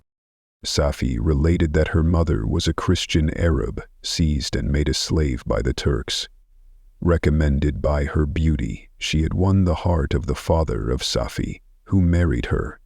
The young girl spoke in high and enthusiastic terms of her mother, who, born in freedom, spurned the bondage to which she was now reduced. She instructed her daughter in the tenets of her religion, and taught her to aspire to higher powers of intellect and an independence of spirit forbidden to the female followers of Mohammed. This lady died, but her lessons were indelibly impressed on the mind of Safi, who sickened at the prospect of again returning to Asia and being immured within the walls of a harem, allowed only to occupy herself with infantile amusements ill-suited to the temper of her soul. Now accustomed to grand ideas and a noble emulation for virtue, the prospect of marrying a Christian and remaining in a country where women were allowed to take a rank in society was enchanting to her. The day for the execution of the Turk was fixed, but on the night previous to it he quitted his prison and before morning was distant many leagues from Paris. Felix had procured passports in the name of his father, sister, and himself. He had previously communicated his plan to the former, who aided the deceit by quitting his house under the pretense of a journey and concealed himself with his daughter in an obscure part of Paris. Felix conducted the fugitives through France to Lyons and across Mont-Cenis to Leghorn, where the merchant had decided to wait a favorable opportunity of passing into some part of the Turkish dominions. Safie resolved to remain with her father until the moment of his departure, before which time the Turk renewed his promise that she should be united to his deliverer, and Felix remained with them in expectation of that event, and in the meantime he enjoyed the society of the Arabian, who exhibited towards him the simplest and tenderest affection. They conversed with one another through the means of an interpreter, and sometimes with the interpretation of looks, and Safie sang to him the divine airs of her native country. The Turk allowed this intimacy to take place, and encouraged the hopes of the youthful lovers, while in his heart he had formed far other plans. He loathed the idea that his daughter should be united to a Christian, but he feared the resentment of Felix if he should appear lukewarm, for he knew that he was still in the power of his deliverer if he should choose to betray him to the Italian state which they inhabited. He revolved 1,000 plans by which he should be enabled to prolong the deceit until it might be no longer necessary, and secretly to take his daughter with him when he departed. His plans were facilitated by the news which arrived from Paris. The government of France were greatly enraged at the escape of their victim, and spared no pains to detect and punish his deliverer. The plot of Felix was quickly discovered, and De Lacy and Agatha were thrown into prison. The news reached Felix and roused him from his dream of pleasure. His blind and aged father and his gentle sister lay in a noisome dungeon, while he enjoyed the free air and the society of her whom he loved. This idea was torture to him. He quickly arranged with the Turk that if the latter should find a favorable opportunity for escape before Felix could return to Italy, Safie should remain as a boarder at a convent at Leghorn. And then, quitting the lovely Arabian, he hastened to Paris and delivered himself up to the vengeance of the law, hoping to free De Lacy and Agatha by this proceeding. He did not succeed. They remained confined for 5 months before the trial took place, the result of which deprived them of their fortune and condemned them to a perpetual exile from their native country. They found a miserable asylum in the cottage in Germany, where I discovered them. Felix soon learned that the treacherous Turk, for whom he and his family endured such unheard-of oppression, on discovering that his deliverer was thus reduced to poverty and ruin, became a traitor to good feeling and honor, and had quitted Italy with his daughter, insultingly sending Felix a pittance of money to aid him, as he said, in some plan of future maintenance. Such were the events that preyed on the heart of Felix, and rendered him, when I first saw him, the most miserable of his family. He could have endured poverty, and while this distress had been the meed of his virtue, he gloried in it. But the ingratitude of the Turk, and the loss of his beloved Safie, were misfortunes more bitter and irreparable. The arrival of the Arabian now infused new life into his soul. When the news reached Leghorn that Felix was deprived of his wealth and rank, the merchant commanded his daughter to think no more of her lover, but to prepare to return to her native country. The generous nature of Safie was outraged by this command. She attempted to expostulate with her father, but he left her angrily, reiterating his tyrannical mandate. A few days after, the Turk entered his daughter's apartment and told her hastily that he had reason to believe that his residence at Leghorn had been divulged, and that he should speedily be delivered up to the French government. He had consequently hired a vessel to convey him to Constantinople, for which city he should sail in a few hours. He intended to leave his daughter under the care of a confidential servant, to follow at her leisure with the greater part of his property, which had not yet arrived at Leghorn. When alone, Sophie resolved in her own mind the plan of conduct that it would become her to pursue in this emergency. A residence in Turkey was abhorrent to her. Her religion and her feelings were alike averse to it. By some papers of her father which fell into her hands, she heard of the exile of her lover and learnt the name of the spot where he then resided. She hesitated some time, but at length she formed her determination. Taking with her some jewels that belonged to her and a sum of money, she quitted Italy with an attendant, a native of Leghorn, but who understood the common language of Turkey, and departed for Germany. She arrived in safety at a town about 20 leagues from the cottage of de Lacy, when her attendant fell dangerously ill. Safie nursed her with the most devoted affection, but the poor girl died, and the Arabian was left alone, unacquainted with the language of the country and utterly ignorant of the customs of the world. She fell, however, into good hands. The Italian had mentioned the name of the spot for which they were bound, and after her death the woman of the house in which they had lived took care that Safie should arrive in safety at the cottage of her lover.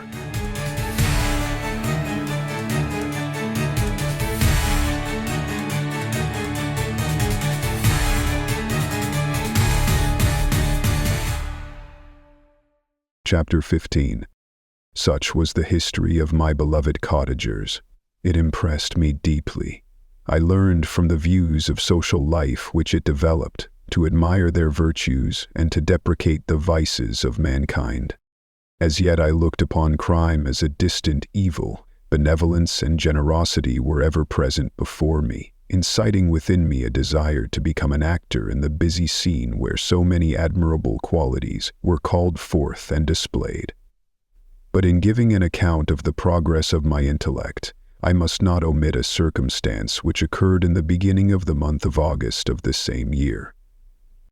A night, during my accustomed visit to the neighboring wood where I collected my own food and brought home firing for my protectors, I found on the ground a leathern portmanteau containing several articles of dress and some books. I eagerly seized the prize and returned with it to my hovel. Fortunately, the books were written in the language, the elements of which I had acquired at the cottage. They consisted of Paradise Lost, a volume of Plutarch's Lives, and the Sorrows of Werther. The possession of these treasures gave me extreme delight. I now continually studied and exercised my mind upon these histories, whilst my friends were employed in their ordinary occupations. I can hardly describe to you the effect of these books. They produced in me an infinity of new images and feelings that sometimes raised me to ecstasy, but more frequently sunk me into the lowest dejection. In the Sorrows of Werther, besides the interest of its simple and affecting story, so many opinions are canvassed, and so many lights thrown upon what had hitherto been to me obscure subjects, that I found in it a never-ending source of speculation and astonishment. The gentle and domestic manners it described, combined with lofty sentiments and feelings, which had for their object something out of self, accorded well with my experience among my protectors, and with the wants which were forever alive in my own bosom. But I thought Werther himself a more divine being than I had ever beheld or imagined. His character contained no pretension, but it sank deep. The disquisitions upon death and suicide were calculated to fill me with wonder. I did not pretend to enter into the merits of the case, yet I inclined towards the opinions of the hero whose extinction I wept, without precisely understanding it. As I read, however, I applied much personally to my own feelings and condition. I found myself similar, yet at the same time strangely unlike to the beings concerning whom I read, and to whose conversation I was a listener. I sympathized with and partly understood them, but I was unformed in mind. I was dependent on none and related to none. The path of my departure was free, and there was none to lament my annihilation. My person was hideous and my stature gigantic. What did this mean? Who was I? What was I? Whence did I come? What was my destination? These questions continually recurred, but I was unable to solve them. The volume of Plutarch's Lives which I possessed contained the histories of the first founders of the ancient republics. This book had a far different effect upon me from the sorrows of Werther. I learned from Werther's imaginations, despondency, and gloom, but Plutarch taught me high thoughts.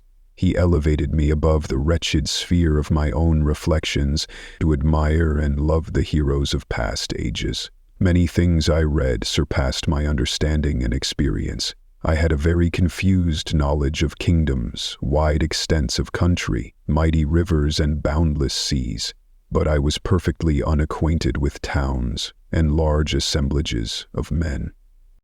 The cottage of my protectors had been the only school in which I had studied human nature, but this book developed new and mightier scenes of action. I read of men concerned in public affairs, governing or massacring their species. I felt the greatest ardor for virtue rise within me, and abhorrence for vice, as far as I understood the signification of those terms, relative as they were as I applied them to pleasure and pain alone.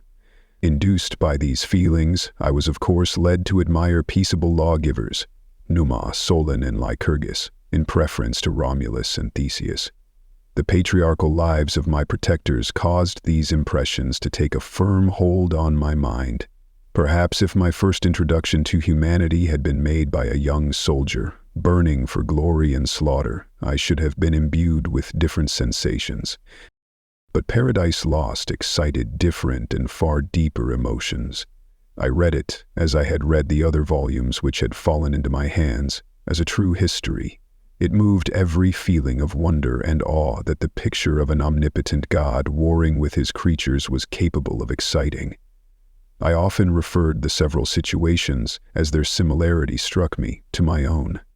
Like Adam, I was apparently united by no link to any other being in existence, but his state was far different from mine in every other respect. He had come forth from the hands of God a perfect creature, happy and prosperous, guarded by the especial care of his Creator.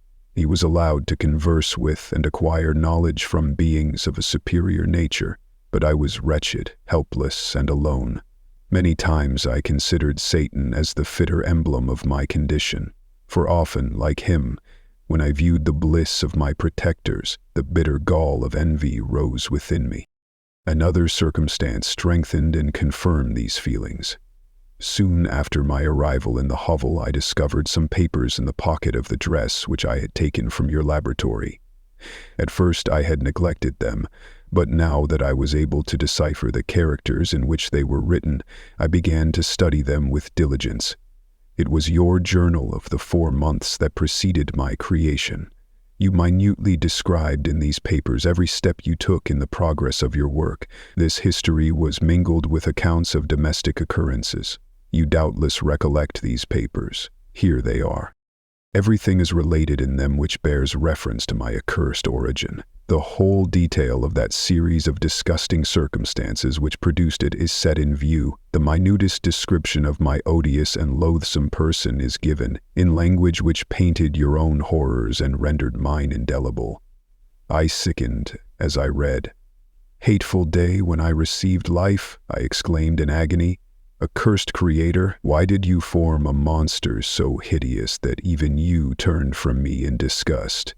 God in pity made man beautiful and alluring after his own image, but my form is a filthy type of yours, more horrid even from the very resemblance. Satan had his companions, fellow devils, to admire and encourage him, but I am solitary and abhorred." These were the reflections of my hours of despondency and solitude, but when I contemplated the virtues of the cottagers, their amiable and benevolent dispositions, I persuaded myself that when they should become acquainted with my admiration of their virtues, they would compassionate me and overlook my personal deformity. Could they turn from their door one, however monstrous, who solicited their compassion and friendship? I resolved at least not to despair, but in every way to fit myself for an interview with them which would decide my fate. I postponed this attempt for some months longer, for the importance attached to its success inspired me with a dread lest I should fail. Besides, I found that my understanding improved so much with every day's experience that I was unwilling to commence this undertaking until a few more months should have added to my sagacity. Several changes in the meantime took place in the cottage. The presence of Safi diffused happiness among its inhabitants, and I also found that a greater degree of plenty reigned there. Felix and Agatha spent more time in amusement and conversation, and were assisted in their labors by servants. They did not appear rich, but they were contented and happy. Their feelings were serene and peaceful, while mine became every day more tumultuous. Increase of knowledge only discovered to me more clearly what a wretched outcast I was. I cherished hope, it is true, but it vanished when I beheld my person reflected in water, or my shadow in the moonshine, even as that frail image and that inconstant shade. I endeavored to crush these fears and to fortify myself for the trial which in a few months I resolved to undergo, and sometimes I allowed my thoughts, unchecked by reason, to ramble in the fields of paradise, and dared to fancy amiable and lovely creatures sympathizing with my feelings and cheering my gloom. Their angelic countenances breathed smiles of consolation, but it was all a dream. No Eve soothed my sorrows nor shared my thoughts. I was alone. I remembered Adam's supplication to his Creator, but where was mine? He had abandoned me, and in the bitterness of my heart I cursed him. Autumn passed thus. I saw with surprise and grief the leaves decay and fall, and nature again assumed the barren and bleak appearance it had worn when I first beheld the woods and the lovely moon. Yet I did not heed the bleakness of the weather. I was better fitted by my conformation for the endurance of cold than heat. But my chief delights were the sight of the flowers, the birds, and all the gay apparel of summer. When those deserted me, I turned with more attention towards the cottagers. Their happiness was not decreased by the absence of summer. They loved and sympathized with one another, and their joys, depending on each other, were not interrupted by the casualties that took place around them. The more I saw of them, the greater became my desire to claim their protection and kindness. My heart yearned to be known and loved by these amiable creatures. To see their sweet looks directed towards me with affection was the utmost limit of my ambition. I dared not think that they would turn them from me with disdain and horror. The poor that stopped at their door were never driven away. I asked, it is true, for greater treasures than a little food or rest. I required kindness and sympathy, but I did not believe myself utterly unworthy of it. The winter advanced, and an entire revolution of the seasons had taken place since I awoke into life.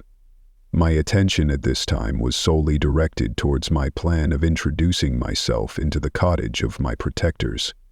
I revolved many projects, but that on which I finally fixed was to enter the dwelling when the blind old man should be alone. I had sagacity enough to discover that the unnatural hideousness of my person was the chief object of horror with those who had formerly beheld me. My voice, although harsh, had nothing terrible in it. I thought therefore that if, in the absence of his children, I could gain the good will and mediation of the old de Lacy, I might by his means be tolerated by my younger protectors. One day, when the sun shone on the red leaves that strewed the ground and diffused cheerfulness, although it denied warmth, Safi, Agatha, and Felix departed on a long country walk, and the old man, at his own desire, was left alone in the cottage.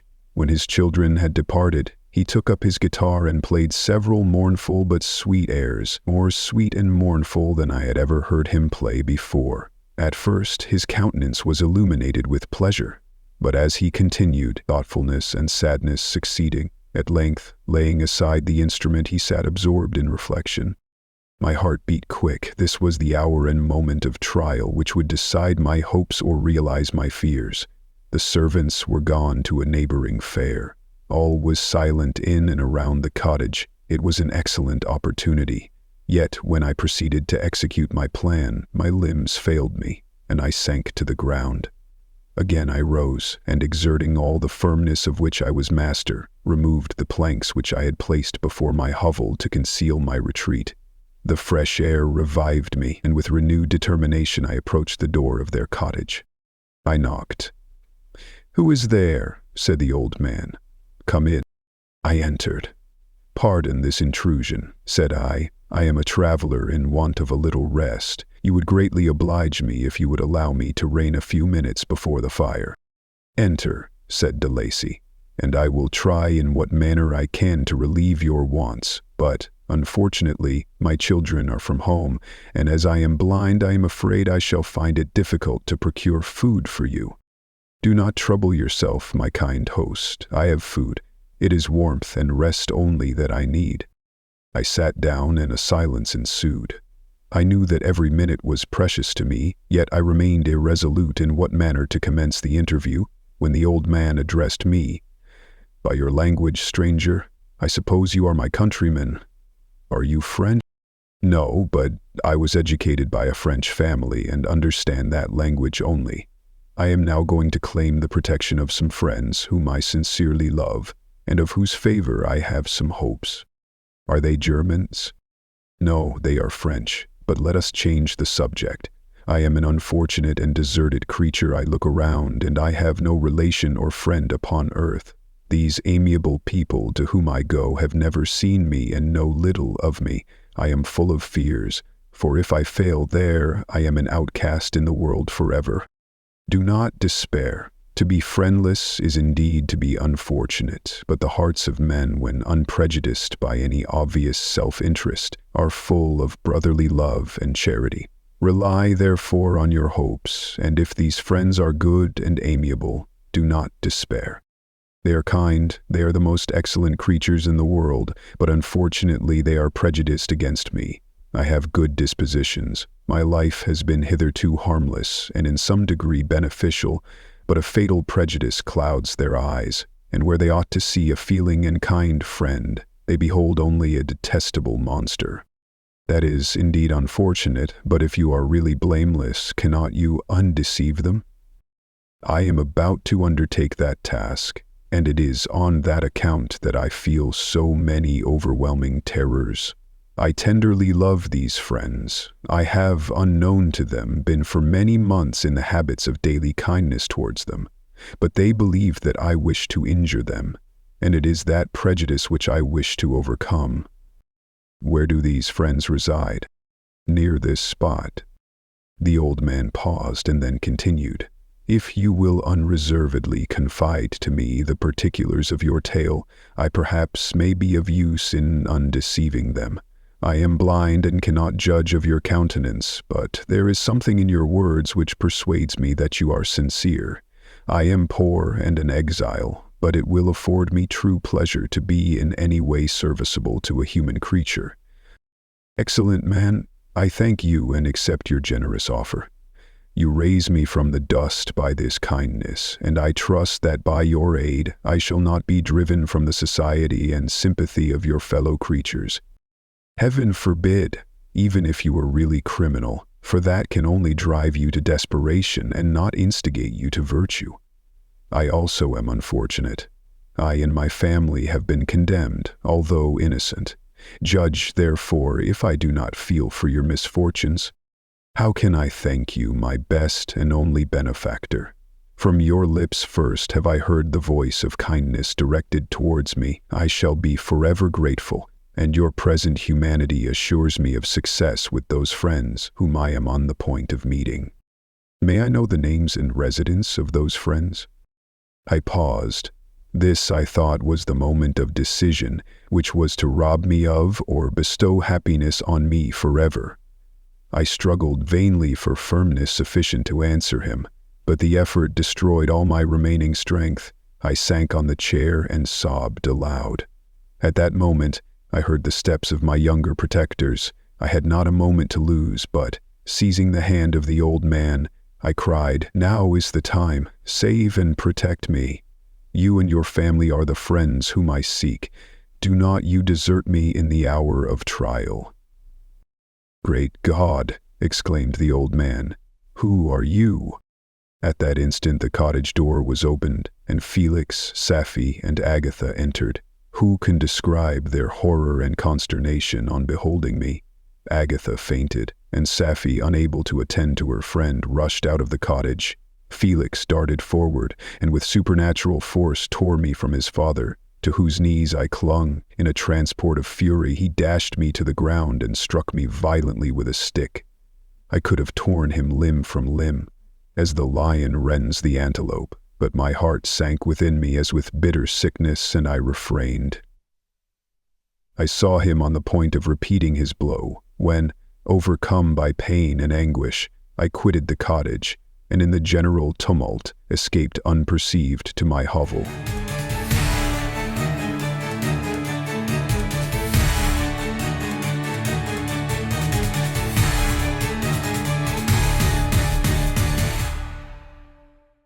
Chapter 16. Cursed, cursed Creator, why did I live? Why, in that instant, did I not extinguish the spark of existence which you had so wantonly bestowed? I know not. Despair had not yet taken possession of me. My feelings were those of rage and revenge. I could with pleasure have destroyed the cottage and its inhabitants, and have glutted myself with their shrieks and misery. When night came, I quitted my retreat and wandered in the wood. And now, no longer restrained by the fear of discovery, I gave vent to my anguish in fearful howlings. I was like a wild beast that had broken the toils, destroying the objects that obstructed me, and ranging through the wood with a stag-like swiftness. Oh, what a miserable night I passed! The cold stars shone in mockery, and the bare trees waved their branches above me. Now and then the sweet voice of a bird burst forth amidst the universal stillness. All save I were at rest or in enjoyment. I, like the arch-fiend, bore a hell within me, and finding myself unsympathized with, wished to tear up the trees, spread havoc and destruction around me, and then to have sat down and enjoyed the ruin. But this was a luxury of sensation that could not endure. I became fatigued with excess of bodily exertion, and sank on the damp grass in the sick impotence of despair. There was none among the myriads of men that existed who would pity or assist me, and should I feel kindness towards my enemies? No. From that moment I declared everlasting war against the species, and more than all, against him who had formed me and sent me forth to this insupportable misery. The sun rose. I heard the voices of men, and knew that it was impossible to return to my retreat during that day. Accordingly, I hid myself in some thick underwood, determining to devote the ensuing hours to reflection on my situation. The pleasant sunshine and the pure air of day restored me to some degree of tranquility, and when I considered what had passed at the cottage, I could not help believing that I had been too hasty in my conclusions. I had certainly acted imprudently.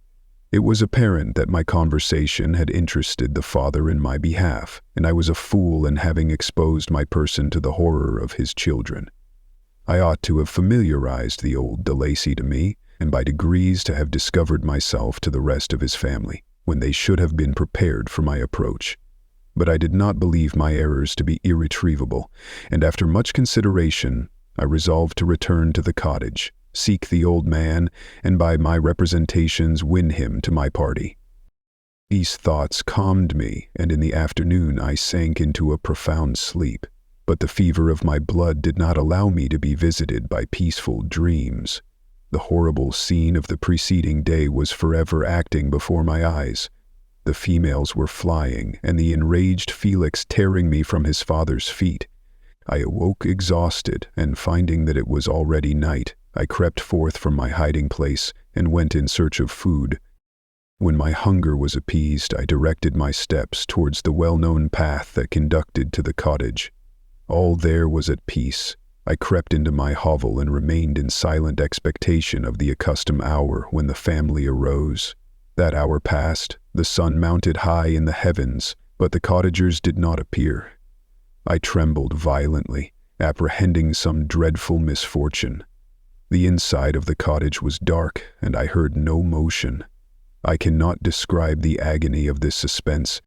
Presently 2 countrymen passed by, but pausing near the cottage, they entered into conversation, using violent gesticulations, but I did not understand what they said, as they spoke the language of the country, which differed from that of my protectors. Soon after, however, Felix approached with another man. I was surprised, as I knew that he had not quitted the cottage that morning, and waited anxiously to discover from his discourse the meaning of these unusual appearances. "Do you consider," said his companion to him, "that you will be obliged to pay 3 months' rent, and to lose the produce of your garden? I do not wish to take any unfair advantage, and I beg therefore that you will take some days to consider of your determination." "It is utterly useless," replied Felix. "We can never again inhabit your cottage. The life of my father is in the greatest danger, owing to the dreadful circumstance that I have related. My wife and my sister will never recover from their horror. I entreat you not to reason with me any more. Take possession of your tenement and let me fly from this place." Felix trembled violently as he said this. He and his companion entered the cottage, in which they remained for a few minutes and then departed. I never saw any of the family of de Lacy more. I continued for the remainder of the day in my hovel in a state of utter and stupid despair. My protectors had departed and had broken the only link that held me to the world. For the first time, the feelings of revenge and hatred filled my bosom, and I did not strive to control them, but allowing myself to be borne away by the stream, I bent my mind towards injury and death. When I thought of my friends, of the mild voice of de Lacy, the gentle eyes of Agatha, and the exquisite beauty of the Arabian, these thoughts vanished, and a gush of tears somewhat soothed me. But again, when I reflected that they had spurned and deserted me, anger returned, a rage of anger, and unable to injure anything human, I turned my fury towards inanimate objects. As night advanced, I placed a variety of combustibles around the cottage, and after having destroyed every vestige of cultivation in the garden, I waited with forced impatience until the moon had sunk to commence my operation. As the night advanced, a fierce wind arose from the woods and quickly dispersed the clouds that had loitered in the heavens. The blast tore along like a mighty avalanche and produced a kind of insanity in my spirits that burst all bounds of reason and reflection. I lighted the dry branch of a tree and danced with fury around the devoted cottage, my eyes still fixed on the western horizon, the edge of which the moon nearly touched. A part of its orb was at length hid, and I waved my brand. It sank, and with a loud scream I fired the straw and heath and bushes which I had collected. The wind fanned the fire, and the cottage was quickly enveloped by the flames, which clung to it and licked it with their forked and destroying tongues. As soon as I was convinced that no assistance could save any part of the habitation, I quitted the scene and sought for refuge in the woods. And now, with the world before me, whither should I bend my steps? I resolved to fly far from the scene of my misfortunes, but to me, hated and despised, every country must be equally horrible. At length, the thought of you crossed my mind. I learned from your papers that you were my father, my creator, and to whom could I apply with more fitness than to him who had given me life? Among the lessons that Felix had bestowed upon Safie, geography had not been omitted. I had learned from these the relative situations of the different countries of the earth. You had mentioned Geneva as the name of your native town, and towards this place I resolved to proceed.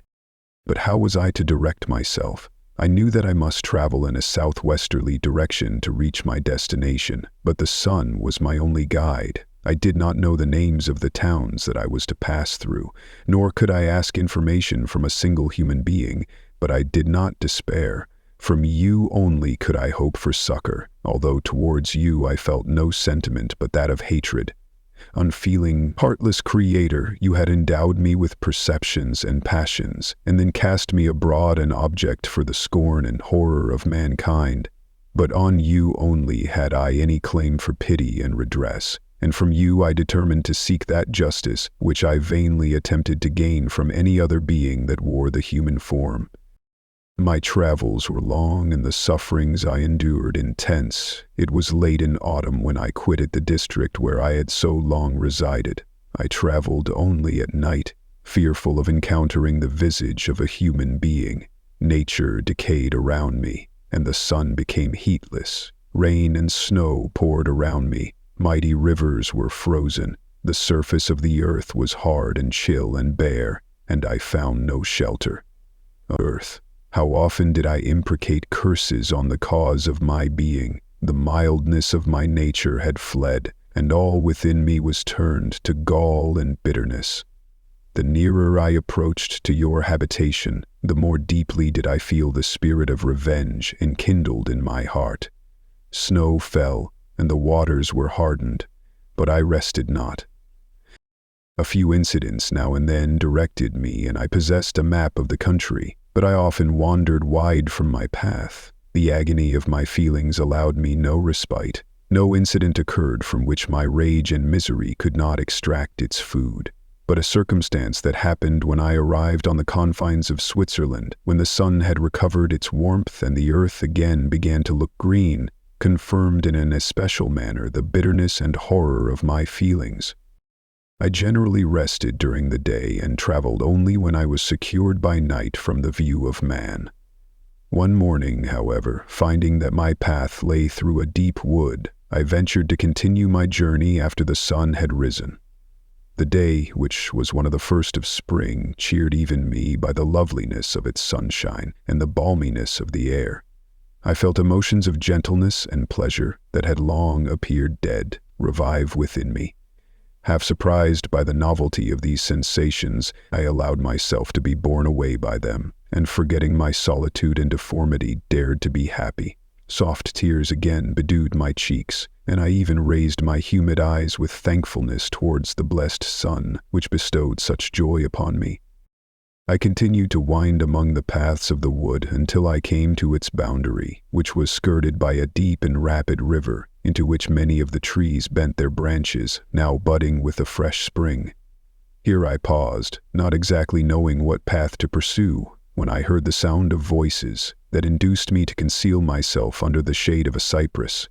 I was scarcely hid when a young girl came running towards the spot where I was concealed, laughing as if she ran from someone in sport. She continued her course along the precipitous sides of the river, when suddenly her foot slipped and she fell into the rapid stream. I rushed from my hiding place and with extreme labor, from the force of the current, saved her and dragged her to shore. She was senseless, and I endeavored by every means in my power to restore animation, when I was suddenly interrupted by the approach of a rustic, who was probably the person from whom she had playfully fled. On seeing me, he darted towards me, and tearing the girl from my arms, hastened towards the deeper parts of the wood. I followed speedily, I hardly knew why, but when the man saw me draw near, he aimed a gun which he carried at my body and fired. I sank to the ground, and my injurer, with increased swiftness, escaped into the wood. This was then the reward of my benevolence. I had saved a human being from destruction, and as a recompense I now writhed under the miserable pain of a wound which shattered the flesh and bone.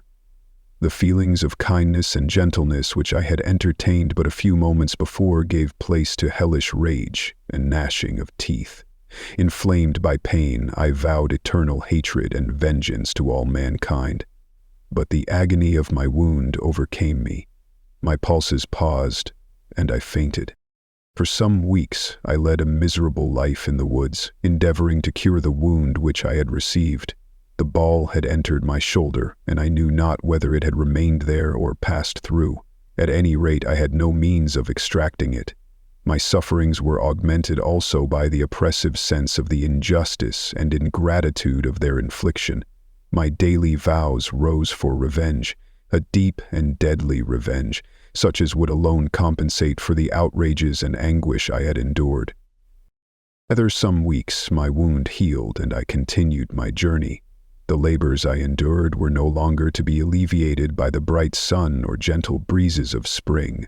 All joy was but a mockery which insulted my desolate state, and made me feel more painfully that I was not made for the enjoyment of pleasure.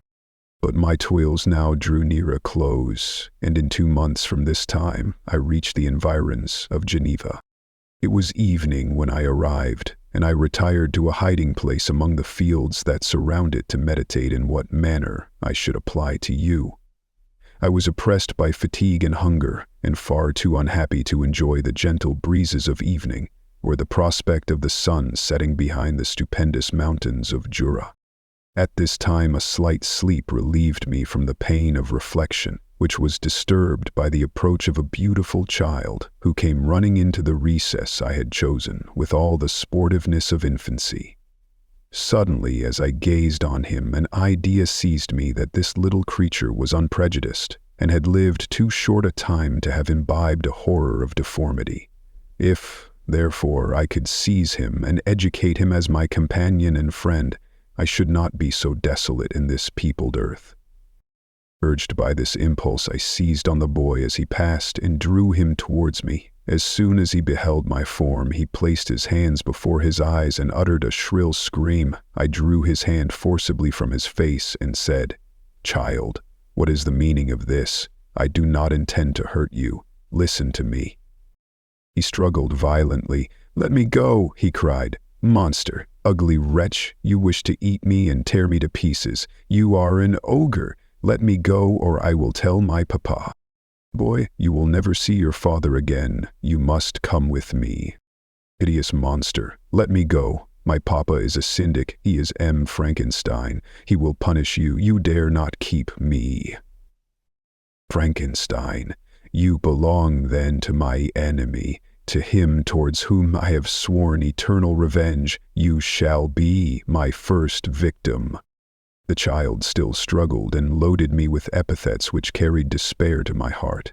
I grasped his throat to silence him, and in a moment he lay dead at my feet. I gazed on my victim, and my heart swelled with exultation and hellish triumph. Clapping my hands, I exclaimed, "I, too, can create desolation. My enemy is not invulnerable. This death will carry despair to him, and 1,000 other miseries shall torment and destroy him." As I fixed my eyes on the child, I saw something glittering on his breast. I took it. It was a portrait of a most lovely woman. In spite of my malignity, it softened and attracted me. For a few moments, I gazed with delight on her dark eyes fringed by deep lashes and her lovely lips. But presently my rage returned. I remembered that I was forever deprived of the delights that such beautiful creatures could bestow, and that she whose resemblance I contemplated would, in regarding me, have changed that air of divine benignity to one expressive of disgust and affright. Can you wonder that such thoughts transported me with rage? I only wonder that at that moment, instead of venting my sensations in exclamations and agony, I did not rush among mankind and perish in the attempt to destroy them. While I was overcome by these feelings, I left the spot where I had committed the murder, and seeking a more secluded hiding place, I entered a barn which had appeared to me to be empty. A woman was sleeping on some straw. She was young, not indeed so beautiful as her whose portrait I held, but of an agreeable aspect, and blooming in the loveliness of youth and health. Here, I thought, is one of those whose joy-imparting smiles are bestowed on all but me, and then I bent over her and whispered, "Awake, fairest, thy lover is near. He who would give his life but to obtain one look of affection from thine eyes, my beloved, awake." The sleeper stirred. A thrill of terror ran through me. Should she indeed awake and see me and curse me and denounce the murderer? Thus would she assuredly act if her darkened eyes opened and she beheld me. The thought was madness. It stirred the fiend within me. Not I, but she shall suffer the murder I have committed because I am forever robbed of all that she could give me. She shall atone. The crime had its source in her. Be hers the punishment. Thanks to the lessons of Felix and the sanguinary laws of man, I had learned now to work mischief. I bent over her and placed the portrait securely in one of the folds of her dress. She moved again, and I fled. For some days, I haunted the spot where these scenes had taken place, sometimes wishing to see you, sometimes resolved to quit the world and its miseries forever. At length I wandered towards these mountains, and have ranged through their immense recesses, consumed by a burning passion which you alone can gratify. We may not part until you have promised to comply with my requisition. I am alone and miserable. Man will not associate with me, but one as deformed and horrible as myself would not deny herself to me. My companion must be of the same species and have the same defects. This being you must create.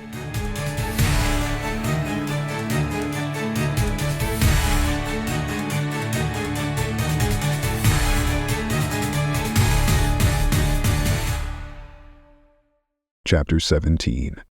The being finished speaking and fixed his looks upon me in the expectation of a reply, but I was bewildered, perplexed, and unable to arrange my ideas sufficiently to understand the full extent of his proposition. He continued, "You must create a female for me with whom I can live in the interchange of those sympathies necessary for my being. This you alone can do, and I demand it of you as a right which you must not refuse to concede." The latter part of his tale had kindled anew in me the anger that had died away while he narrated his peaceful life among the cottagers, and as he said this I could no longer suppress the rage that burned within me. "I do refuse it," I replied, "and no torture shall ever extort a consent from me. You may render me the most miserable of men, but you shall never make me base in my own eyes. Shall I create another like yourself, whose joint wickedness might desolate the world? Begone, I have answered you. You may torture me, but I will never consent." "You are in the wrong," replied the fiend, "and instead of threatening, I am content to reason with you. I am malicious because I am miserable. Am I not shunned and hated by all mankind? You, my creator, would tear me to pieces in triumph. Remember that, and tell me why I should pity man more than he pities me.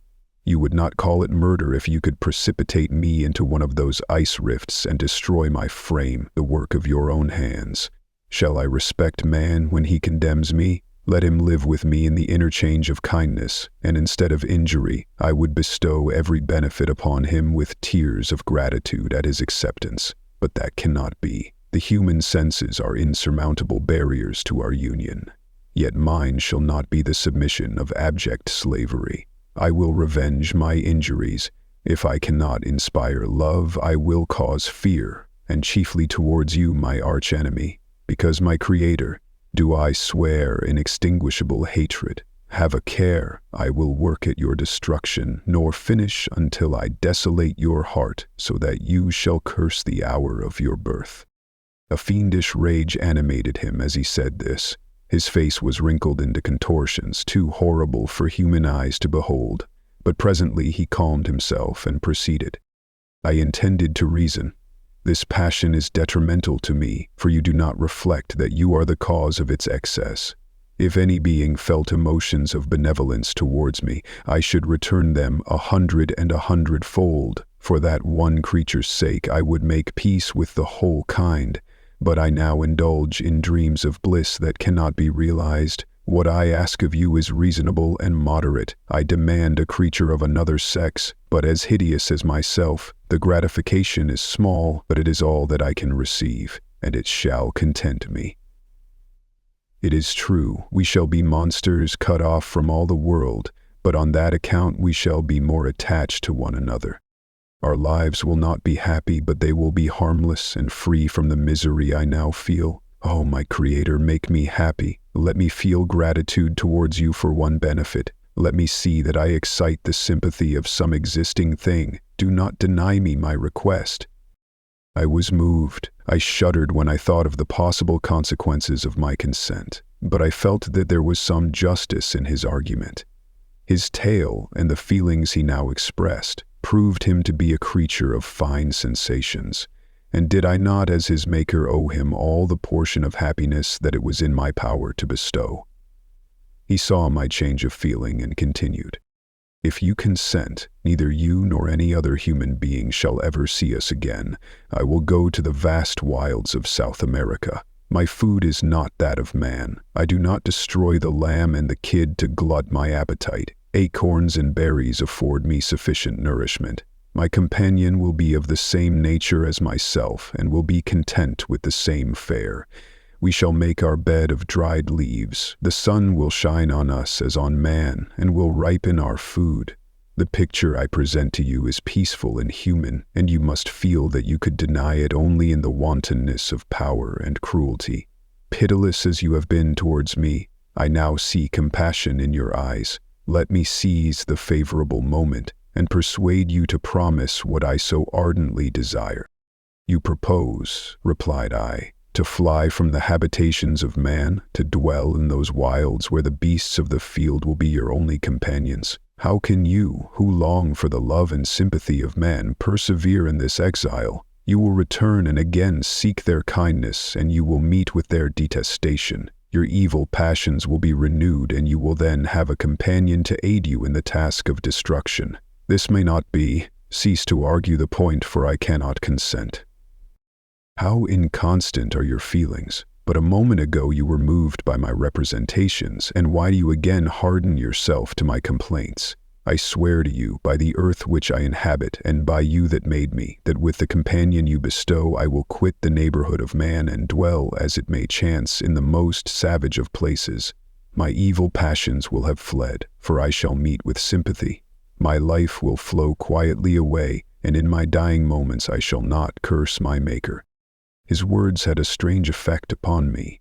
I compassionated him and sometimes felt a wish to console him. But when I looked upon him, when I saw the filthy mass that moved and talked, my heart sickened and my feelings were altered to those of horror and hatred. I tried to stifle these sensations.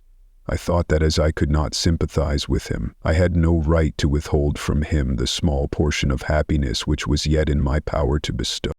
You swear, I said, to be harmless, but have you not already shown a degree of malice that should reasonably make me distrust you? May not even this be a feint that will increase your triumph by affording a wider scope for your revenge? How is this? I must not be trifled with, and I demand an answer. If I have no ties and no affections, hatred and vice must be my portion.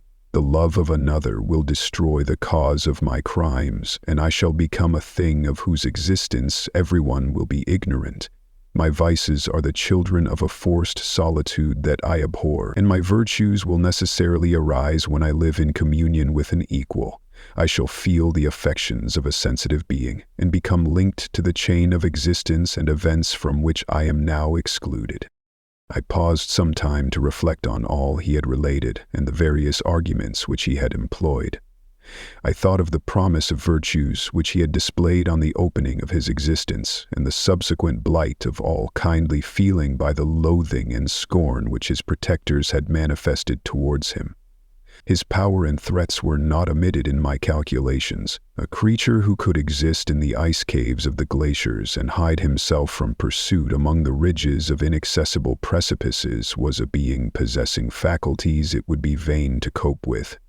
After a long pause of reflection, I concluded that the justice due both to him and my fellow creatures demanded of me that I should comply with his request. Turning to him, therefore, I said, I consent to your demand, on your solemn oath to quit Europe forever and every other place in the neighborhood of man, as soon as I shall deliver into your hands a female who will accompany you in your exile. I swear, he cried, by the sun and by the blue sky of heaven and by the fire of love that burns my heart, that if you grant my prayer while they exist, you shall never behold me again. Depart to your home and commence your labors. I shall watch their progress with unutterable anxiety, and fear not but that when you are ready, I shall appear. Saying this, he suddenly quitted me, fearful perhaps of any change in my sentiments. I saw him descend the mountain with greater speed than the flight of an eagle, and quickly lost among the undulations of the sea of ice. His tale had occupied the whole day, and the sun was upon the verge of the horizon when he departed. I knew that I ought to hasten my descent towards the valley, as I should soon be encompassed in darkness, but my heart was heavy and my steps slow. The labor of winding among the little paths of the mountain and fixing my feet firmly as I advanced perplexed me. Occupied as I was by the emotions which the occurrences of the day had produced, night was far advanced when I came to the halfway resting place and seated myself beside the fountain. The stars shone at intervals as the clouds passed from over them. The dark pines rose before me, and every here and there a broken tree lay on the ground. It was a scene of wonderful solemnity and stirred strange thoughts within me. I wept bitterly, and clasping my hands in agony, I exclaimed, O stars and clouds and winds, ye are all about to mock me. If ye really pity me, crush sensation and memory. Let me become as naught. But if not, depart, depart, and leave me in darkness. These were wild and miserable thoughts, but I cannot describe to you how the eternal twinkling of the stars weighed upon me, and how I listened to every blast of wind as if it were a dull, ugly sea rock on its way to consume me. Morning dawned before I arrived at the village of Chamonix. I took no rest, but returned immediately to Geneva. Even in my own heart I could give no expression to my sensations. They weighed on me with a mountain's weight, and their excess destroyed my agony beneath them. Thus I returned home, and entering the house, presented myself to the family. My haggard and wild appearance awoke intense alarm, but I answered no question. Scarcely did I speak. I felt as if I were placed under a ban, as if I had no right to claim their sympathies, as if never more might I enjoy companionship with them. Yet even thus I loved them to adoration, and to save them I resolved to dedicate myself to my most abhorred task. The prospect of such an occupation made every other circumstance of existence pass before me like a dream, and that thought only had to me the reality of life.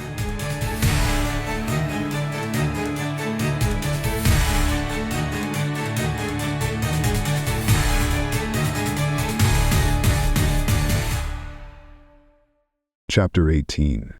Day after day, week after week passed away on my return to Geneva, and I could not collect the courage to recommence my work. I feared the vengeance of the disappointed fiend, yet I was unable to overcome my repugnance to the task which was enjoined me. I found that I could not compose a female without again devoting several months to profound study and laborious disquisition. I had heard of some discoveries having been made by an English philosopher, the knowledge of which was material to my success, and I sometimes thought of obtaining my father's consent to visit England for this purpose. But I clung to every pretense of delay, and shrank from taking the first step in an undertaking whose immediate necessity began to appear less absolute to me. A change indeed had taken place in me. My health, which had hitherto declined, was now much restored, and my spirits, when unchecked by the memory of my unhappy promise, rose proportionably. My father saw this change with pleasure, and he turned his thoughts towards the best method of eradicating the remains of my melancholy, which every now and then would return by fits, and with a devouring blackness overcast the approaching sunshine. At these moments I took refuge in the most perfect solitude. I passed whole days on the lake alone in a little boat, watching the clouds and listening to the rippling of the waves, silent and listless. But the fresh air and bright sun seldom failed to restore me to some degree of composure, and on my return I met the salutations of my friends with a readier smile and a more cheerful heart. It was after my return from one of these rambles that my father, calling me aside, thus addressed me. "I am happy to remark, my dear son, that you have resumed your former pleasures and seem to be returning to yourself, and yet you are still unhappy, and still avoid our society. For some time I was lost in conjecture as to the cause of this, but yesterday an idea struck me, and if it is well founded I conjure you to avow it. Reserve on such a point would be not only useless, but draw down treble misery on us all." I trembled violently at his exordium, and my father continued, "I confess, my son, that I have always looked forward to your marriage with our dear Elizabeth as the tie of our domestic comfort and the stay of my declining years. You were attached to each other from your earliest infancy. You studied together and appeared in dispositions and tastes entirely suited to one another. But so blind is the experience of man that what I conceived to be the best assistance to my plan may have entirely destroyed it. You, perhaps, regard her as your sister, without any wish that she might become your wife. Nay, you may have met with another whom you may love, and considering yourself as bound in honor to Elizabeth, this struggle may occasion the poignant misery which you appear to feel. My dear father, reassure yourself. I love my cousin tenderly and sincerely. I never saw any woman who excited, as Elizabeth does, my warmest admiration and affection. My future hopes and prospects are entirely bound up in the expectation of our union. The expression of your sentiments of this subject, my dear Victor, gives me more pleasure than I have for some time experienced. If you feel thus, we shall assuredly be happy, however present events may cast a gloom over us. But it is this gloom which appears to have taken so strong a hold of your mind that I wish to dissipate. Tell me, therefore, whether you object to an immediate solemnization of the marriage. We have been unfortunate, and recent events have drawn us from that everyday tranquility befitting my years and infirmities.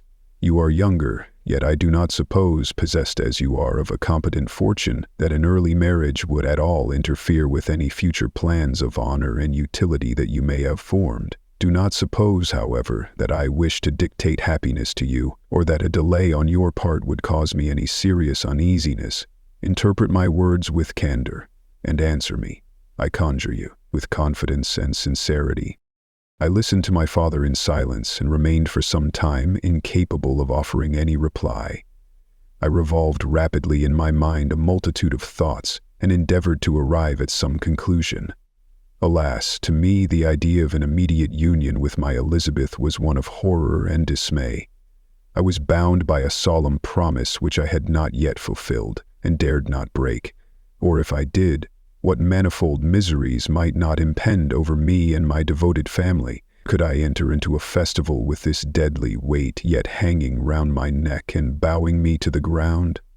I must perform my engagement and let the monster depart with his mate before I allowed myself to enjoy the delight of a union from which I expected peace. I remembered also the necessity imposed upon me of either journeying to England or entering into a long correspondence with those philosophers of that country, whose knowledge and discoveries were of indispensable use to me in my present undertaking. The latter method of obtaining the desired intelligence was dilatory and unsatisfactory. Besides, I had an insurmountable aversion to the idea of engaging myself in my loathsome task in my father's house while in habits of familiar intercourse with those I loved. I knew that 1,000 fearful accidents might occur, the slightest of which would disclose a tale to thrill all connected with me with horror. I was aware also that I should often lose all self-command, all capacity of hiding the harrowing sensations that would possess me during the progress of my unearthly occupation. I must absent myself from all I loved while thus employed. Once commenced, it would quickly be achieved, and I might be restored to my family in peace and happiness.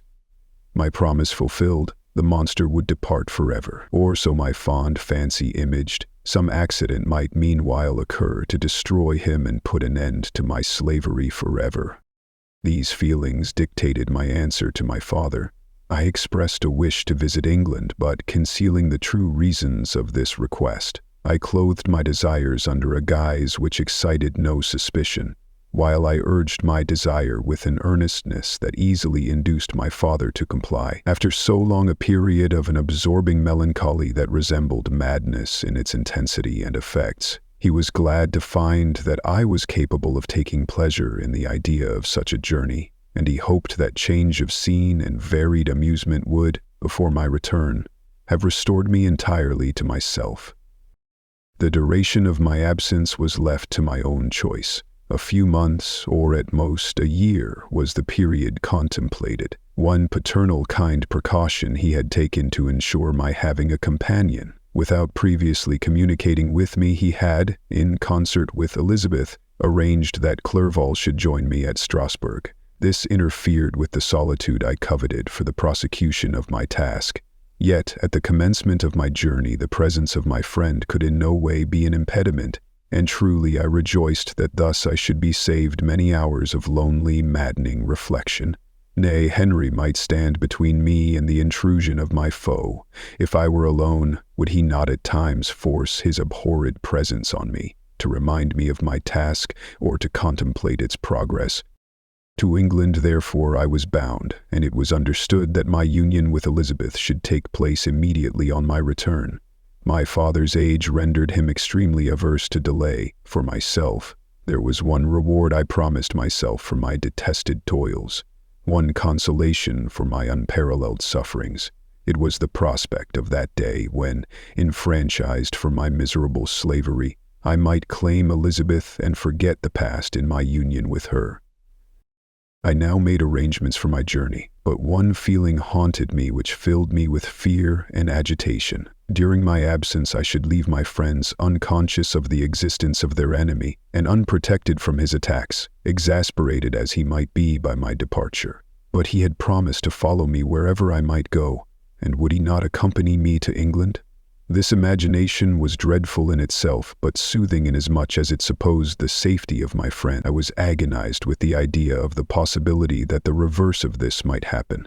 But through the whole period during which I was the slave of my creature, I allowed myself to be governed by the impulses of the moment, and my present sensations strongly intimated that the fiend would follow me and exempt my family from the danger of his machinations. It was in the latter end of September that I again quitted my native country. My journey had been my own suggestion, and Elizabeth therefore acquiesced, but she was filled with disquiet at the idea of my suffering away from her, the inroads of misery and grief. It had been her care which provided me a companion in Clairvaux. And yet a man is blind to 1,000-minute circumstances which call forth a woman's sedulous attention. She longed to bid me hasten my return. 1,000 conflicting emotions rendered her mute as she bade me a tearful, silent farewell. I threw myself into the carriage that was to convey me away, hardly knowing whither I was going, and careless of what was passing around. I remembered only, and it was with a bitter anguish that I reflected on it, to order that my chemical instruments should be packed to go with me. Filled with dreary imaginations, I passed through many beautiful and majestic scenes, but my eyes were fixed and unobserving. I could only think of the bourne of my travels and the work which was to occupy me whilst they endured. After some days spent in listless indolence, during which I traversed many leagues, I arrived at Strasbourg, where I waited 2 days for Clairvaux. He came. Alas, how great was the contrast between us! He was alive to every new scene, joyful when he saw the beauties of the setting sun, and more happy when he beheld it rise and recommence a new day. He pointed out to me the shifting colors of the landscape and the appearances of the sky. "This is what it is to live," he cried. "How I enjoy existence! But you, my dear Frankenstein, wherefore are you desponding and sorrowful?" In truth, I was occupied by gloomy thoughts, and neither saw the descent of the evening star nor the golden sunrise reflected in the Rhine. And you, my friend, would be far more amused with the journal of Clairvaux, who observed the scenery with an eye of feeling and delight, than in listening to my reflection. I, a miserable wretch, haunted by a curse that shut up every avenue to enjoyment. We had agreed to descend the Rhine in a boat from Strasbourg to Rotterdam, whence we might take shipping for London. During this voyage we passed many willowy islands and saw several beautiful towns. We stayed a day at Mannheim, and on the 5th from our departure from Strasbourg, arrived at Mainz. The course of the Rhine below Mainz becomes much more picturesque. The river descends rapidly and winds between hills, not high but steep, and of beautiful forms. We saw many ruined castles standing on the edges of precipices, surrounded by black woods, high and inaccessible. This part of the Rhine, indeed, presents a singularly variegated landscape. In one spot you view rugged hills, ruined castles overlooking tremendous precipices, with the dark Rhine rushing beneath, and on the sudden turn of a promontory, flourishing vineyards with green sloping banks and a meandering river, and populous towns occupy the scene. We traveled at the time of the vintage, and heard the song of the laborers as we glided down the stream. Even I, depressed in mind, and my spirits continually agitated by gloomy feelings, even I was pleased. I lay at the bottom of the boat, and as I gazed on the cloudless blue sky, I seemed to drink in a tranquility to which I had long been a stranger. And if these were my sensations, who can describe those of Henry? He felt as if he had been transported to fairyland and enjoyed a happiness seldom tasted by man. "I have seen," he said, "the most beautiful scenes of my own country. I have visited the lakes of Lucerne and Uri, where the snowy mountains descend almost perpendicularly to the water, casting black and impenetrable shades, which would cause a gloomy and mournful appearance were it not for the most verdant islands that belie the eye by their gay appearance.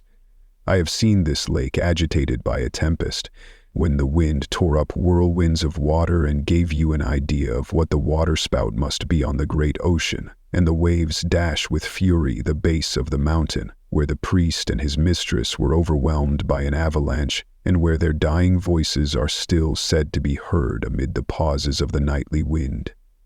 I have seen the mountains of La Vallée and the Pays de Vaud, but this country, Victor, pleases me more than all those wonders. The mountains of Switzerland are more majestic and strange, but there is a charm in the banks of this divine river that I never before saw equaled. Look at that castle which overhangs yon precipice, and that also on the island, almost concealed amongst the foliage of those lovely trees. And now that group of laborers coming from among their vines, and that village half hid in the recess of the mountain. Oh, surely the spirit that inhabits and guards this place has a soul more in harmony with man than those who pile the glacier or retire to the inaccessible peaks of the mountains of our own country.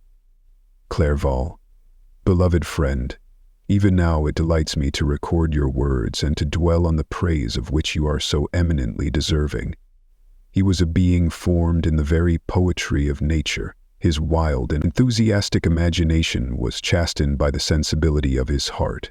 His soul overflowed with ardent affections, and his friendship was of that devoted and wondrous nature that the world-minded teach us to look for only in the imagination. But even human sympathies were not sufficient to satisfy his eager mind. The scenery of external nature, which others regard only with admiration, he loved with ardor. The sounding cataract haunted him like a passion. The tall rock, the mountain, and the deep and gloomy wood, their colors and their forms were then to him an appetite, a feeling and a love that had no need of a remoter charm, by thought supplied, or any interest unborrowed from the eye. And Ornworth's Turn Abbey. And where does he now exist? Is this gentle and lovely being lost forever? Has this mind so replete with ideas, imaginations fanciful and magnificent, which formed a world whose existence depended on the life of its creator, has this mind perished? Does it now only exist in my memory? No, it is not thus. Your form so divinely wrought and beaming with beauty has decayed, but your spirit still visits and consoles your unhappy friend. Pardon this gush of sorrow. These ineffectual words are but a slight tribute to the unexampled worth of Henry, but they soothe my heart, overflowing with the anguish which his remembrance creates. I will proceed with my tale. Beyond Cologne we descended to the plains of Holland, and we resolved to post the remainder of our way, for the wind was contrary and the stream of the river was too gentle to aid us. Our journey here lost the interest arising from beautiful scenery, but we arrived in a few days at Rotterdam, whence we proceeded by sea to England. It was on a clear morning in the latter days of December that I first saw the white cliffs of Britain. The banks of the Thames presented a new scene. They were flat but fertile, and almost every town was marked by the remembrance of some story. We saw Tilbury Fort and remembered the Spanish Armada, Gravesend, Woolwich, and Greenwich, places which I had heard of even in my country. At length we saw the numerous steeples of London, St. Paul's towering above all, and the tower famed in English history.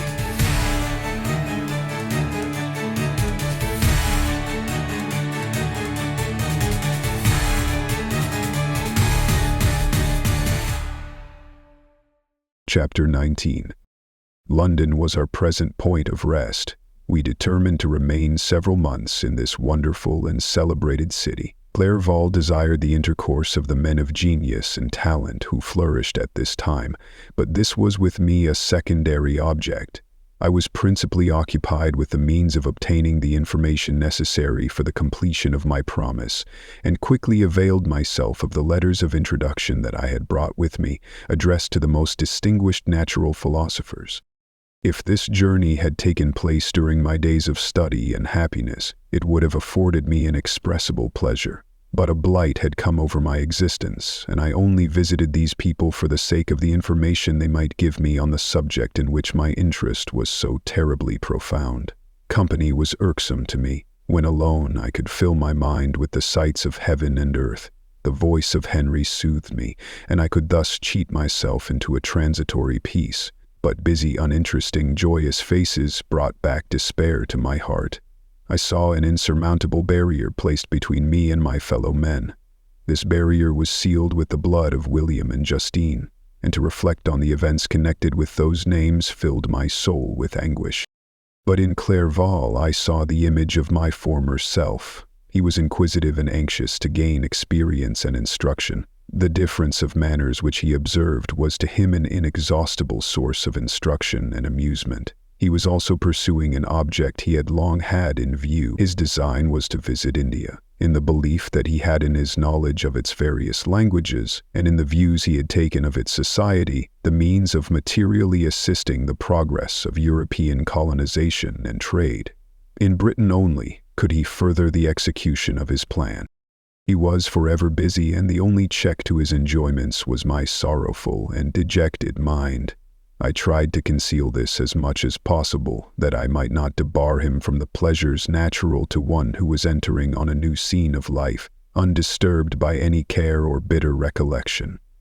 I often refused to accompany him, alleging another engagement. That I might remain alone, I now also began to collect the materials necessary for my new creation, and this was to me like the torture of single drops of water continually falling on the head. Every thought that was devoted to it was an extreme anguish, and every word that I spoke in allusion to it caused my lips to quiver and my heart to palpitate.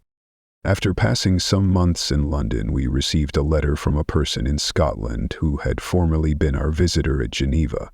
He mentioned the beauties of his native country and asked us if those were not sufficient allurements to induce us to prolong our journey as far north as Perth, where he resided. Clerval eagerly desired to accept this invitation, and I, although I abhorred society, wished to view again mountains and streams, and all the wondrous works with which nature adorns her chosen dwelling places. We had arrived in England at the beginning of October, and it was now February.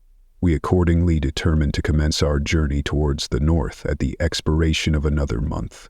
In this expedition we did not intend to follow the great road to Edinburgh, but to visit Windsor, Oxford, Matlock, and the Cumberland Lakes. Resolving to arrive at the completion of this tour about the end of July, I packed up my chemical instruments and the materials I had collected, resolving to finish my labors in some obscure nook in the northern highlands of Scotland. We quitted London on the 27th of March and remained a few days at Windsor, rambling in its beautiful forest. This was a new scene to us mountaineers. The majestic oaks, the quantity of game, and the herds of stately deer were all novelties to us. From thence we proceeded to Oxford. As we entered this city, our minds were filled with the remembrance of the events that had been transacted there more than a century and a half before. It was here that Charles I had collected his forces. This city had remained faithful to him, after the whole nation had forsaken his cause to join the standard of Parliament and liberty. The memory of that unfortunate king and his companions, the amiable Falkland, the insolent Goring, his queen and son, gave a peculiar interest to every part of the city which they might be supposed to have inhabited. The spirit of elder days found a dwelling here, and we delighted to trace its footsteps. If these feelings had not found an imaginary gratification, the appearance of the city had yet in itself sufficient beauty to obtain our admiration. The colleges are ancient and picturesque. The streets are almost magnificent, and the lovely Isis, which flows beside it through meadows of exquisite verdure, is spread forth into a placid expanse of waters, which reflects its majestic assemblage of towers and spires and domes, embosomed among aged trees. I enjoyed this scene, and yet my enjoyment was embittered both by the memory of the past and the anticipation of the future. I was formed for peaceful happiness. During my youthful days, discontent never visited my mind, and if I was ever overcome by ennui, the sight of what is beautiful in nature, or the study of what is excellent and sublime in the productions of man, could always interest my heart and communicate elasticity to my spirits. But I am a blasted tree. The bolt has entered my soul. and I felt then that I should survive to exhibit what I shall soon cease to be, a miserable spectacle of wrecked humanity, pitiable to others and intolerable to myself. We passed a considerable period at Oxford, rambling among its environs and endeavoring to identify every spot which might relate to the most animating epoch of English history. Our little voyages of discovery were often prolonged by the successive objects that presented themselves. We visited the tomb of the illustrious Hampden, and the field on which that patriot fell. For a moment my soul was elevated from its debasing and miserable fears to contemplate the divine ideas of liberty and self-sacrifice of which these sites were the monuments and the remembrancers. For an instant I dared to shake off my chains and look around me with a free and lofty spirit, but the iron had eaten into my flesh, and I sank again, trembling and hopeless, into my miserable self. We left Oxford with regret and proceeded to Matlock, which was our next place of rest. The country in the neighborhood of this village resembled, to a greater degree, the scenery of Switzerland. But everything is on a lower scale, and the green hills want the crown of distant white Alps which always attend on the pinny mountains of my native country. We visited the wondrous cave and the little cabinets of natural history, where the curiosities are disposed in the same manner as in the collections at Servox and Chamonix. The latter name made me tremble when pronounced by Henry, and I hastened to quit Matlock, with which that terrible scene was thus associated. From Derby, still journeying northwards, we passed 2 months in Cumberland and Westmoreland. I could now almost fancy myself among the Swiss mountains. The little patches of snow which yet lingered on the northern sides of the mountains, the lakes, and the dashing of the rocky streams were all familiar and dear sights to me. Here also we made some acquaintances, who almost contrived to cheat me into happiness. The delight of Clerval was proportionably greater than mine. His mind expanded in the company of men of talent, and he found in his own nature greater capacities and resources than he could have imagined himself to have possessed while he associated with his inferiors. "I could pass my life here," said he to me, "and among these mountains I should scarcely regret Switzerland and the Rhine." But he found that a traveler's life is one that includes much pain amidst its enjoyments. His feelings are forever on the stretch, and when he begins to sink into repose, he finds himself obliged to quit that on which he rests in pleasure for something new, which again engages his attention, and which also he forsakes for other novelties. We had scarcely visited the various lakes of Cumberland and Westmoreland, and conceived an affection for some of the inhabitants, when the period of our appointment with our Scotch friend approached, and we left them to travel on. For my own part, I was not sorry. I had now neglected my promise for some time, and I feared the effects of the Damon's disappointment. He might remain in Switzerland and wreak his vengeance on my relatives. This idea pursued me and tormented me at every moment from which I might otherwise have snatched repose and peace.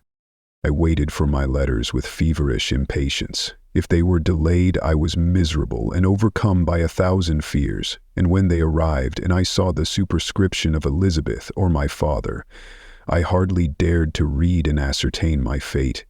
Sometimes I thought that the fiend followed me and might expedite my remissness by murdering my companion. When these thoughts possessed me, I would not quit Henry for a moment, but followed him as his shadow, to protect him from the fancied rage of his destroyer. I felt as if I had committed some great crime, the consciousness of which haunted me. I was guiltless, but I had indeed drawn down a horrible curse upon my head, as mortal as that of crime. I visited Edinburgh with languid eyes and mind, and yet that city might have interested the most unfortunate being. Clerval did not like it so well as Oxford, for the antiquity of the latter city was more pleasing to him. But the beauty and regularity of the new town of Edinburgh, its romantic castle and its environs, the most delightful in the world, Arthur's Seat, St. Bernard's Well, and the Pentland Hills, compensated him for the change and filled him with cheerfulness and admiration. But I was impatient to arrive at the termination of my journey. We left Edinburgh in a week, passing through Cupar, St. Andrews, and along the banks of the Tay, to Perth, where our friend expected us.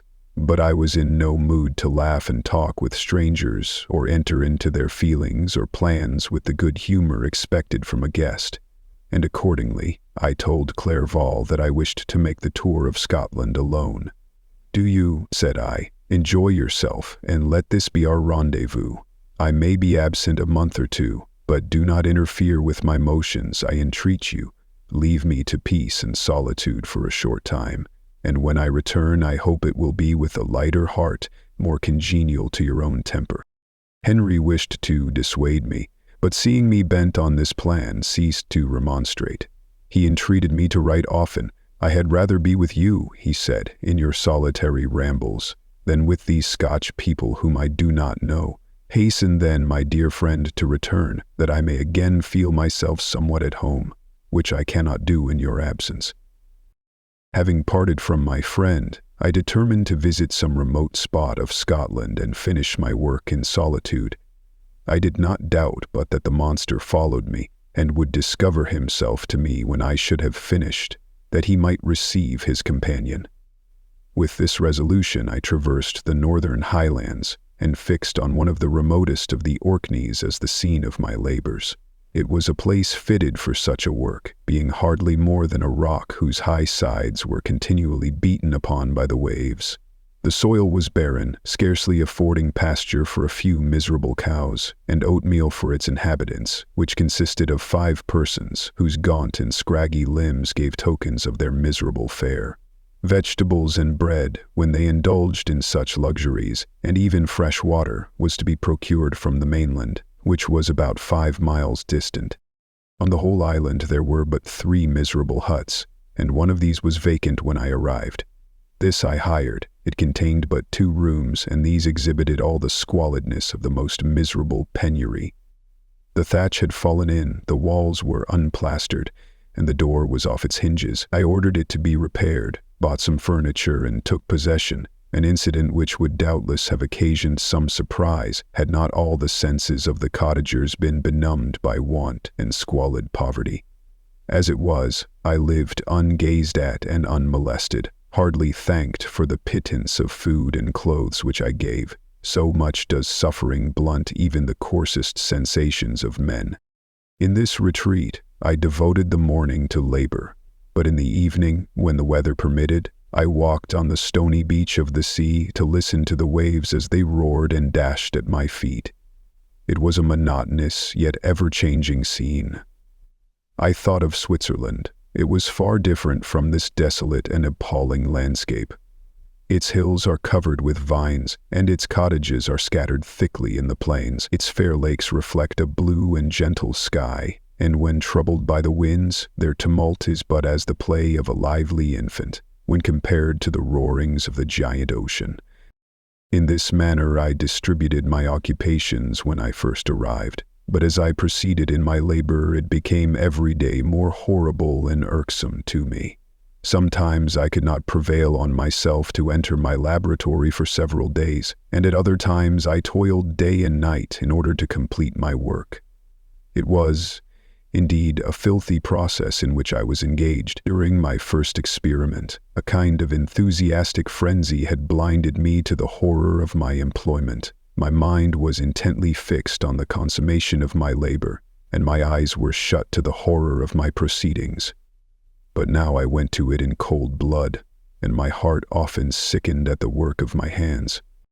Thus situated, employed in the most detestable occupation, immersed in a solitude where nothing could for an instant call my attention from the actual scene in which I was engaged, my spirits became unequal. I grew restless and nervous. Every moment I feared to meet my persecutor. Sometimes I sat with my eyes fixed on the ground, fearing to raise them lest they should encounter the object which I so much dreaded to behold. I feared to wander from the sight of my fellow creatures lest, when alone, he should come to claim his companion. In the meantime I worked on, and my labor was already considerably advanced. I looked towards its completion with a tremulous and eager hope, which I dared not trust myself to question, but which was intermixed with obscure forebodings of evil that made my heart sicken in my bosom.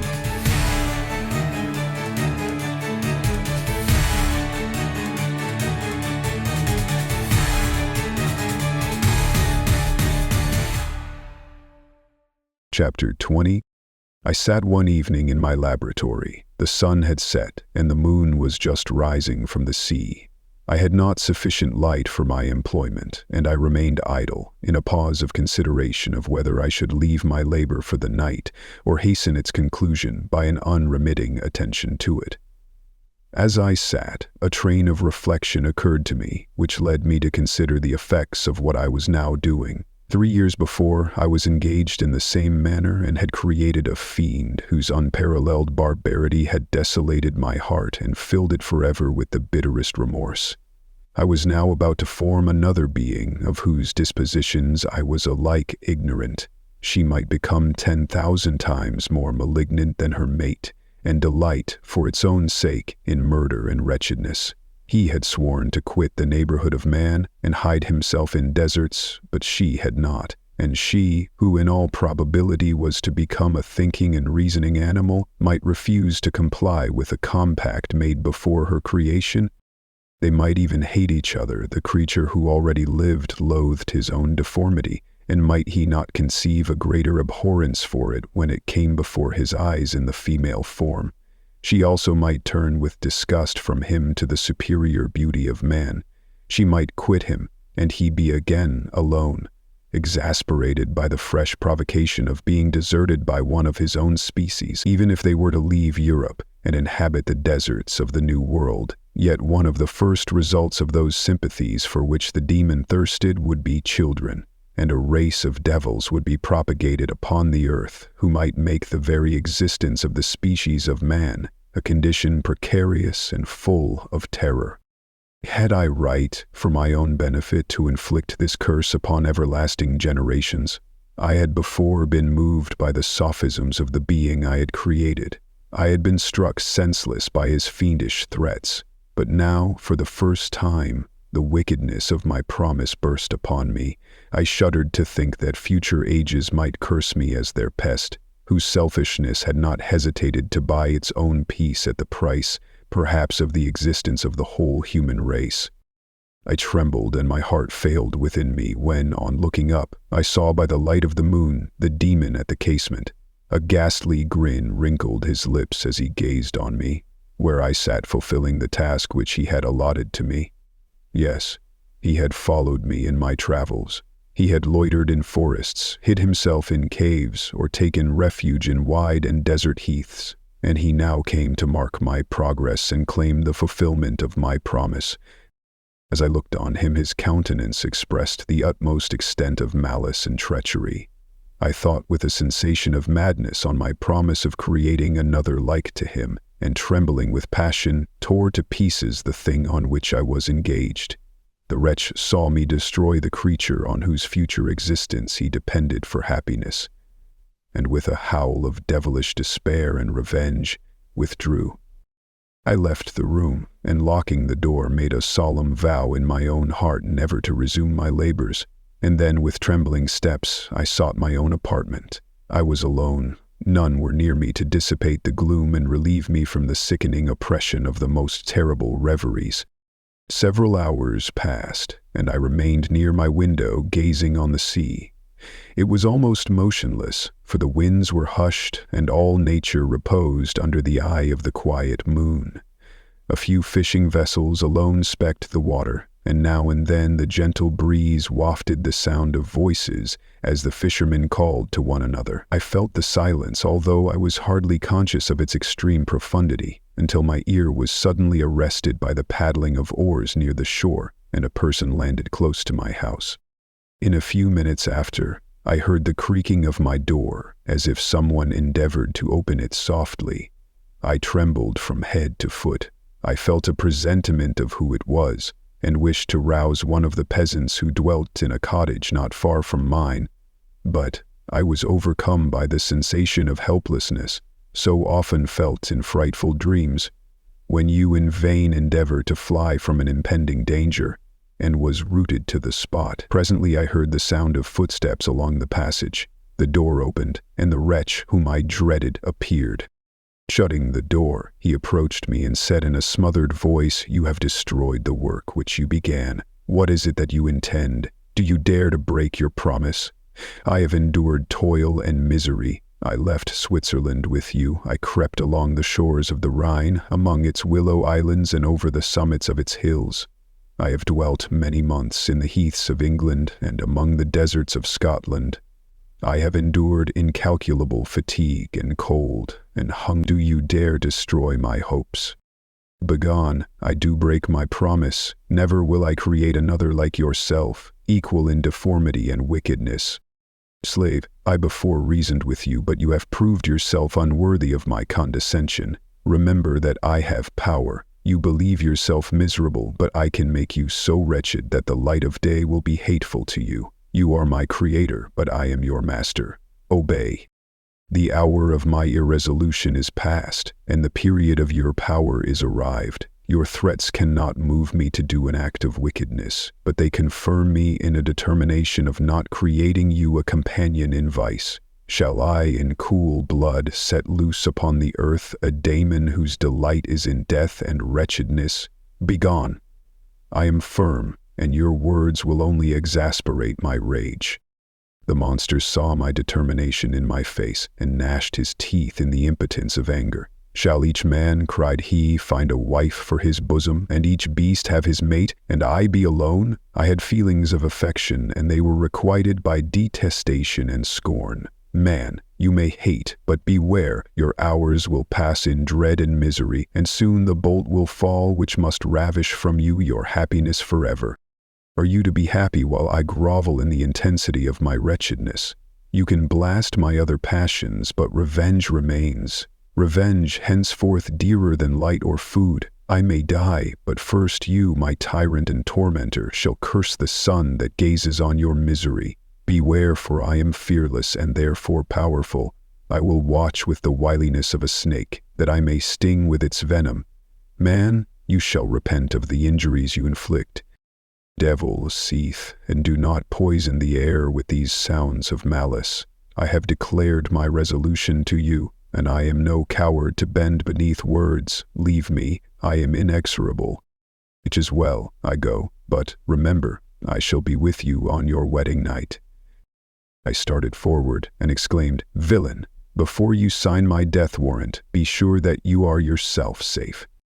I would have seized him, but he eluded me and quitted the house with precipitation. In a few moments I saw him in his boat, which shot across the waters with an arrowy swiftness and was soon lost amidst the waves. All was again silent, but his words rang in my ears. I burned with rage to pursue the murderer of my peace and precipitate him into the ocean.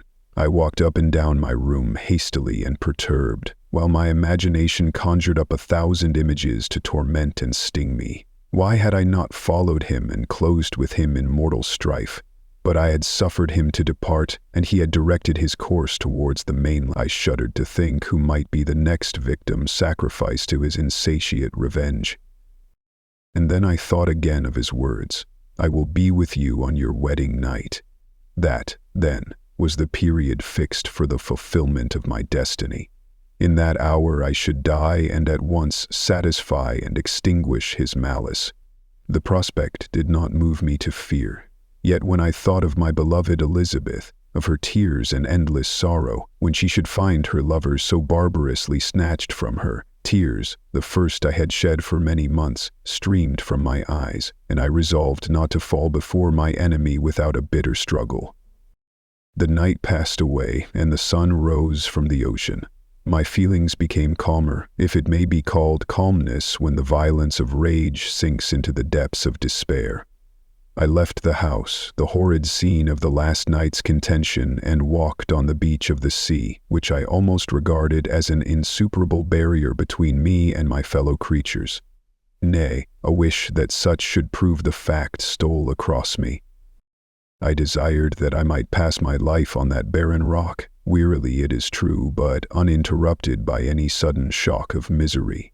If I returned, it was to be sacrificed, or to see those whom I most loved die under the grasp of a daemon, whom I had myself created. I walked about the isle like a restless spectre, separated from all it loved and miserable in the separation. When it became noon and the sun rose higher, I lay down on the grass and was overpowered by a deep sleep. I had been awake the whole of the preceding night. My nerves were agitated, and my eyes inflamed by watching and misery. The sleep into which I now sank refreshed me, and when I awoke, I again felt as if I belonged to a race of human beings like myself, and I began to reflect upon what had passed with greater composure. Yet still the words of the fiend rang in my ears like a death knell. They appeared like a dream, yet distinct and oppressive as a reality. The sun had far descended, and I still sat on the shore, satisfying my appetite, which had become ravenous, with an oaten cake, when I saw a fishing boat land close to me, and one of the men brought me a packet. It contained letters from Geneva, and one from Clerval entreating me to join him. He said that he was wearing away his time fruitlessly where he was, that letters from the friends he had formed in London desired his return to complete the negotiation they had entered into for his Indian enterprise. He could not any longer delay his departure, but as his journey to London might be followed even sooner than he now conjectured by his longer voyage, he entreated me to bestow as much of my society on him as I could spare. He besought me, therefore, to leave my solitary isle and to meet him at Perth, that we might proceed southwards together.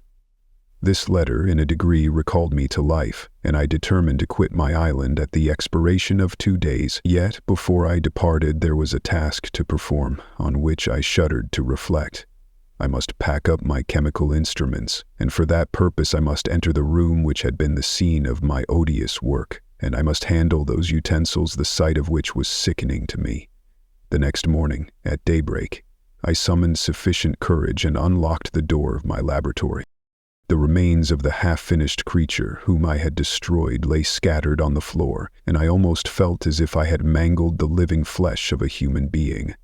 I paused to collect myself, and then entered the chamber. With trembling hand I conveyed the instruments out of the room, but I reflected that I ought not to leave the relics of my work to excite the horror and suspicion of the peasants, and I accordingly put them into a basket with a great quantity of stones, and laying them up, determined to throw them into the sea that very night, and in the meantime I sat upon the beach, employed in cleaning and arranging my chemical apparatus. Nothing could be more complete than the alteration that had taken place in my feelings since the night of the appearance of the demon.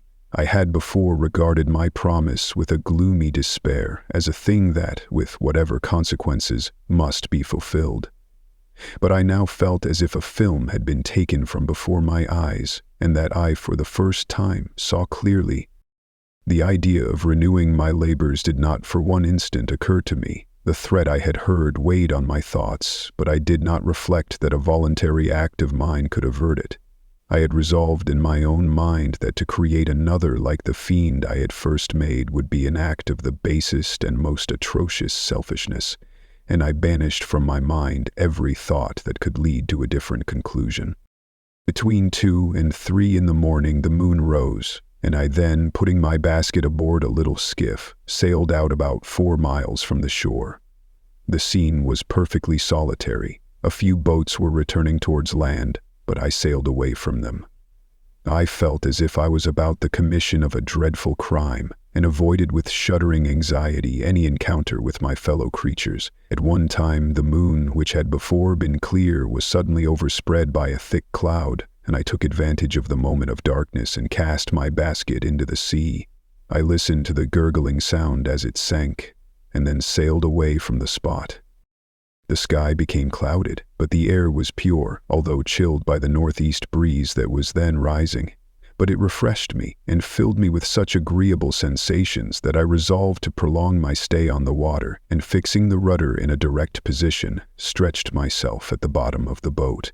Clouds hid the moon, everything was obscure, and I heard only the sound of the boat as its keel cut through the waves. The murmur lulled me, and in a short time I slept soundly. I do not know how long I remained in this situation, but when I awoke I found that the sun had already mounted considerably. The wind was high, and the waves continually threatened the safety of my little skiff. I found that the wind was northeast, and must have driven me far from the coast from which I had embarked. I endeavored to change my course, but quickly found that if I again made the attempt, the boat would be instantly filled with water. Thus situated, my only resource was to drive before the wind. I confess that I felt a few sensations of terror. I had no compass with me, and was so slenderly acquainted with the geography of this part of the world that the sun was of little benefit to me. I might be driven into the wide Atlantic, and feel all the tortures of starvation, or be swallowed up in the immeasurable waters that roared and buffeted around me. I had already been out many hours and felt the torment of a burning thirst, a prelude to my other sufferings. I looked on the heavens, which were covered by clouds that flew before the wind, only to be replaced by others. I looked upon the sea. It was to be my grave.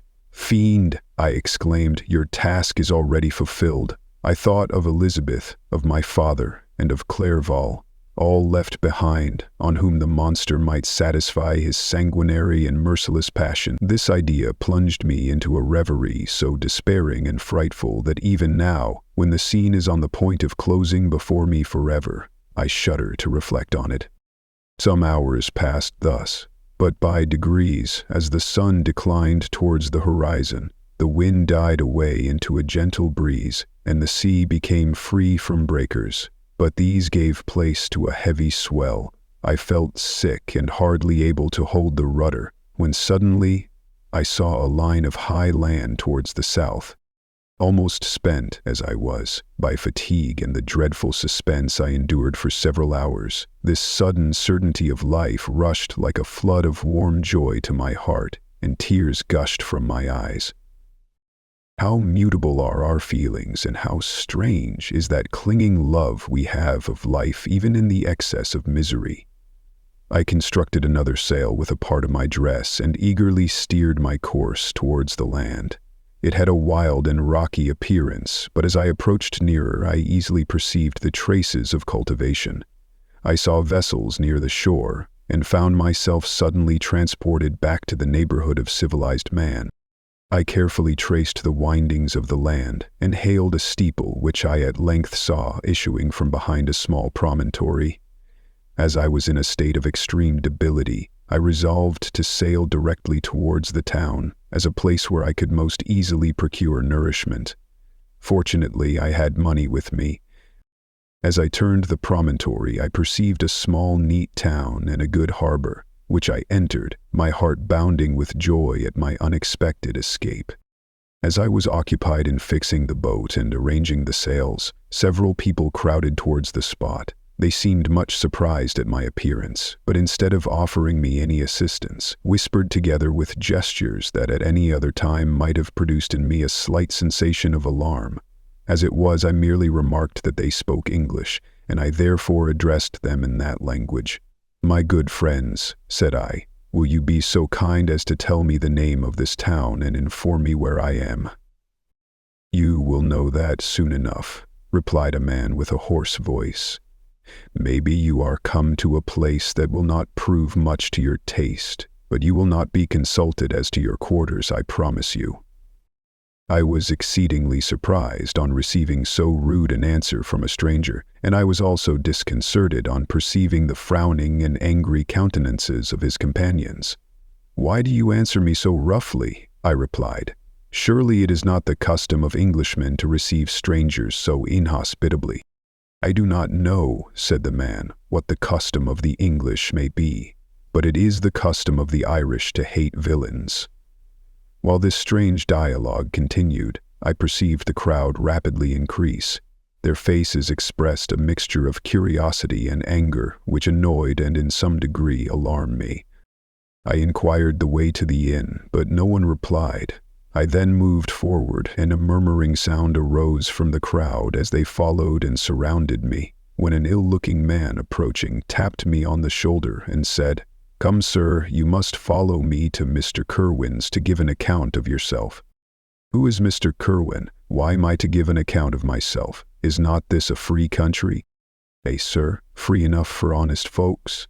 Mr. Kerwin is a magistrate, and you are to give an account of the death of a gentleman who was found murdered here last night."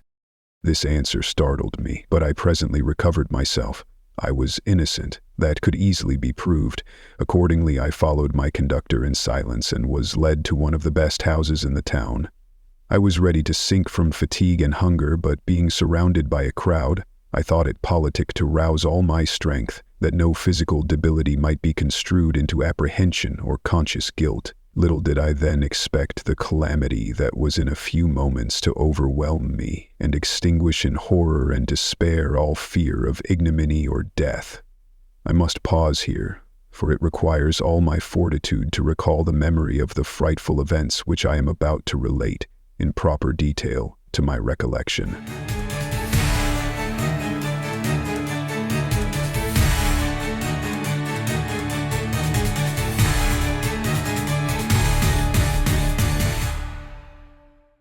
Chapter 21. I was soon introduced into the presence of the magistrate, an old benevolent man with calm and mild manners. He looked upon me, however, with some degree of severity, and then turning towards my conductors, he asked, who appeared as witnesses on this occasion. About half a dozen men came forward, and one being selected by the magistrate, he deposed that he had been out fishing the night before with his son and brother-in-law, Daniel Nugent, when, about 10 o'clock, they observed a strong northerly blast rising, and they accordingly put in for port. It was a very dark night, as the moon had not yet risen. They did not land at the harbor, but, as they had been accustomed, at a creek about 2 miles below. He walked on first, carrying a part of the fishing tackle, and his companions followed him at some distance.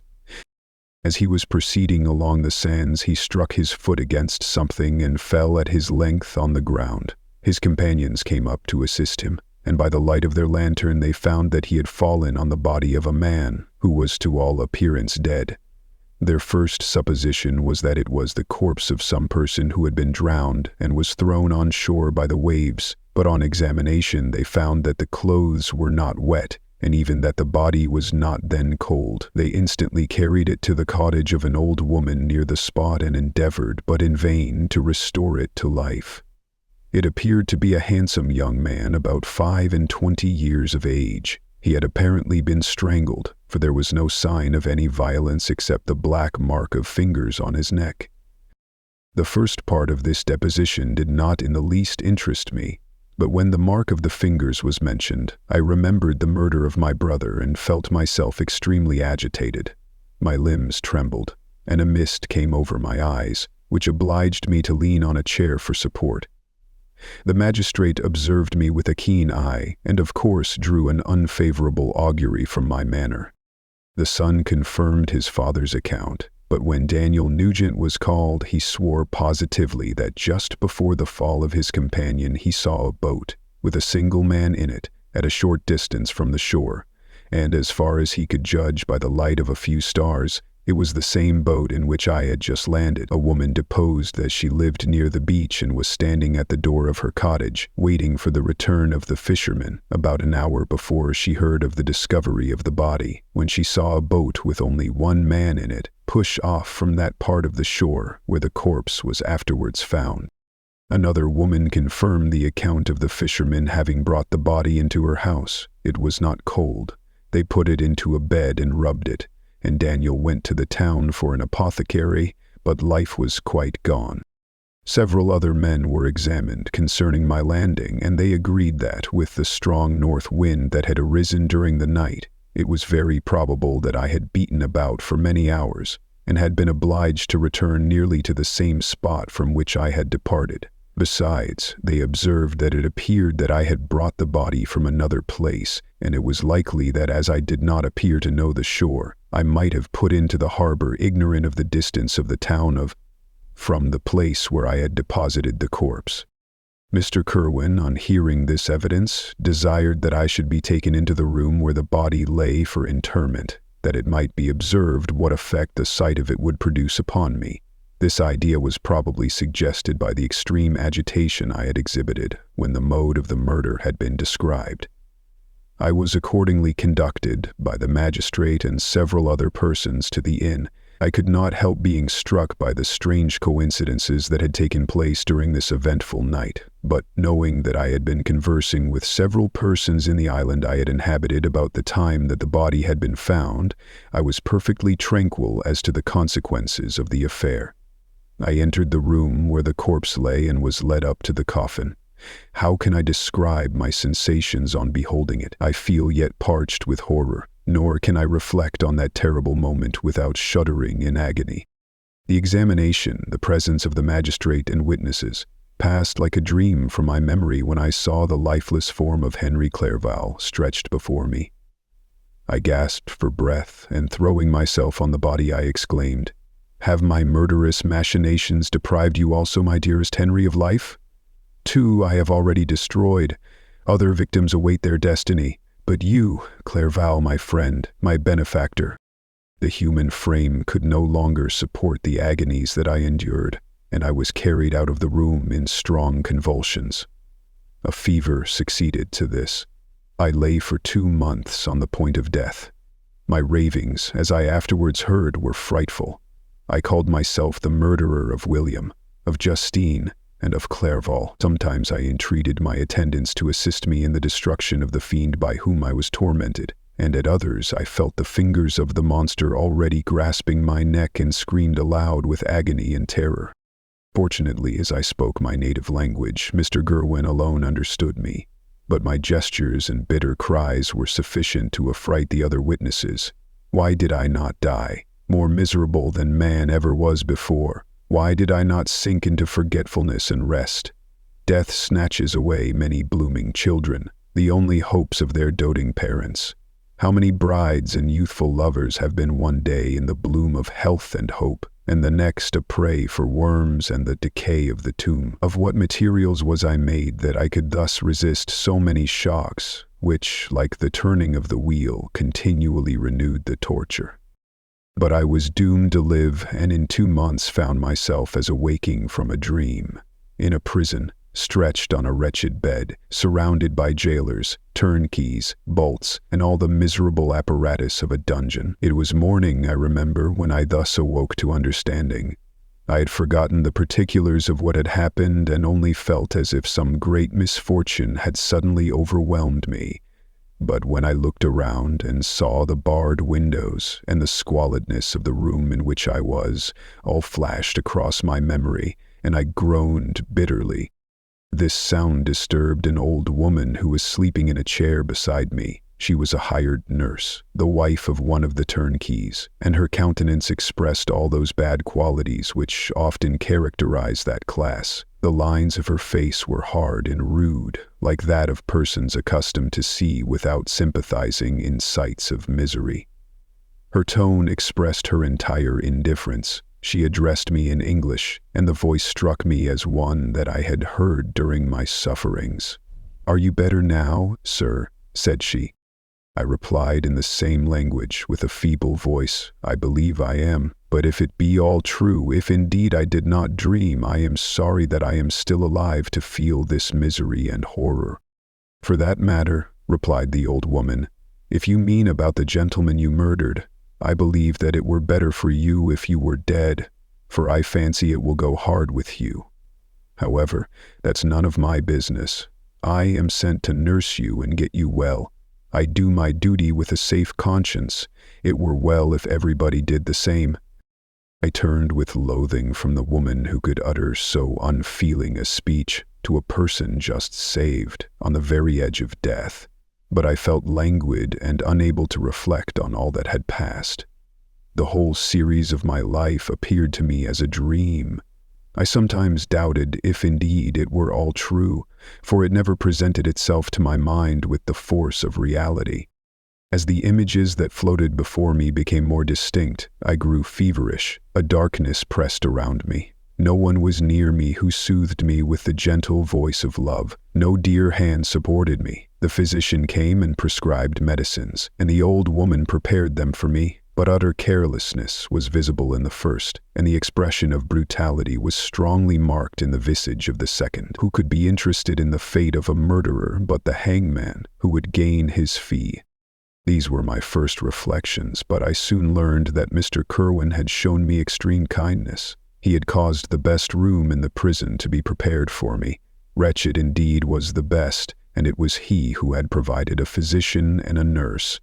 It is true he seldom came to see me, for although he ardently desired to relieve the sufferings of every human creature, he did not wish to be present at the agonies and miserable ravings of a murderer. He came therefore sometimes to see that I was not neglected, but his visits were short and with long intervals. One day, while I was gradually recovering, I was seated in a chair, my eyes half open and my cheeks livid like those in death. I was overcome by gloom and misery, and often reflected I had better seek death than desire to remain in a world which to me was replete with wretchedness. At one time I considered whether I should not declare myself guilty and suffer the penalty of the law, less innocent than poor Justine had been. Such were my thoughts when the door of my apartment was opened and Mr. Kirwin entered. His countenance expressed sympathy and compassion. He drew a chair close to mine and addressed me in French. "I fear that this place is very shocking to you. Can I do anything to make you more comfortable?" "I thank you, but all that you mention is nothing to me. On the whole earth there is no comfort which I am capable of receiving. I know that the sympathy of a stranger can be but of little relief to one borne down as you are by so strange a misfortune. But you will, I hope, soon quit this melancholy abode, for doubtless evidence can easily be brought to free you from the criminal charge. That is my least concern. I am, by a course of strange events, become the most miserable of mortals. Persecuted and tortured as I am and have been, can death be any evil to me? Nothing indeed could be more unfortunate and agonizing than the strange chances that have lately occurred. You were thrown by some surprising accident on this shore, renowned for its hospitality, seized immediately and charged with murder. The first sight that was presented to your eyes was the body of your friend, murdered in so unaccountable a manner and placed, as it were, by some fiend across your path." As Mr. Kirwin said this, notwithstanding the agitation I endured on this retrospect of my sufferings, I also felt considerable surprise at the knowledge he seemed to possess concerning me. I suppose some astonishment was exhibited in my countenance, for Mr. Kirwin hastened to say, "Immediately upon your being taken ill, all the papers that were on your person were brought me, and I examined them that I might discover some trace by which I could send to your relations an account of your misfortune and illness. I found several letters, and among others one which I discovered from its commencement to be from your father. I instantly wrote to Geneva. Nearly 2 months have elapsed since the departure of my letter, but you are ill. Even now you tremble. You are unfit for agitation of any kind. This suspense is 1,000 times worse than the most horrible event. Tell me what new scene of death has been acted, and whose murder I am now to lament." "Your family is perfectly well," said Mr. Kirwin with gentleness, "and someone, a friend, is come to visit you." I know not by what chain of thought the idea presented itself, but it instantly darted into my mind that the murderer had come to mock at my misery and taunt me with the death of Clerval, as a new incitement for me to comply with his hellish desires. I put my hand before my eyes and cried out in agony, "Oh, take him away! I cannot see him. For God's sake, do not let him enter." Mr. Kirwin regarded me with a troubled countenance. He could not help regarding my exclamation as a presumption of my guilt, and said in rather a severe tone, "I should have thought, young man, that the presence of your father would have been welcome instead of inspiring such violent repugnance." "My father," cried I, while every feature and every muscle was relaxed from anguish to pleasure, "is my father indeed come? How kind, how very kind! But where is he? Why does he not hasten to me?" My change of manner surprised and pleased the magistrate. Perhaps he thought that my former exclamation was a momentary return of delirium, and now he instantly resumed his former benevolence. He rose and quitted the room with my nurse, and in a moment my father entered it. Nothing at this moment could have given me greater pleasure than the arrival of my father. I stretched out my hand to him and cried, "Are you, then, safe, and Elizabeth, and Ernest?" My father calmed me with assurances of their welfare, and endeavored by dwelling on these subjects, so interesting to my heart, to raise my desponding spirits. But he soon felt that a prison cannot be the abode of cheerfulness. "What a place is this that you inhabit, my son?" said he, looking mournfully at the barred windows and wretched appearance of the room. "You traveled to seek happiness, but a fatality seems to pursue you, and poor Clerval." The name of my unfortunate and murdered friend was an agitation too great to be endured in my weak state. I shed tears. "Alas, yes, my father," replied I, "some destiny of the most horrible kind hangs over me, and I must live to fulfill it, or surely I should have died on the coffin of Henry." We were not allowed to converse for any length of time, for the precarious state of my health rendered every precaution necessary that could ensure tranquility. Mr. Kerwin came in and insisted that my strength should not be exhausted by too much exertion. But the appearance of my father was to me like that of my good angel, and I gradually recovered my health. As my sickness quitted me, I was absorbed by a gloomy and black melancholy that nothing could dissipate. The image of Clerval was forever before me, ghastly and murdered. More than once the agitation into which these reflections threw me made my friends dread a dangerous relapse. Alas! Why did they preserve so miserable and detested a life? It was surely that I might fulfill my destiny, which is now drawing to a close. Soon, oh very soon, will death extinguish these throbbings and relieve me from the mighty weight of anguish that bears me to the dust. And, in executing the award of justice, I shall also sink to rest. Then the appearance of death was distant, although the wish was ever present to my thoughts. And I often sat for hours motionless and speechless, wishing for some mighty revolution that might bury me and my destroyer in its ruins. The season of the assizes approached. I had already been 3 months in prison, and although I was still weak and in continual danger of a relapse, I was obliged to travel nearly 100 miles to the country town where the court was held.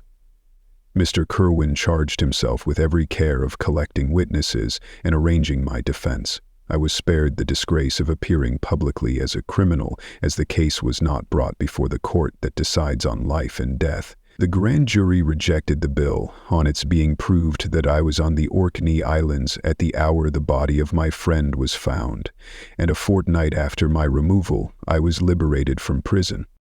My father was enraptured on finding me freed from the vexations of a criminal charge, that I was again allowed to breathe the fresh atmosphere and permitted to return to my native country. I did not participate in these feelings, for to me the walls of a dungeon or a palace were alike hateful. The cup of life was poisoned forever, and although the sun shone upon me, as upon the happy and gay of heart, I saw around me nothing but a dense and frightful darkness, penetrated by no light, but the glimmer of 2 eyes that glared upon me. Sometimes they were the expressive eyes of Henry, languishing in death, the dark orbs nearly covered by the lids and the long black lashes that fringed them. Sometimes it was the watery, clouded eyes of the monster, as I first saw them in my chamber at Ingolstadt. My father tried to awaken in me the feelings of affection. He talked of Geneva, which I should soon visit, of Elizabeth and Ernest. But these words only drew deep groans from me. Sometimes, indeed, I felt a wish for happiness and thought with melancholy delight of my beloved cousin, or longed, with a devouring maladie de pays, to see once more the blue lake and rapid Rhone that had been so dear to me in early childhood. But my general state of feeling was a torpor in which a prison was as welcome a residence as the divinest scene in nature, and these fits were seldom interrupted but by paroxysms of anguish and despair. At these moments, I often endeavored to put an end to the existence I loathed, and it required unceasing attendance and vigilance to restrain me from committing some dreadful act of violence. Yet one duty remained to me, the recollection of which finally triumphed over my selfish despair. It was necessary that I should return without delay to Geneva, there to watch over the lives of those I so fondly loved, and to lie in wait for the murderer, that if any chance led me to the place of his concealment, or if he dared again to blast me by his presence, I might with unfailing aim put an end to the existence of the monstrous image which I had endued with the mockery of a soul still more monstrous. My father still desired to delay our departure, fearful that I could not sustain the fatigues of a journey, for I was a shattered wreck, the shadow of a human being. My strength was gone. I was a mere skeleton, and fever night and day preyed upon my wasted frame. Still, as I urged our leaving Ireland with such inquietude and impatience, my father thought it best to yield. We took our passage on board a vessel bound for Havre de Grace, and sailed with a fair wind from the Irish shores. It was midnight. I lay on the deck looking at the stars and listening to the dashing of the waves. I hailed the darkness that shut Ireland from my sight, and my pulse beat with a feverish joy when I reflected that I should soon see Geneva. The past appeared to me in the light of a frightful dream. Yet the vessel in which I was, the wind that blew me from the detested shore of Ireland, and the sea which surrounded me told me too forcibly that I was deceived by no vision, and that Clerval, my friend and dearest companion, had fallen a victim to me and the monster of my creation. I repassed in my memory my whole life, my quiet happiness while residing with my family in Geneva, the death of my mother, and my departure for Ingolstadt. I remembered, shuddering, the mad enthusiasm that hurried me on to the creation of my hideous enemy, and I called to mind the night in which he first lived. I was unable to pursue the train of thought. 1,000 feelings pressed upon me, and I wept bitterly. Ever since my recovery from the fever, I had been in the custom of taking every night a small quantity of laudanum, for it was by means of this drug only that I was enabled to gain the rest necessary for the preservation of life. Oppressed by the recollection of my various misfortunes, I now swallowed double my usual quantity and soon slept profoundly. But sleep did not afford me respite from thought and misery. My dreams presented 1,000 objects that scared me. Towards morning I was possessed by a kind of nightmare. I felt the fiend's grasp in my neck and could not free myself from it. Groans and cries rang in my ears. My father, who was watching over me, perceiving my restlessness, awoke me. The dashing waves were around, the cloudy sky above. The fiend was not here. A sense of security, a feeling that a truce was established between the present hour and the irresistible, disastrous future, imparted to me a kind of calm forgetfulness, of which the human mind is by its structure peculiarly susceptible.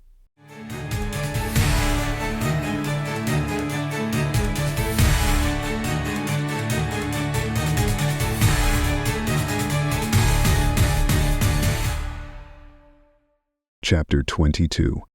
The voyage came to an end. We landed and proceeded to Paris. I soon found that I had overtaxed my strength and that I must repose before I could continue my journey. My father's care and attentions were indefatigable, but he did not know the origin of my sufferings and sought erroneous methods to remedy the incurable ill. He wished me to seek amusement in society. I abhorred the face of man. Oh, not abhorred. They were my brethren, my fellow beings, and I felt attracted even to the most repulsive among them, as to creatures of an angelic nature and celestial mechanism. But I felt that I had no right to share their intercourse. I had unchained an enemy among them, whose joy it was to shed their blood and to revel in their groans. How they would, each and all, abhor me and hunt me from the world did they know my unhallowed acts and the crimes which had their source in me. My father yielded at length to my desire to avoid society and strove by various arguments to banish my despair. Sometimes he thought that I felt deeply the degradation of being obliged to answer a charge of murder, and he endeavored to prove to me the futility of pride. "Alas, my father," said I, "how little do you know me. Human beings, their feelings and passions, would indeed be degraded if such a wretch as I felt pride. Justine, poor, unhappy Justine, was as innocent as I, and she suffered the same charge. She died for it, and I am the cause of this. I murdered her, William, Justine, and Henry. They all died by my hands." My father had often, during my imprisonment, heard me make the same assertion.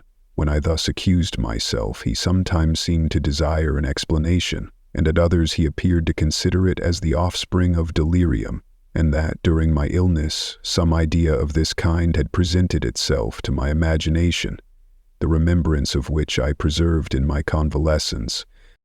I avoided explanation and maintained a continual silence concerning the wretch I had created. I had a persuasion that I should be supposed mad, and this in itself would forever have chained my tongue. But besides, I could not bring myself to disclose a secret which would fill my hearer with consternation and make fear and unnatural horror the inmates of his breast. I checked, therefore, my impatient thirst for sympathy and was silent when I would have given the world to have confided the fatal secret, yet, still, words like those I have recorded would burst uncontrollably from me. I could offer no explanation of them, but their truth, in part, relieved the burden of my mysterious woe. Upon this occasion my father said with an expression of unbounded wonder, "My dearest Victor, what infatuation is this? My dear son, I entreat you never to make such an assertion again." "I am not mad," I cried energetically. "The sun and the heavens who have viewed my operations can bear witness of my truth. I am the assassin of those most innocent victims. They died by my machinations. 1,000 times would I have shed my own blood, drop by drop, to have saved their lives. But I could not.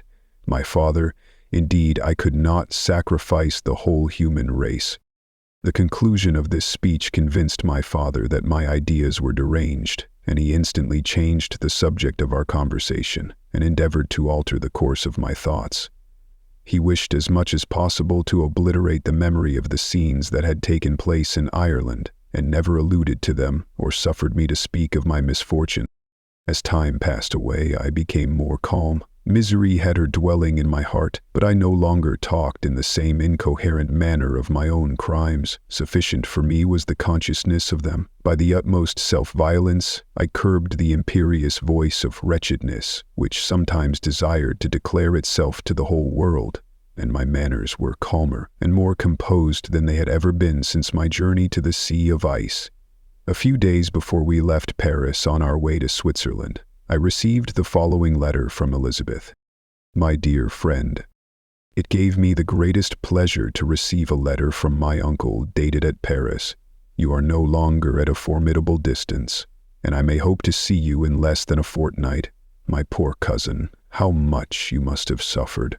I expect to see you looking even more ill than when you quitted Geneva. This winter has been passed most miserably. Tortured as I have been by anxious suspense, yet I hope to see peace in your countenance, and to find that your heart is not totally void of comfort and tranquility. Yet I fear that the same feelings now exist that made you so miserable a year ago, even perhaps augmented by time. I would not disturb you at this period, when so many misfortunes weigh upon you. But a conversation that I had with my uncle previous to his departure renders some explanation necessary before we meet." "Explanation?" You may possibly say, what can Elizabeth have to explain? If you really say this, my questions are answered, and all my doubts satisfied. But you are distant from me, and it is possible that you may dread and yet be pleased with this explanation.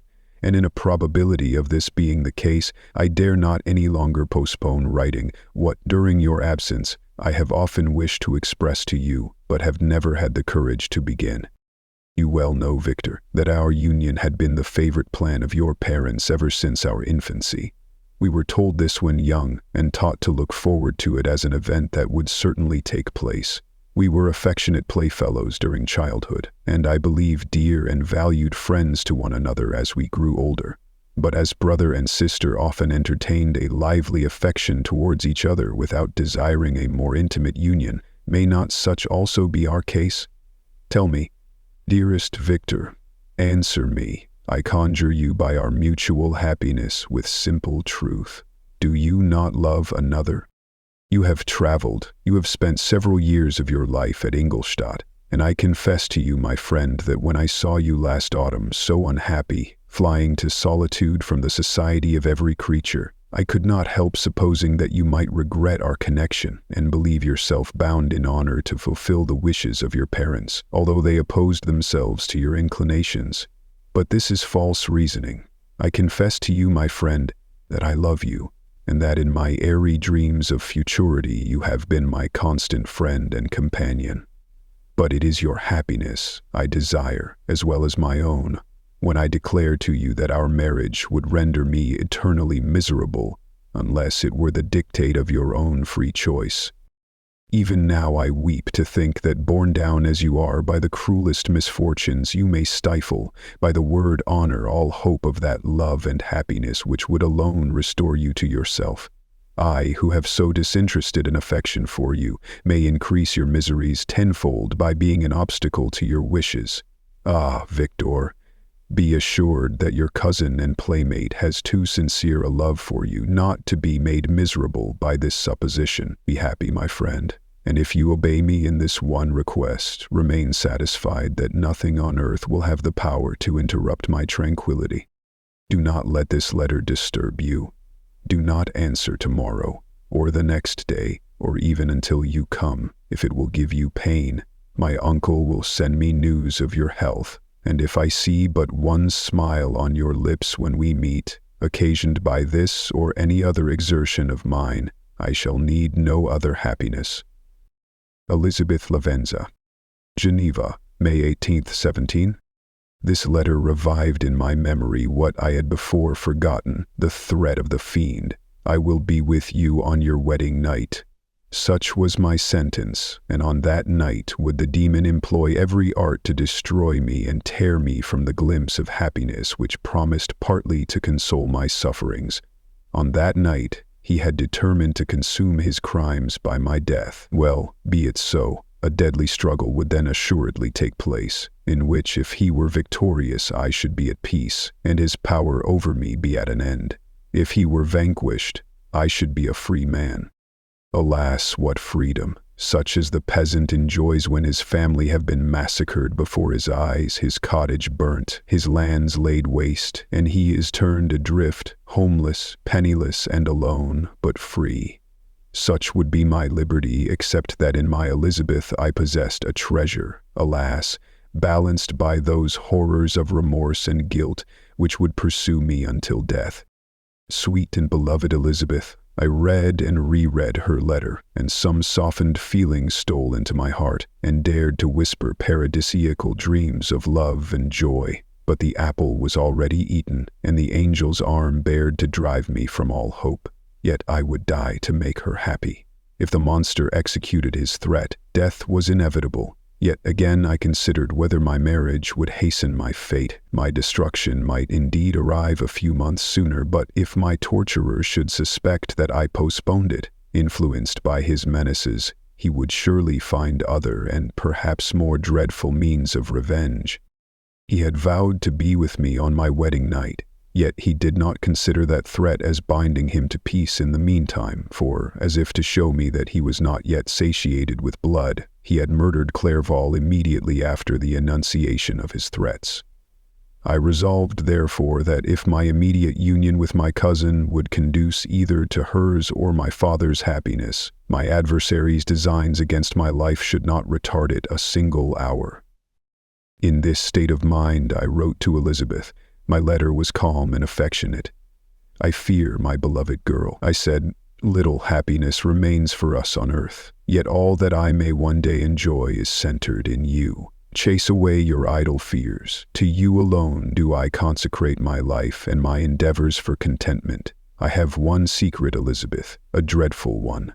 When revealed to you, it will chill your frame with horror, and then, far from being surprised at my misery, you will only wonder that I survive what I have endured. I will confide this tale of misery and terror to you the day after our marriage shall take place. For my sweet cousin, there must be perfect confidence between us. But until then, I conjure you, do not mention or allude to it. This I most earnestly entreat, and I know you will comply. In about a week after the arrival of Elizabeth's letter, we returned to Geneva. The sweet girl welcomed me with warm affection, yet tears were in her eyes as she beheld my emaciated frame and feverish cheeks. I saw a change in her also. She was thinner and had lost much of that heavenly vivacity that had before charmed me, but her gentleness and soft looks of compassion made her a more fit companion for one blasted and miserable, as I was. The tranquility which I now enjoyed did not endure. Memory brought madness with it, and when I thought of what had passed, a real insanity possessed me. Sometimes I was furious and burnt with rage, sometimes low and despondent. I neither spoke nor looked at anyone, but sat motionless, bewildered by the multitude of miseries that overcame me.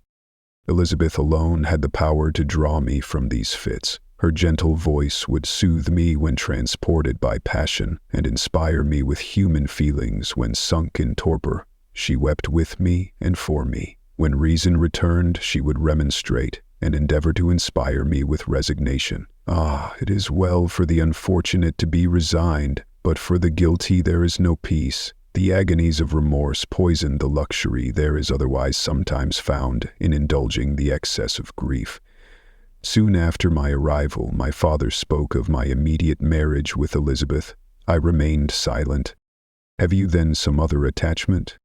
"None on earth. I love Elizabeth and look forward to our union with delight. Let the day therefore be fixed, and on it I will consecrate myself in life or death to the happiness of my cousin." "My dear Victor, do not speak thus. Heavy misfortunes have befallen us, but let us only cling closer to what remains, and transfer our love for those whom we have lost to those who yet live.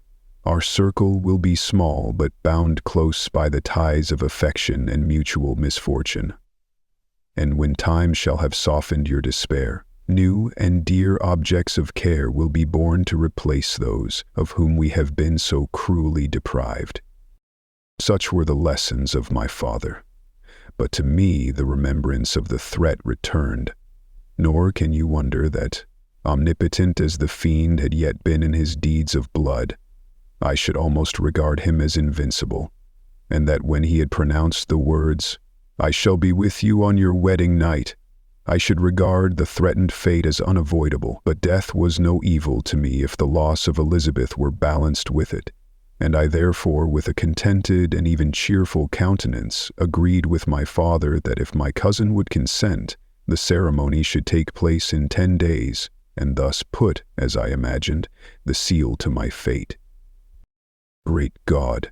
If for one instant I had thought what might be the hellish intention of my fiendish adversary, I would rather have banished myself forever from my native country and wandered a friendless outcast over the earth than have consented to this miserable marriage. But as if possessed of magic powers, the monster had blinded me to his real intentions, and when I thought that I had prepared only my own death, I hastened that of a far dearer victim. As the period fixed for our marriage drew nearer, whether from cowardice or a prophetic feeling, I felt my heart sink within me, but I concealed my feelings by an appearance of hilarity that brought smiles and joy to the countenance of my father, but hardly deceived the ever-watchful and nicer eye of Elizabeth.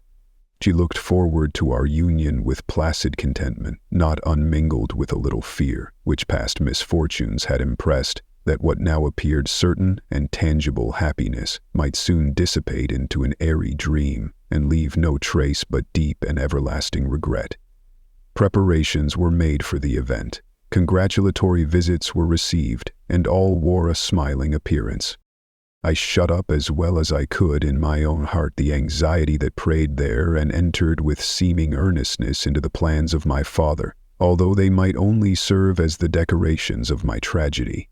Through my father's exertions, a part of the inheritance of Elizabeth had been restored to her by the Austrian government. A small possession on the shores of Como belonged to her. It was agreed that, immediately after our union, we should proceed to Villa Lavenza and spend our first days of happiness beside the beautiful lake near which it stood. In the meantime, I took every precaution to defend my person in case the fiend should openly attack me. I carried pistols and a dagger constantly about me, and was ever on the watch to prevent artifice, and by these means gained a greater degree of tranquility. Indeed, as the period approached, the threat appeared more as a delusion, not to be regarded as worthy to disturb my peace, while the happiness I hoped for in my marriage wore a greater appearance of certainty as the day fixed for its solemnization drew nearer. and I heard it continually spoken of as an occurrence which no accident could possibly prevent. Elizabeth seemed happy. My tranquil demeanor contributed greatly to calm her mind. But on the day that was to fulfill my wishes and my destiny, she was melancholy, and a presentiment of evil pervaded her, and perhaps also she thought of the dreadful secret which I had promised to reveal to her on the following day. My father was in the meantime overjoyed, and in the bustle of preparation only recognized in the melancholy of his niece the diffidence of a bride. After the ceremony was performed, a large party assembled at my father's, but it was agreed that Elizabeth and I should commence our journey by water, sleeping that night at Evian, and continuing our voyage on the following day. The day was fair, the wind favorable, all smiled on our nuptial embarkation. Those were the last moments of my life during which I enjoyed the feeling of happiness. We passed rapidly along. The sun was hot, but we were sheltered from its rays by a kind of canopy while we enjoyed the beauty of the scene, sometimes on one side of the lake, where we saw Mont Salèvre, the pleasant banks of Montalegre, and at a distance surmounting all the beautiful Mont Blanc, and the assemblage of snowy mountains that in vain endeavored to emulate her. Sometimes coasting the opposite banks, we saw the mighty Jura opposing its dark side to the ambition that would quit its native country, and an almost insurmountable barrier to the invader who should wish to enslave it. I took the hand of Elizabeth. "You are sorrowful, my love. Ah, if you knew what I have suffered, and what I may yet endure, you would endeavor to let me taste the quiet and freedom from despair that this one day, at least, permits me to enjoy." "Be happy, my dear Victor," replied Elizabeth. "There is, I hope, nothing to distress you, and be assured that if a lively joy is not painted in my face, my heart is contented. Something whispers to me not to depend too much on the prospect that is open before us, but I will not listen to such a sinister voice. Observe how fast we move along, and how the clouds, which sometimes obscure and sometimes rise above the dome of Mont Blanc, render this scene of beauty still more interesting. Look also at the innumerable fish that are swimming in the clear waters, where we can distinguish every pebble that lies at the bottom. What a divine day! How happy and serene all nature appears." Thus Elizabeth endeavored to divert her thoughts and mind from all reflection upon melancholy subjects. But her temper was fluctuating. Joy for a few instants shone in her eyes, but it continually gave place to distraction and reverie. The sun sank lower in the heavens. We passed the river Drance and observed its path through the chasms of the higher and the glens of the lower hills. The Alps here come closer to the lake, and we approached the amphitheater of mountains which forms its eastern boundary. The spire of Evian shone under the woods that surrounded it, and the range of mountain above mountain by which it was overhung. The wind, which had hitherto carried us along with amazing rapidity, sank at sunset to a light breeze. The soft air just ruffled the water and caused a pleasant motion among the trees as we approached the shore, from which it wafted the most delightful scent of flowers and hay.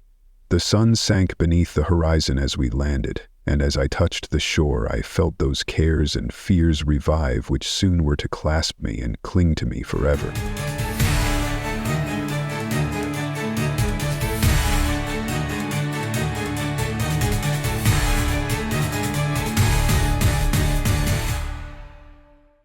Chapter 23. It was 8 o'clock when we landed. We walked for a short time on the shore, enjoying the transitory light, and then retired to the inn, and contemplated the lovely scene of waters, woods, and mountains, obscured in darkness, yet still displaying their black outlines. The wind, which had fallen in the south, now rose with great violence in the west. The moon had reached her summit in the heavens and was beginning to descend. The clouds swept across it swifter than the flight of the vulture and dimmed her rays, while the lake reflected the scene of the busy heavens, rendered still busier by the restless waves that were beginning to rise. Suddenly, a heavy storm of rain descended.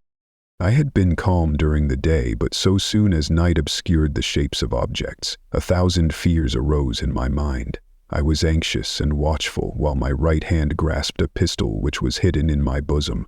Every sound terrified me, but I resolved that I would sell my life dearly and not shrink from the conflict until my own life or that of my adversary was extinguished. Elizabeth observed my agitation for some time in timid and fearful silence, but there was something in my glance which communicated terror to her, and trembling she asked, "What is it that agitates you, my dear Victor?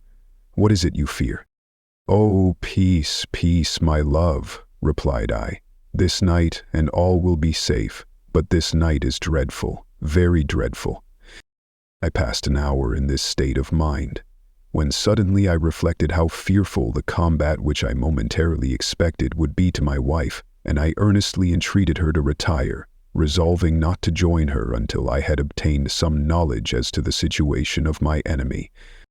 She left me, and I continued some time walking up and down the passages of the house and inspecting every corner that might afford a retreat to my adversary. But I discovered no trace of him, and was beginning to conjecture that some fortunate chance had intervened to prevent the execution of his menaces, when suddenly I heard a shrill and dreadful scream. It came from the room into which Elizabeth had retired. As I heard it, the whole truth rushed into my mind. My arms dropped. The motion of every muscle and fiber was suspended. I could feel the blood trickling in my veins and tingling in the extremities of my limbs. This state lasted but for an instant. The scream was repeated, and I rushed into the room. Great God, why did I not then expire? Why am I here to relate the destruction of the best hope and the purest creature on earth? She was there, lifeless and inanimate, thrown across the bed, her head hanging down and her pale and distorted features half covered by her hair. Everywhere I turn, I see the same figure, her bloodless arms and relaxed form flung by the murderer on its bridal bier. Could I behold this and live? Alas, life is obstinate and clings closest where it is most hated. For a moment only did I lose recollection. I fell senseless on the ground. When I recovered, I found myself surrounded by the people of the inn. Their countenances expressed a breathless terror, but the horror of others appeared only as a mockery, a shadow of the feelings that oppressed me. I escaped from them to the room where lay the body of Elizabeth. My love, my wife, so lately living, so dear, so worthy, she had been moved from the posture in which I had first beheld her, and now, as she lay, her head upon her arm and a handkerchief thrown across her face and neck, I might have supposed her asleep.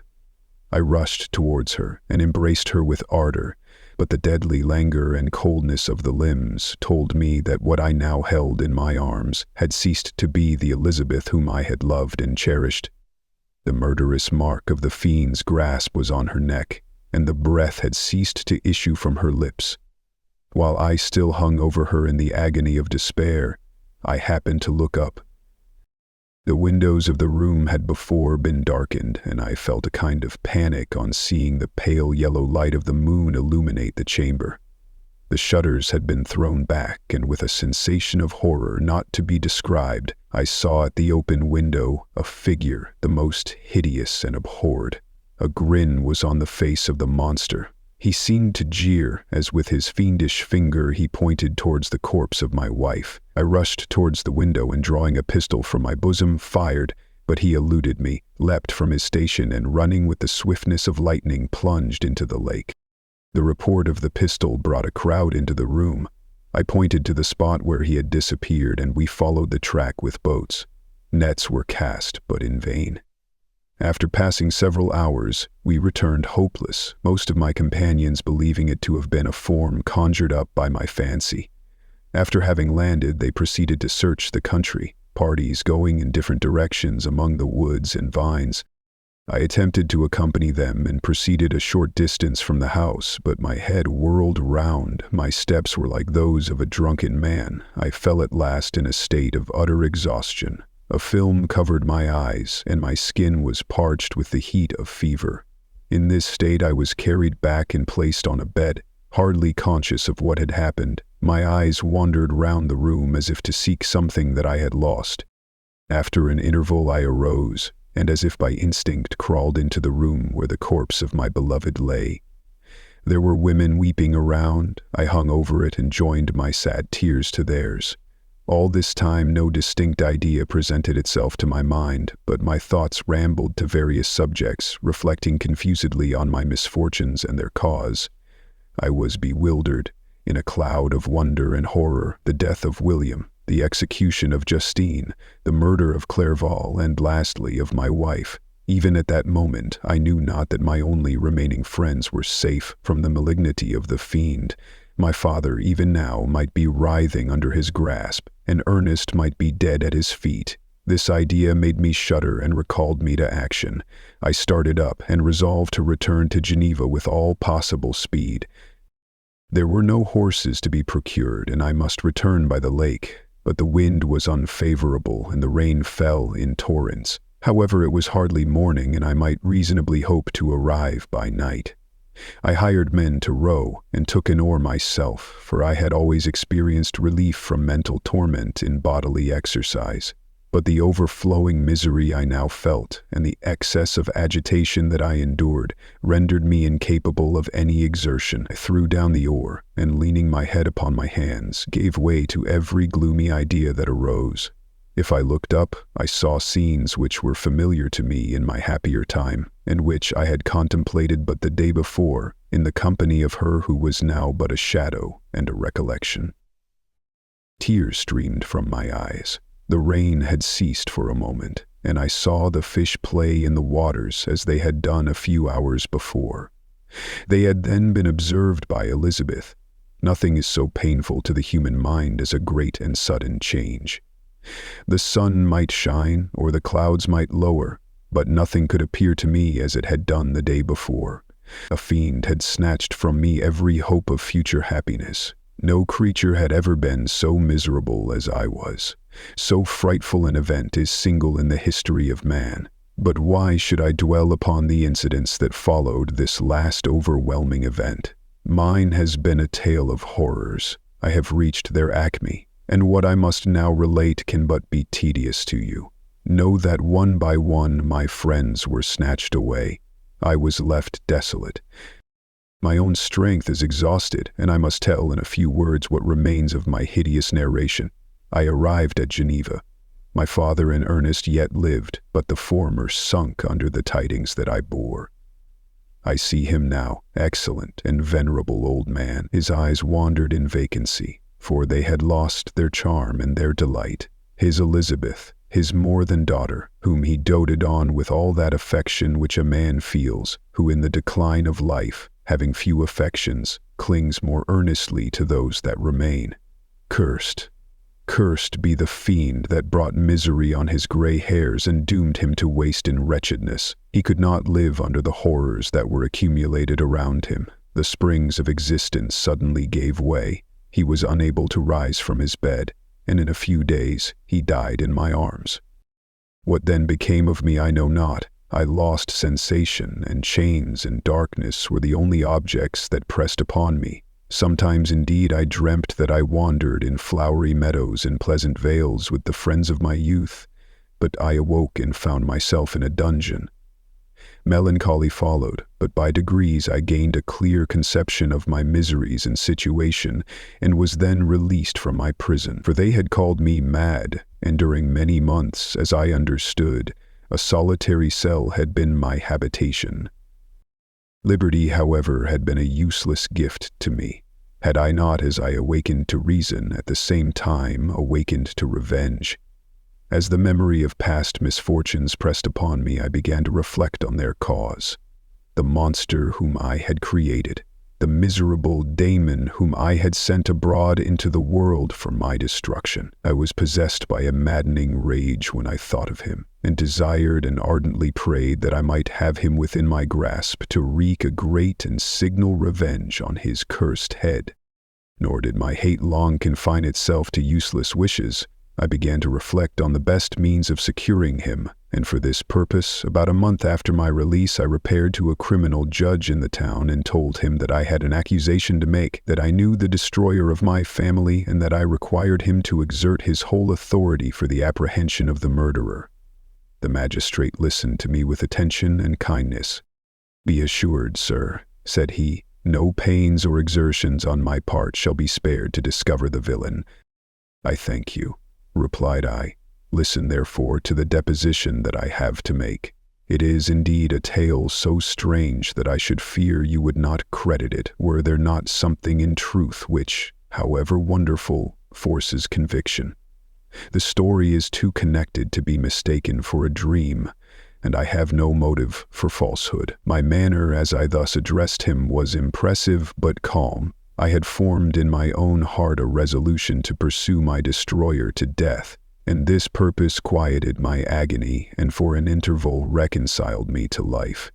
I now related my history briefly but with firmness and precision, marking the dates with accuracy and never deviating into invective or exclamation. The magistrate appeared at first perfectly incredulous, but as I continued he became more attentive and interested.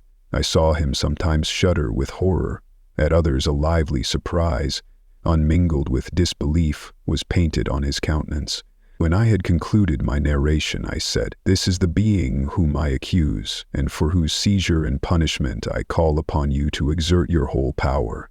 It is your duty as a magistrate, and I believe and hope that your feelings as a man will not revolt from the execution of those functions on this occasion." This address caused a considerable change in the physiognomy of my own auditor. He had heard my story with that half kind of belief that is given to a tale of spirits and supernatural events, but when he was called upon to act officially in consequence, the whole tide of his incredulity returned. He, however, answered mildly, "I would willingly afford you every aid in your pursuit, but the creature of whom you speak appears to have powers which would put all my exertions to defiance. Who can follow an animal which can traverse the sea of ice and inhabit caves and dens where no man would venture to intrude? Besides, some months have elapsed since the commission of his crimes, and no one can conjecture to what place he has wandered, or what region he may now inhabit. I do not doubt that he hovers near the spot which I inhabit, and if he has indeed taken refuge in the Alps, he may be hunted like the chamois and destroyed as a beast of prey. But I perceive your thoughts. You do not credit my narrative, and do not intend to pursue my enemy with the punishment which is his desert." As I spoke, rage sparkled in my eyes. The magistrate was intimidated. "You are mistaken," said he. "I will exert myself, and if it is in my power to seize the monster, be assured that he shall suffer punishment proportionate to his crimes. But I fear, from what you have yourself described to be his properties, that this will prove impracticable, and thus, while every proper measure is pursued, you should make up your mind to disappointment. That cannot be, but all that I can say will be of little avail. My revenge is of no moment to you, yet while I allow it to be a vice, I confess that it is the devouring and only passion of my soul. My rage is unspeakable when I reflect that the murderer, whom I have turned loose upon society, still exists. You refuse my just demand. I have but one resource, and I devote myself, either in my life or death, to his destruction." I trembled with excess of agitation as I said this. There was a frenzy in my manner, and something, I doubt not, of that haughty fierceness which the martyrs of old are said to have possessed. But to a Genevan magistrate, whose mind was occupied by far other ideas than those of devotion and heroism, this elevation of mind had much the appearance of madness. He endeavored to soothe me as a nurse does a child, and reverted to my tale as the effects of delirium. "Man," I cried, "how ignorant art thou in thy pride of wisdom! Cease, you know not what it is you say." I broke from the house, angry and disturbed, and retired to meditate on some other mode of action.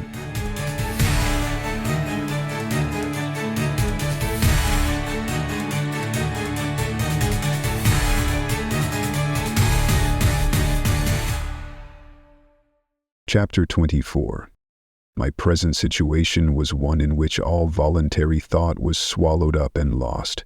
I was hurried away by fury. Revenge alone endowed me with strength and composure. It molded my feelings and allowed me to be calculating and calm at periods when otherwise delirium or death would have been my portion. My first resolution was to quit Geneva forever, my country, which when I was happy and beloved was dear to me, now in my adversity became hateful. I provided myself with a sum of money, together with a few jewels which had belonged to my mother, and departed. And now my wanderings began, which are to cease but with life. I have traversed a vast portion of the earth, and have endured all the hardships which travelers in deserts and barbarous countries are wont to meet. How I have lived I hardly know. Many times have I stretched my failing limbs upon the sandy plain and prayed for death. But revenge kept me alive. I dared not die and leave my adversary in being. When I quitted Geneva, my first labor was to gain some clue by which I might trace the steps of my fiendish enemy. But my plan was unsettled, and I wandered many hours round the confines of the town, uncertain what path I should pursue. As night approached, I found myself at the entrance of the cemetery where William, Elizabeth, and my father reposed. I entered it and approached the tomb which marked their graves. Everything was silent except the leaves of the trees, which were gently agitated by the wind. The night was nearly dark, and the scene would have been solemn and affecting even to an uninterested observer. The spirits of the departed seemed to flit around and to cast a shadow, which was felt but not seen, around the head of the mourner. The deep grief which this scene had at first excited quickly gave way to rage and despair. They were dead, and I lived. Their murderer also lived, and to destroy him I must drag out my weary existence. I knelt on the grass and kissed the earth, and with quivering lips exclaimed, "By the sacred earth on which I kneel, by the shades that wander near me, by the deep and eternal grief that I feel, I swear, and by thee, O night, and the spirits that preside over thee, to pursue the demon who caused this misery, until he or I shall perish in mortal conflict. For this purpose I will preserve my life. To execute this dear revenge will I again behold the sun and tread the green herbage of earth, which otherwise should vanish from my eyes forever. And I call on you, spirits of the dead, and on you, wandering ministers of vengeance, to aid and conduct me in my work. Let the cursed and hellish monster drink deep of agony. Let him feel the despair that now torments me. I had begun my adjuration with solemnity and an awe which almost assured me that the shades of my murdered friends heard and approved my devotion, but the furies possessed me as I concluded, and rage choked my utterance. I was answered through the stillness of night by a loud and fiendish laugh. It rang on my ears long and heavily, the mountains re-echoed it, and I felt as if all hell surrounded me with mockery and laughter. Surely in that moment I should have been possessed by frenzy and have destroyed my miserable existence, but that my vow was heard and that I was reserved for vengeance. The laughter died away when a well-known and abhorred voice, apparently close to my ear, addressed me in an audible whisper. "I am satisfied, miserable wretch. You have determined to live, and I am satisfied." I darted towards the spot from which the sound proceeded, but the devil eluded my grasp. Suddenly the broad disk of the moon arose and shone full upon his ghastly and distorted shape as he fled with more than mortal speed. I pursued him, and for many months this has been my task. Guided by a slight clue, I followed the windings of the Rhone, but vainly. The blue Mediterranean appeared, and by a strange chance I saw the fiend enter by night and hide himself in a vessel bound for the Black Sea. I took my passage in the same ship, but he escaped, I know not how, amidst the wilds of Tartary and Russia. Although he still evaded me, I have ever followed in his track. Sometimes the peasants, scared by this horrid apparition, informed me of his path. Sometimes he himself, who feared that if I lost all trace of him I should despair and die, left some mark to guide me. The snows descended on my head, and I saw the print of his huge step on the white plain. To you first entering on life, to whom care is new and agony unknown, how can you understand what I have felt and still feel? Cold, want, and fatigue were the least pains which I was destined to endure. I was cursed by some devil and carried about with me my eternal hell, yet still a spirit of good followed and directed my steps, and when I most murmured, would suddenly extricate me from seemingly insurmountable difficulties. Sometimes, when nature, overcome by hunger, sank under the exhaustion, a repast was prepared for me in the desert that restored and inspirited me. The fare was indeed coarse, such as the peasants of the country ate, but I will not doubt that it was set there by the spirits that I had invoked to aid me. Often, when all was dry, the heavens cloudless, and I was parched by thirst, a slight cloud would bedim the sky, shed the few drops that revived me, and vanish. I followed, when I could, the courses of the rivers, but the demon generally avoided these, as it was here that the population of the country chiefly collected. In other places human beings were seldom seen, and I generally subsisted on the wild animals that crossed my path. I had money with me and gained the friendship of the villagers by distributing it, or I brought with me some food that I had killed, which, after taking a small part, I always presented to those who had provided me with fire and utensils for cooking. My life, as it passed thus, was indeed hateful to me, and it was during sleep alone that I could taste joy. O blessed sleep! Often, when most miserable, I sank to repose, and my dreams lulled me even to rapture. The spirits that guarded me had provided these moments, or rather hours, of happiness, that I might retain strength to fulfill my pilgrimage. Deprived of this respite, I should have sunk under my hardships. During the day I was sustained and inspirited by the hope of night, for in sleep I saw my friends, my wife, and my beloved country. Again I saw the benevolent countenance of my father, heard the silver tones of my Elizabeth's voice, and beheld Clerval enjoying health and youth. Often, when wearied by a toilsome march, I persuaded myself that I was dreaming until night should come, and that I should then enjoy reality in the arms of my dearest friend. What agonizing fondness did I feel for them! How did I cling to their dear forms, as sometimes they haunted even my waking hours, and persuade myself that they still lived. At such moments, vengeance that burned within me died in my heart, and I pursued my path towards the destruction of the daimon more as a task enjoined by heaven, as the mechanical impulse of some power of which I was unconscious, than as the ardent desire of my soul. What his feelings were whom I pursued I cannot know. Sometimes, indeed, he left marks in writing on the barks of the trees, or cut in stone that guided me and instigated my fury. My reign is not yet over. These words were legible in one of these inscriptions. You live, and my power is complete. Follow me. I seek the everlasting ices of the north, where you will feel the misery of cold and frost, to which I am impassive. You will find near this place, if you follow not too tardily, a dead hare. Eat and be refreshed. Come on, my enemy, we have yet to wrestle for our lives, but many hard and miserable hours must you endure until that period shall arrive. Scoffing devil, again do I vow vengeance, again do I devote thee, miserable fiend, to torture and death. Never will I give up my search until he or I perish. And then, with what ecstasy shall I join my Elizabeth and my departed friends, who even now prepare for me the reward of my tedious toil and horrible pilgrimage. As I still pursued my journey to the northward, the snows thickened and the cold increased in a degree almost too severe to support. The peasants were shut up in their hovels, and only a few of the most hardy ventured forth to seize the animals whom starvation had forced from their hiding places to seek for prey. The rivers were covered with ice, and no fish could be procured, and thus I was cut off from my chief article of maintenance. The triumph of my enemy increased with the difficulty of my labors.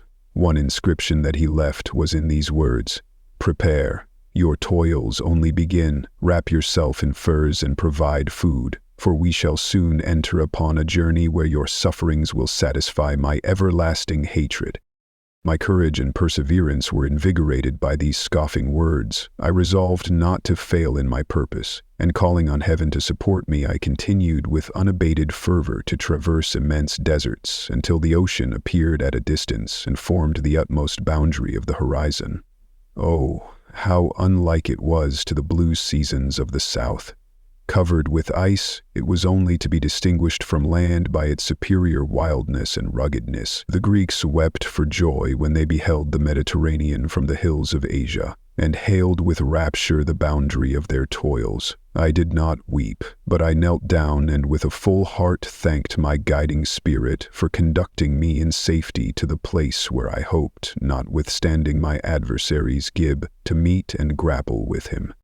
Some weeks before this period I had procured a sledge and dogs and thus traversed the snows with inconceivable speed.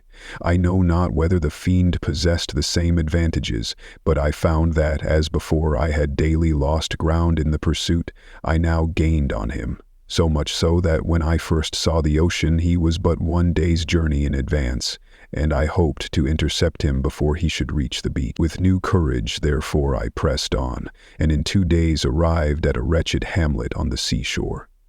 I inquired of the inhabitants concerning the fiend, and gained accurate information. A gigantic monster, they said, had arrived the night before, armed with a gun and many pistols, putting to flight the inhabitants of a solitary cottage through fear of his terrific appearance. He had carried off their store of winter food, and placing it in a sledge, to draw which he had seized on a numerous drove of trained dogs, he had harnessed them, and the same night, to the joy of the horror-struck villagers, had pursued his journey across the sea in a direction that led to no land, and they conjectured that he must speedily be destroyed by the breaking of the ice, or frozen by the eternal frost. On hearing this information, I suffered a temporary access of despair. He had escaped me, and I must commence a destructive and almost endless journey across the mountainous ices of the ocean, amidst cold that few of the inhabitants could long endure, and which I, the native of a genial and sunny climate, could not hope to survive. Yet at the idea that the fiend should live and be triumphant, my rage and vengeance returned, and like a mighty tide overwhelmed every other feeling. After a slight repose during which the spirits of the dead hovered round and instigated me to toil and revenge, I prepared for my journey. I exchanged my land sledge for one fashioned for the inequalities of the frozen ocean, and purchasing a plentiful stock of provisions, I departed from land. I cannot guess how many days have passed since then, but I have endured misery which nothing but the eternal sentiment of a just retribution burning within my heart could have enabled me to support. Immense and rugged mountains of ice often barred up my passage, and I often heard the thunder of the ground sea which threatened my destruction.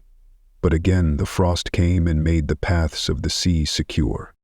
By the quantity of provision which I had consumed, I should guess that I had passed 3 weeks in this journey, and the continual protraction of hope returning back upon the heart often wrung bitter drops of despondency and grief from my eyes.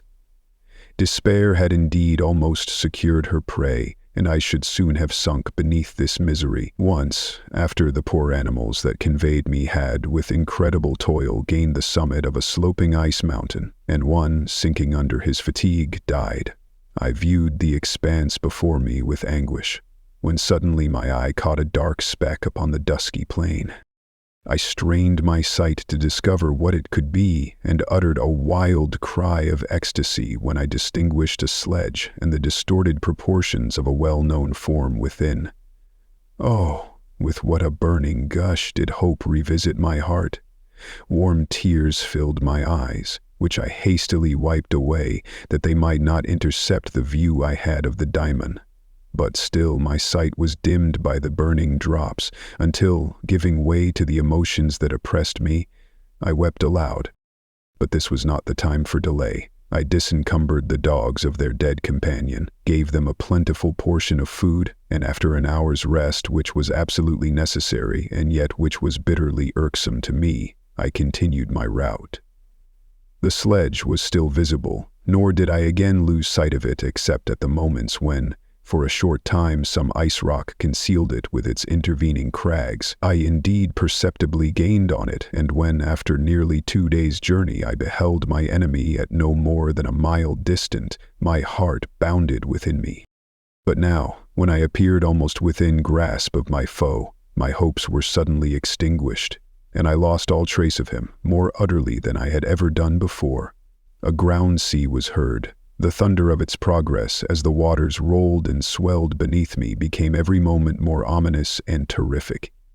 I pressed on, but in vain. The wind arose, the sea roared, and, as with the mighty shock of an earthquake, it split and cracked with a tremendous and overwhelming sound. The work was soon finished. In a few minutes a tumultuous sea rolled between me and my enemy, and I was left drifting on a scattered piece of ice that was continually lessening, and thus preparing for me a hideous death. In this manner many appalling hours passed. Several of my dogs died, and I myself was about to sink under the accumulation of distress, when I saw your vessel riding at anchor and holding forth to me hopes of succor and life.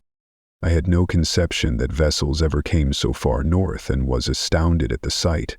I quickly destroyed part of my sledge to construct oars, and by these means was enabled with infinite fatigue to move my ice raft in the direction of your ship.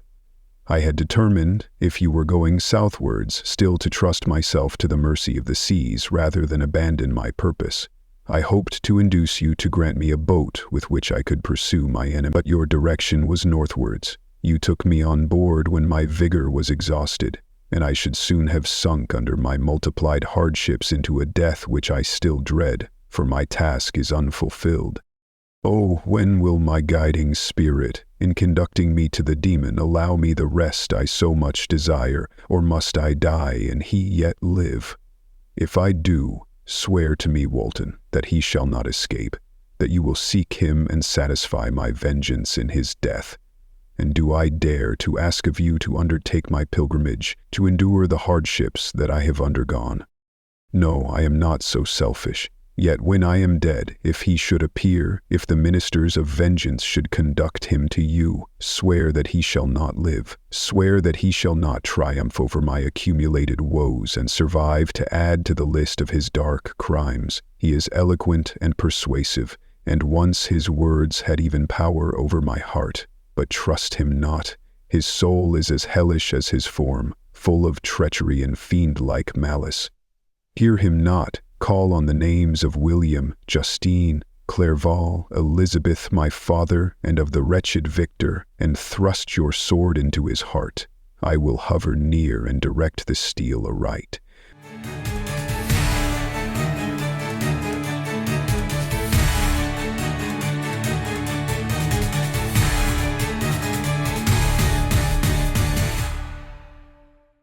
Part 3.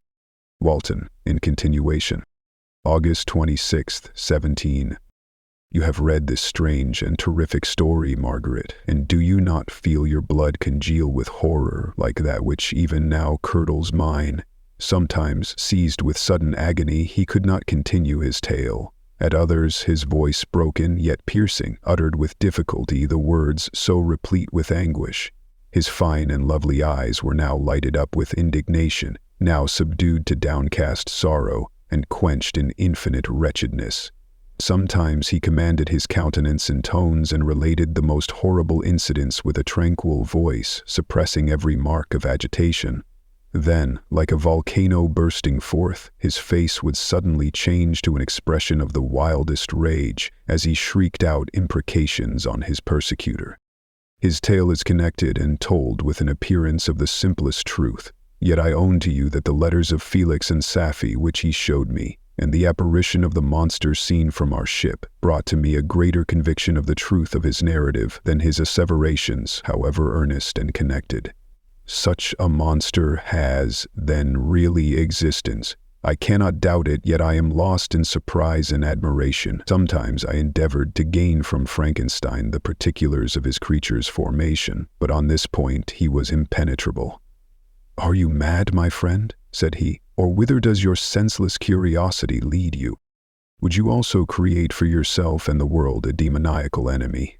Peace, peace. Learn my miseries and do not seek to increase your own." Frankenstein discovered that I made notes concerning his history. He asked to see them, and then himself corrected and augmented them in many places, but principally in giving the life and spirit to the conversations he held with his enemy. "Since you have preserved my narration," said he, "I would not that a mutilated one should go down to posterity." Thus has a week passed away while I have listened to the strangest tale that ever imagination formed. My thoughts and every feeling of my soul have been drunk up by the interest for my guest which this tale and his own elevated and gentle manners have created. I wish to soothe him, yet can I counsel one so infinitely miserable, so destitute of every hope of consolation to live? Oh no! The only joy that he can now know will be when he composes his shattered spirit to peace and death. Yet he enjoys one comfort, the offspring of solitude and delirium. He believes that when in dreams he holds converse with his friends and derives from that communion consolation for his miseries, or excitements to his vengeance, that they are not the creations of his fancy but the beings themselves who visit him from the regions of a remote world. This faith gives a solemnity to his reveries that render them to me almost as imposing and interesting as truth. Our conversations are not always confined to his own history and misfortunes. On every point of general literature he displays unbounded knowledge and a quick and piercing apprehension. His eloquence is forcible and touching, nor can I hear him when he relates a pathetic incident or endeavors to move the passions of pity or love without tears.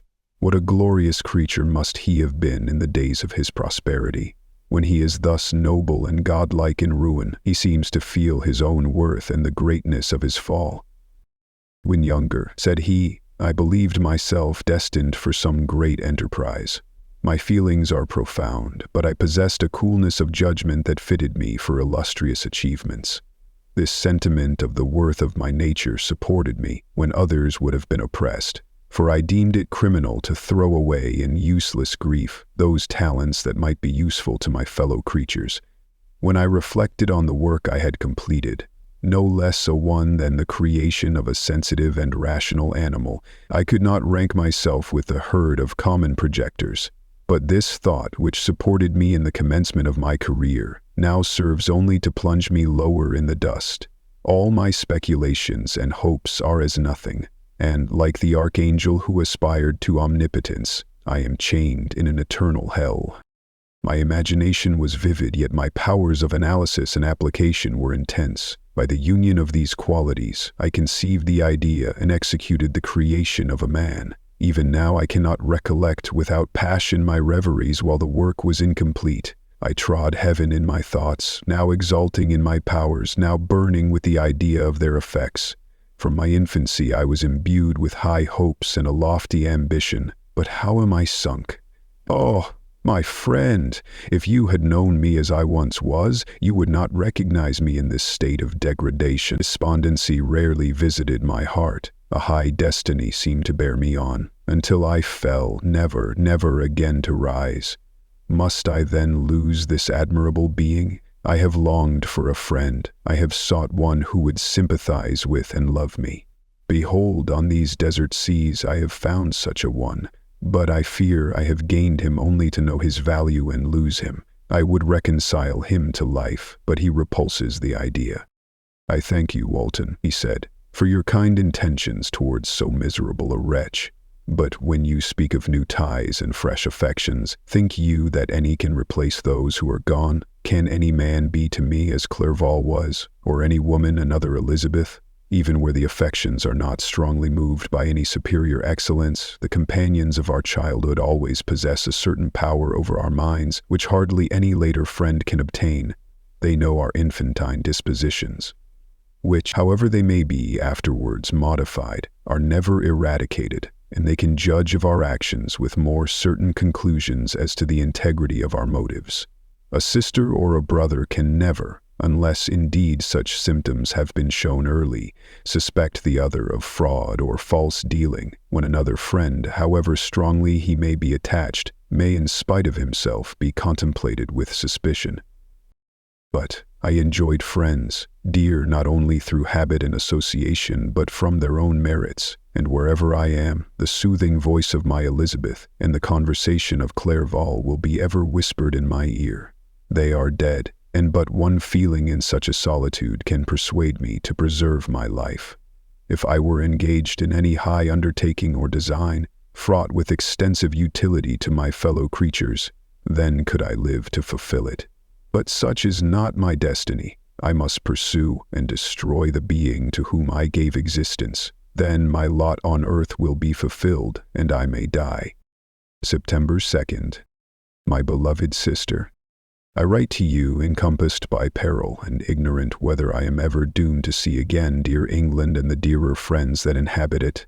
I am surrounded by mountains of ice which admit of no escape, and threaten every moment to crush my vessel.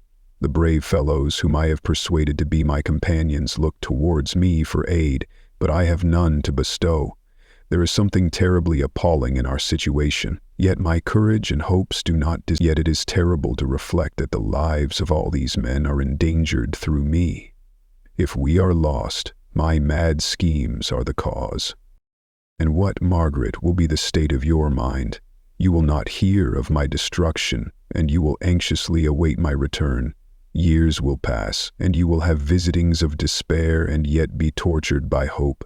Oh, my beloved sister, the sickening failing of your heartfelt expectations is, in prospect, more terrible to me than my own death.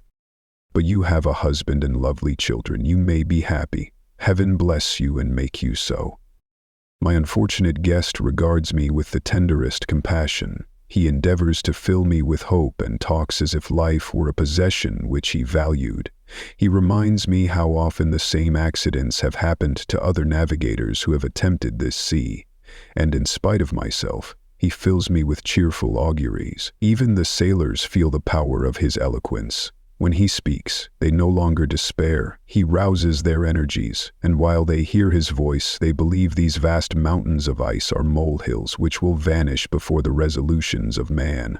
These feelings are transitory. Each day of expectation delayed fills them with fear, and I almost dread a mutiny caused by this despair. September 5th.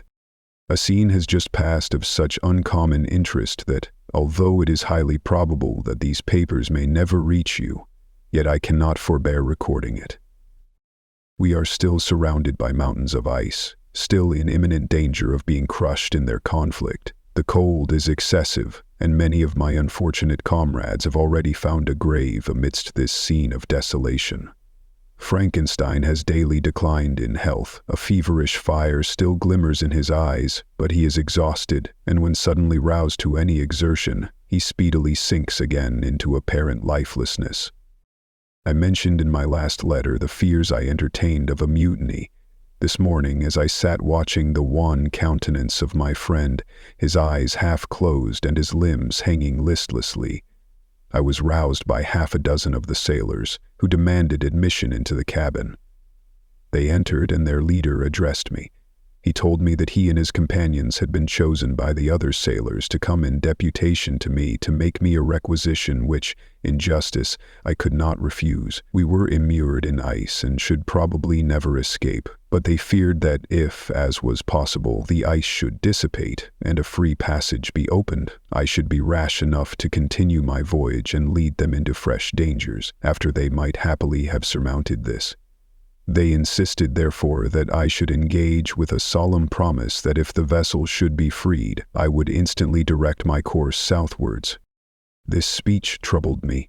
I had not despaired, nor had I yet conceived the idea of returning if set free.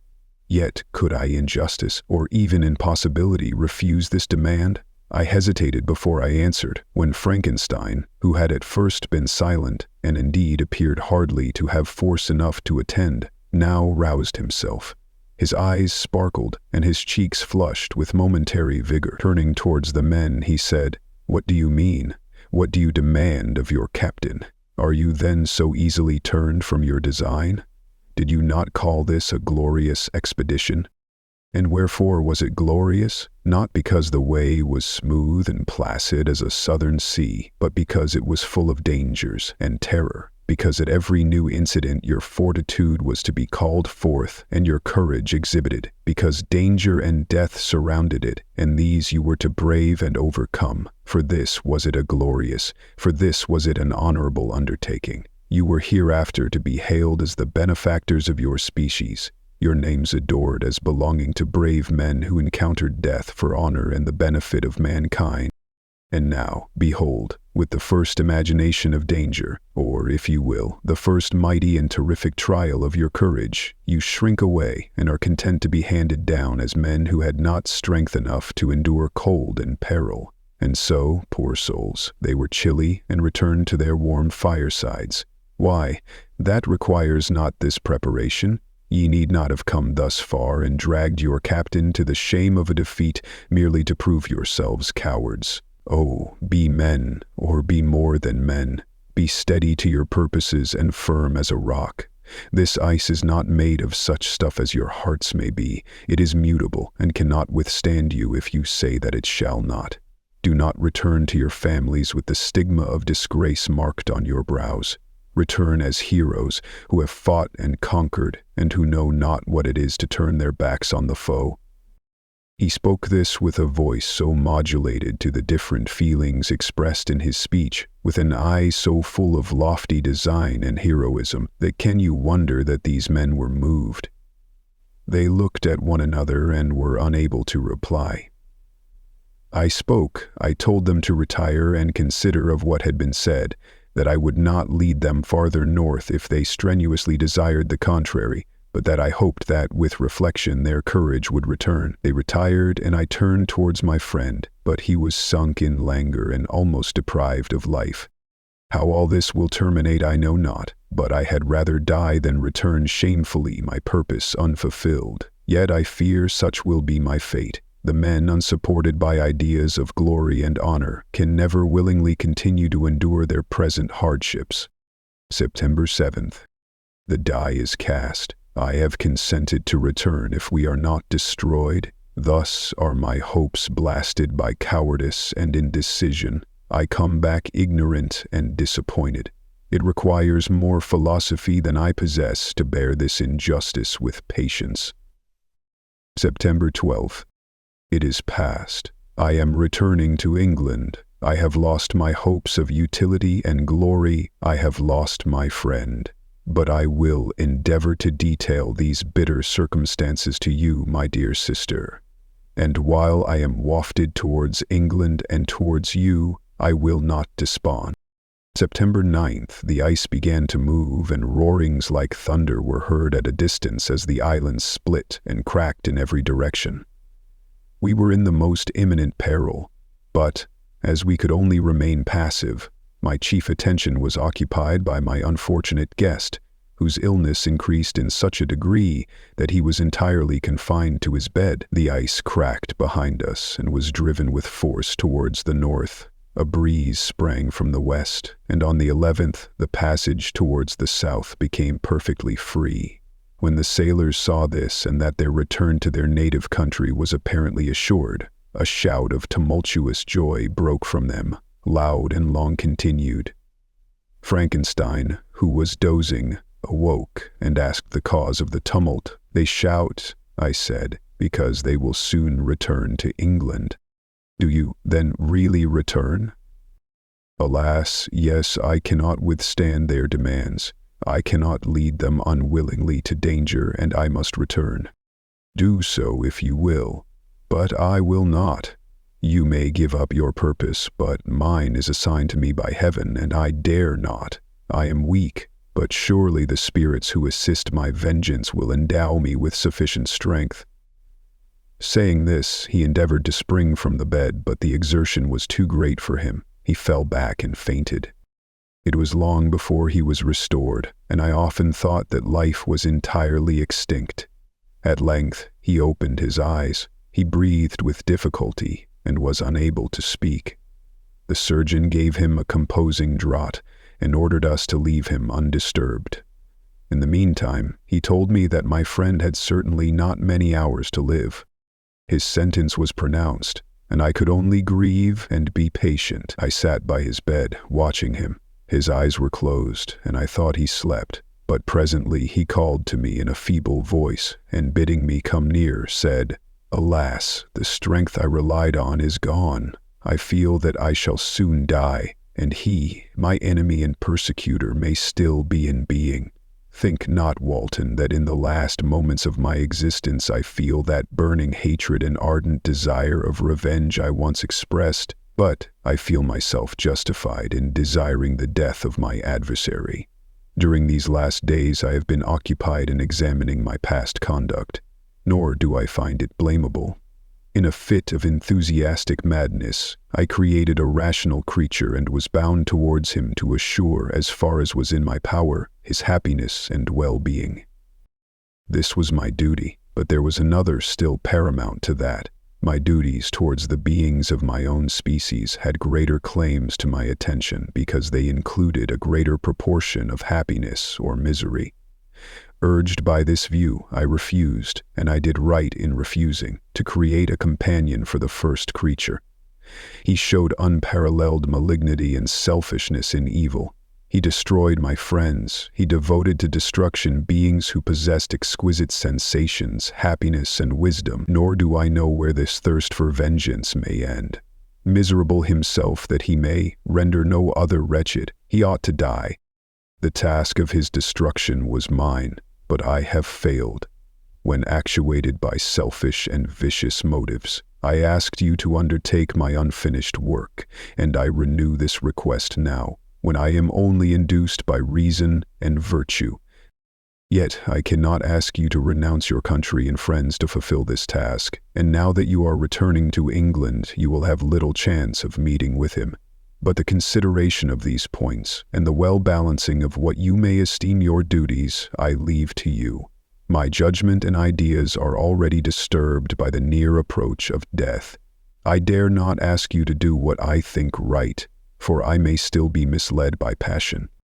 That he should live to be an instrument of mischief disturbs me.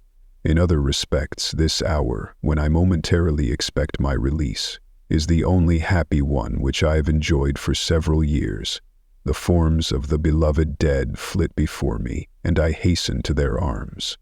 Farewell, Walton. Seek happiness in tranquility and avoid ambition, even if it be only the apparently innocent one of distinguishing yourself in science and discoveries. Yet why do I say this? I have myself been blasted in these hopes, yet another may succeed. His voice became fainter as he spoke, and at length, exhausted by his effort, he sank into silence. About half an hour afterwards, he attempted again to speak, but was unable. He pressed my hand feebly, and his eyes closed forever, while the irradiation of a gentle smile passed away from his lips. Margaret, what comment can I make on the untimely extinction of this glorious spirit? What can I say that will enable you to understand the depth of my sorrow? All that I should express would be inadequate and feeble. My tears flow, my mind is overshadowed by a cloud of disappointment. But I journey towards England, and I may there find consolation. I am interrupted. What do these sounds portend? It is midnight. The breeze blows fairly, and the watch on deck scarcely stir. Again there is a sound as of a human voice, but hoarser. It comes from the cabin where the remains of Frankenstein still lie. I must arise and examine. Good night, my sister. Great God, what a scene has just taken place. I am yet dizzy with the remembrance of it. I hardly know whether I shall have the power to detail it. Yet the tale which I have recorded would be incomplete without this final and wonderful catastrophe. I entered the cabin where lay the remains of my ill-fated and admirable friend. Over him hung a form which I cannot find words to describe, gigantic in stature, yet uncouth and distorted in its proportions. As he hung over the coffin, his face was concealed by long locks of ragged hair, but one vast hand was extended, in color and apparent texture like that of a mummy. When he heard the sound of my approach, he ceased to utter exclamations of grief and horror, and sprung towards the window. Never did I behold a vision so horrible as his face, of such loathsome yet appalling hideousness. I shut my eyes involuntarily, and endeavored to recollect what were my duties with regard to this destroyer. I called on him to stay.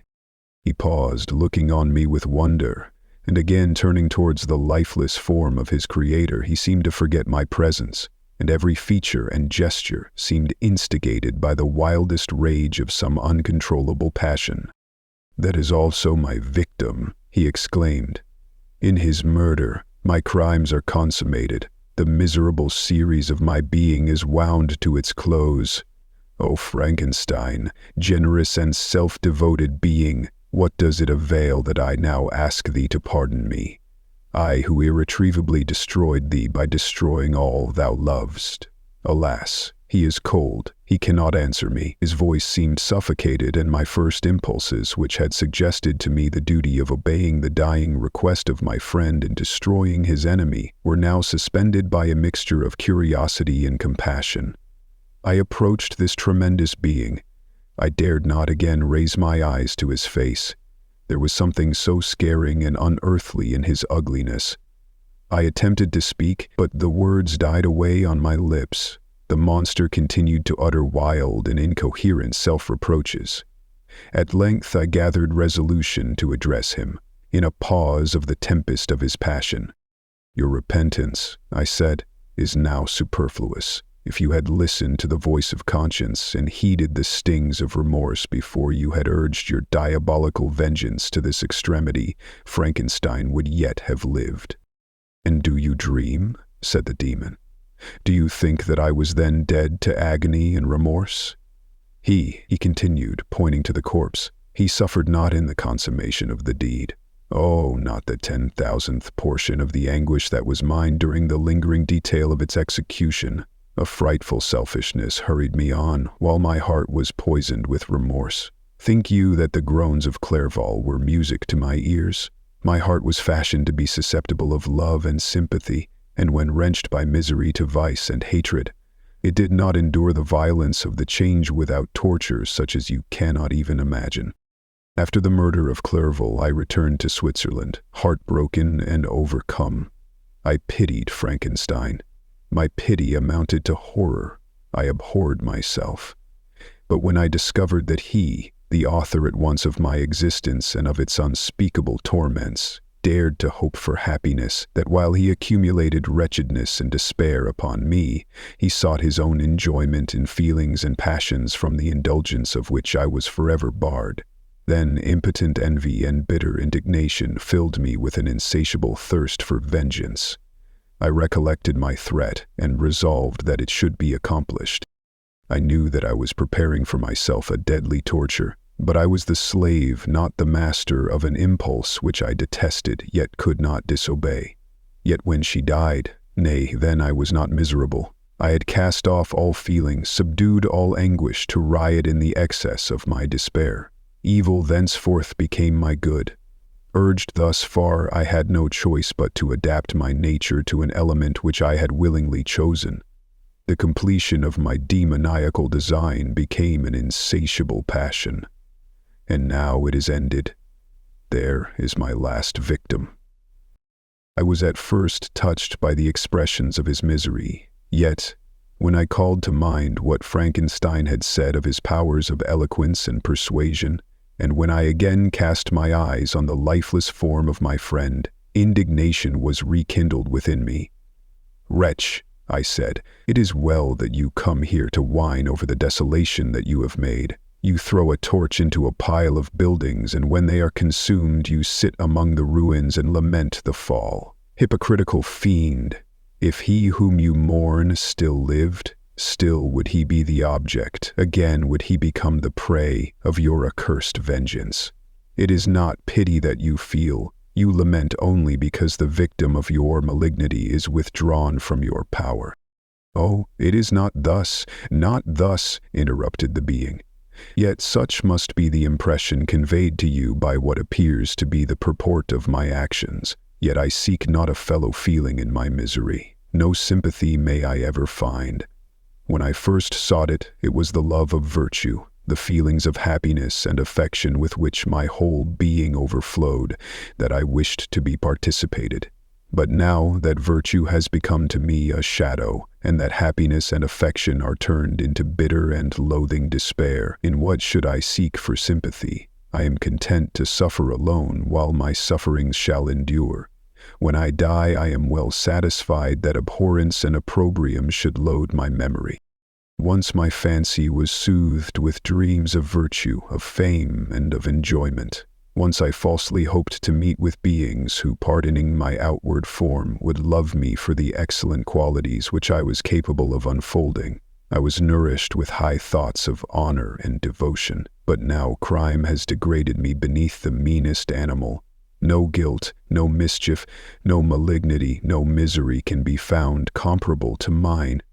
When I run over the frightful catalogue of my sins, I cannot believe that I am the same creature whose thoughts were once filled with sublime and transcendent visions of the beauty and the majesty of goodness. But it is even so. The fallen angel becomes a malignant devil. Yet even that enemy of God and man had friends and associates in his desolation. I am alone. You, who call Frankenstein your friend, seem to have a knowledge of my crimes and his misfortunes. But in the detail which he gave you of them, he could not sum up the hours and months of misery which I endured, wasting in impotent passions. For while I destroyed his hopes, I did not satisfy my own desires. They were forever ardent and craving. Still I desired love and fellowship, and I was still spurned. Was there no injustice in this? Am I to be thought the only criminal when all humankind sinned against me? Why do you not hate Felix, who drove his friend from his door with contumely? Why do you not execrate the rustic who sought to destroy the Savior of his child? Nay, these are virtuous and immaculate beings. I, the miserable and the abandoned, am an abortion, to be spurned at, and kicked, and trampled on. Even now my blood boils at the recollection of this injustice. But it is true that I am a wretch. I have murdered the lovely and the helpless. I have strangled the innocent as they slept, and grasped to death his throat who never injured me or any other living thing. I have devoted my Creator, the select specimen of all that is worthy of love and admiration among men, to misery. I have pursued him even to that irremediable ruin. There he lies, white and cold in death. You hate me, but your abhorrence cannot equal that with which I regard myself. I look on the hands which executed the deed. I think on the heart in which the imagination of it was conceived, and long for the moment when these hands will meet my eyes, when that imagination will haunt my thoughts no more. Fear not that I shall be the instrument of future mischief. My work is nearly complete. Neither yours nor any man's death is needed to consummate the series of my being and accomplish that which must be done, but it requires my own. Do not think that I shall be slow to perform this sacrifice. I shall quit your vessel on the ice raft which brought me thither, and shall seek the most northern extremity of the globe. I shall collect my funeral pile and consume to ashes this miserable frame, that its remains may afford no light to any curious and unhallowed wretch who would create such another as I have been. I shall die. I shall no longer feel the agonies which now consume me, or be the prey of feelings unsatisfied yet unquenched. He is dead who called me into being, and when I shall be no more, the very remembrance of us both will speedily vanish. I shall no longer see the sun or stars, or feel the winds play on my cheeks. Light, feeling, and sense will pass away, and in this condition must I find my happiness. Some years ago, when the images which this world affords first opened upon me, when I felt the cheering warmth of summer and heard the rustling of the leaves and the warbling of the birds, and these were all to me, I should have wept to die. Now it is my only consolation. Polluted by crimes and torn by the bitterest remorse, where can I find rest but in death? Farewell, I leave you, and in you the last of humankind whom these eyes will ever behold. Farewell, Frankenstein. If thou wert yet alive and yet cherished a desire of revenge against me, it would be better satiated in my life than in my destruction. But it was not so. Thou didst seek my extinction that I might not cause greater wretchedness. And if yet in some mode unknown to me, thou hadst not ceased to think and feel, thou wouldst not desire against me a vengeance greater than that which I feel. Blasted as thou wert, my agony was still superior to thine, for the bitter sting of remorse will not cease to rankle in my wounds until death shall close them forever. But soon, he cried with sad and solemn enthusiasm, I shall die, and what I now feel be no longer felt. Soon these burning miseries will be extinct. I shall ascend my funeral pile triumphantly and exult in the agony of the torturing flames. The light of that conflagration will fade away. My ashes will be swept into the sea by the winds. My spirit will sleep in peace, or if it thinks, it will not surely think thus. Farewell. He sprang from the cabin window as he said this upon the ice raft which lay close to the vessel. He was soon borne away by the waves and lost in darkness and distance.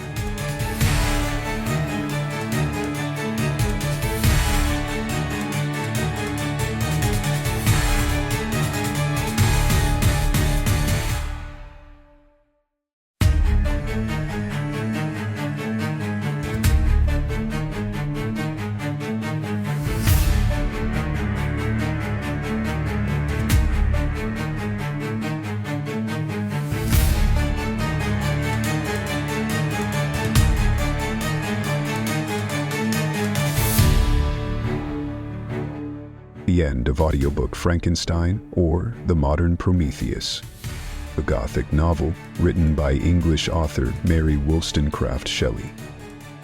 Narrator Nick Donovan. The audiobook was published by Vectora in 2025.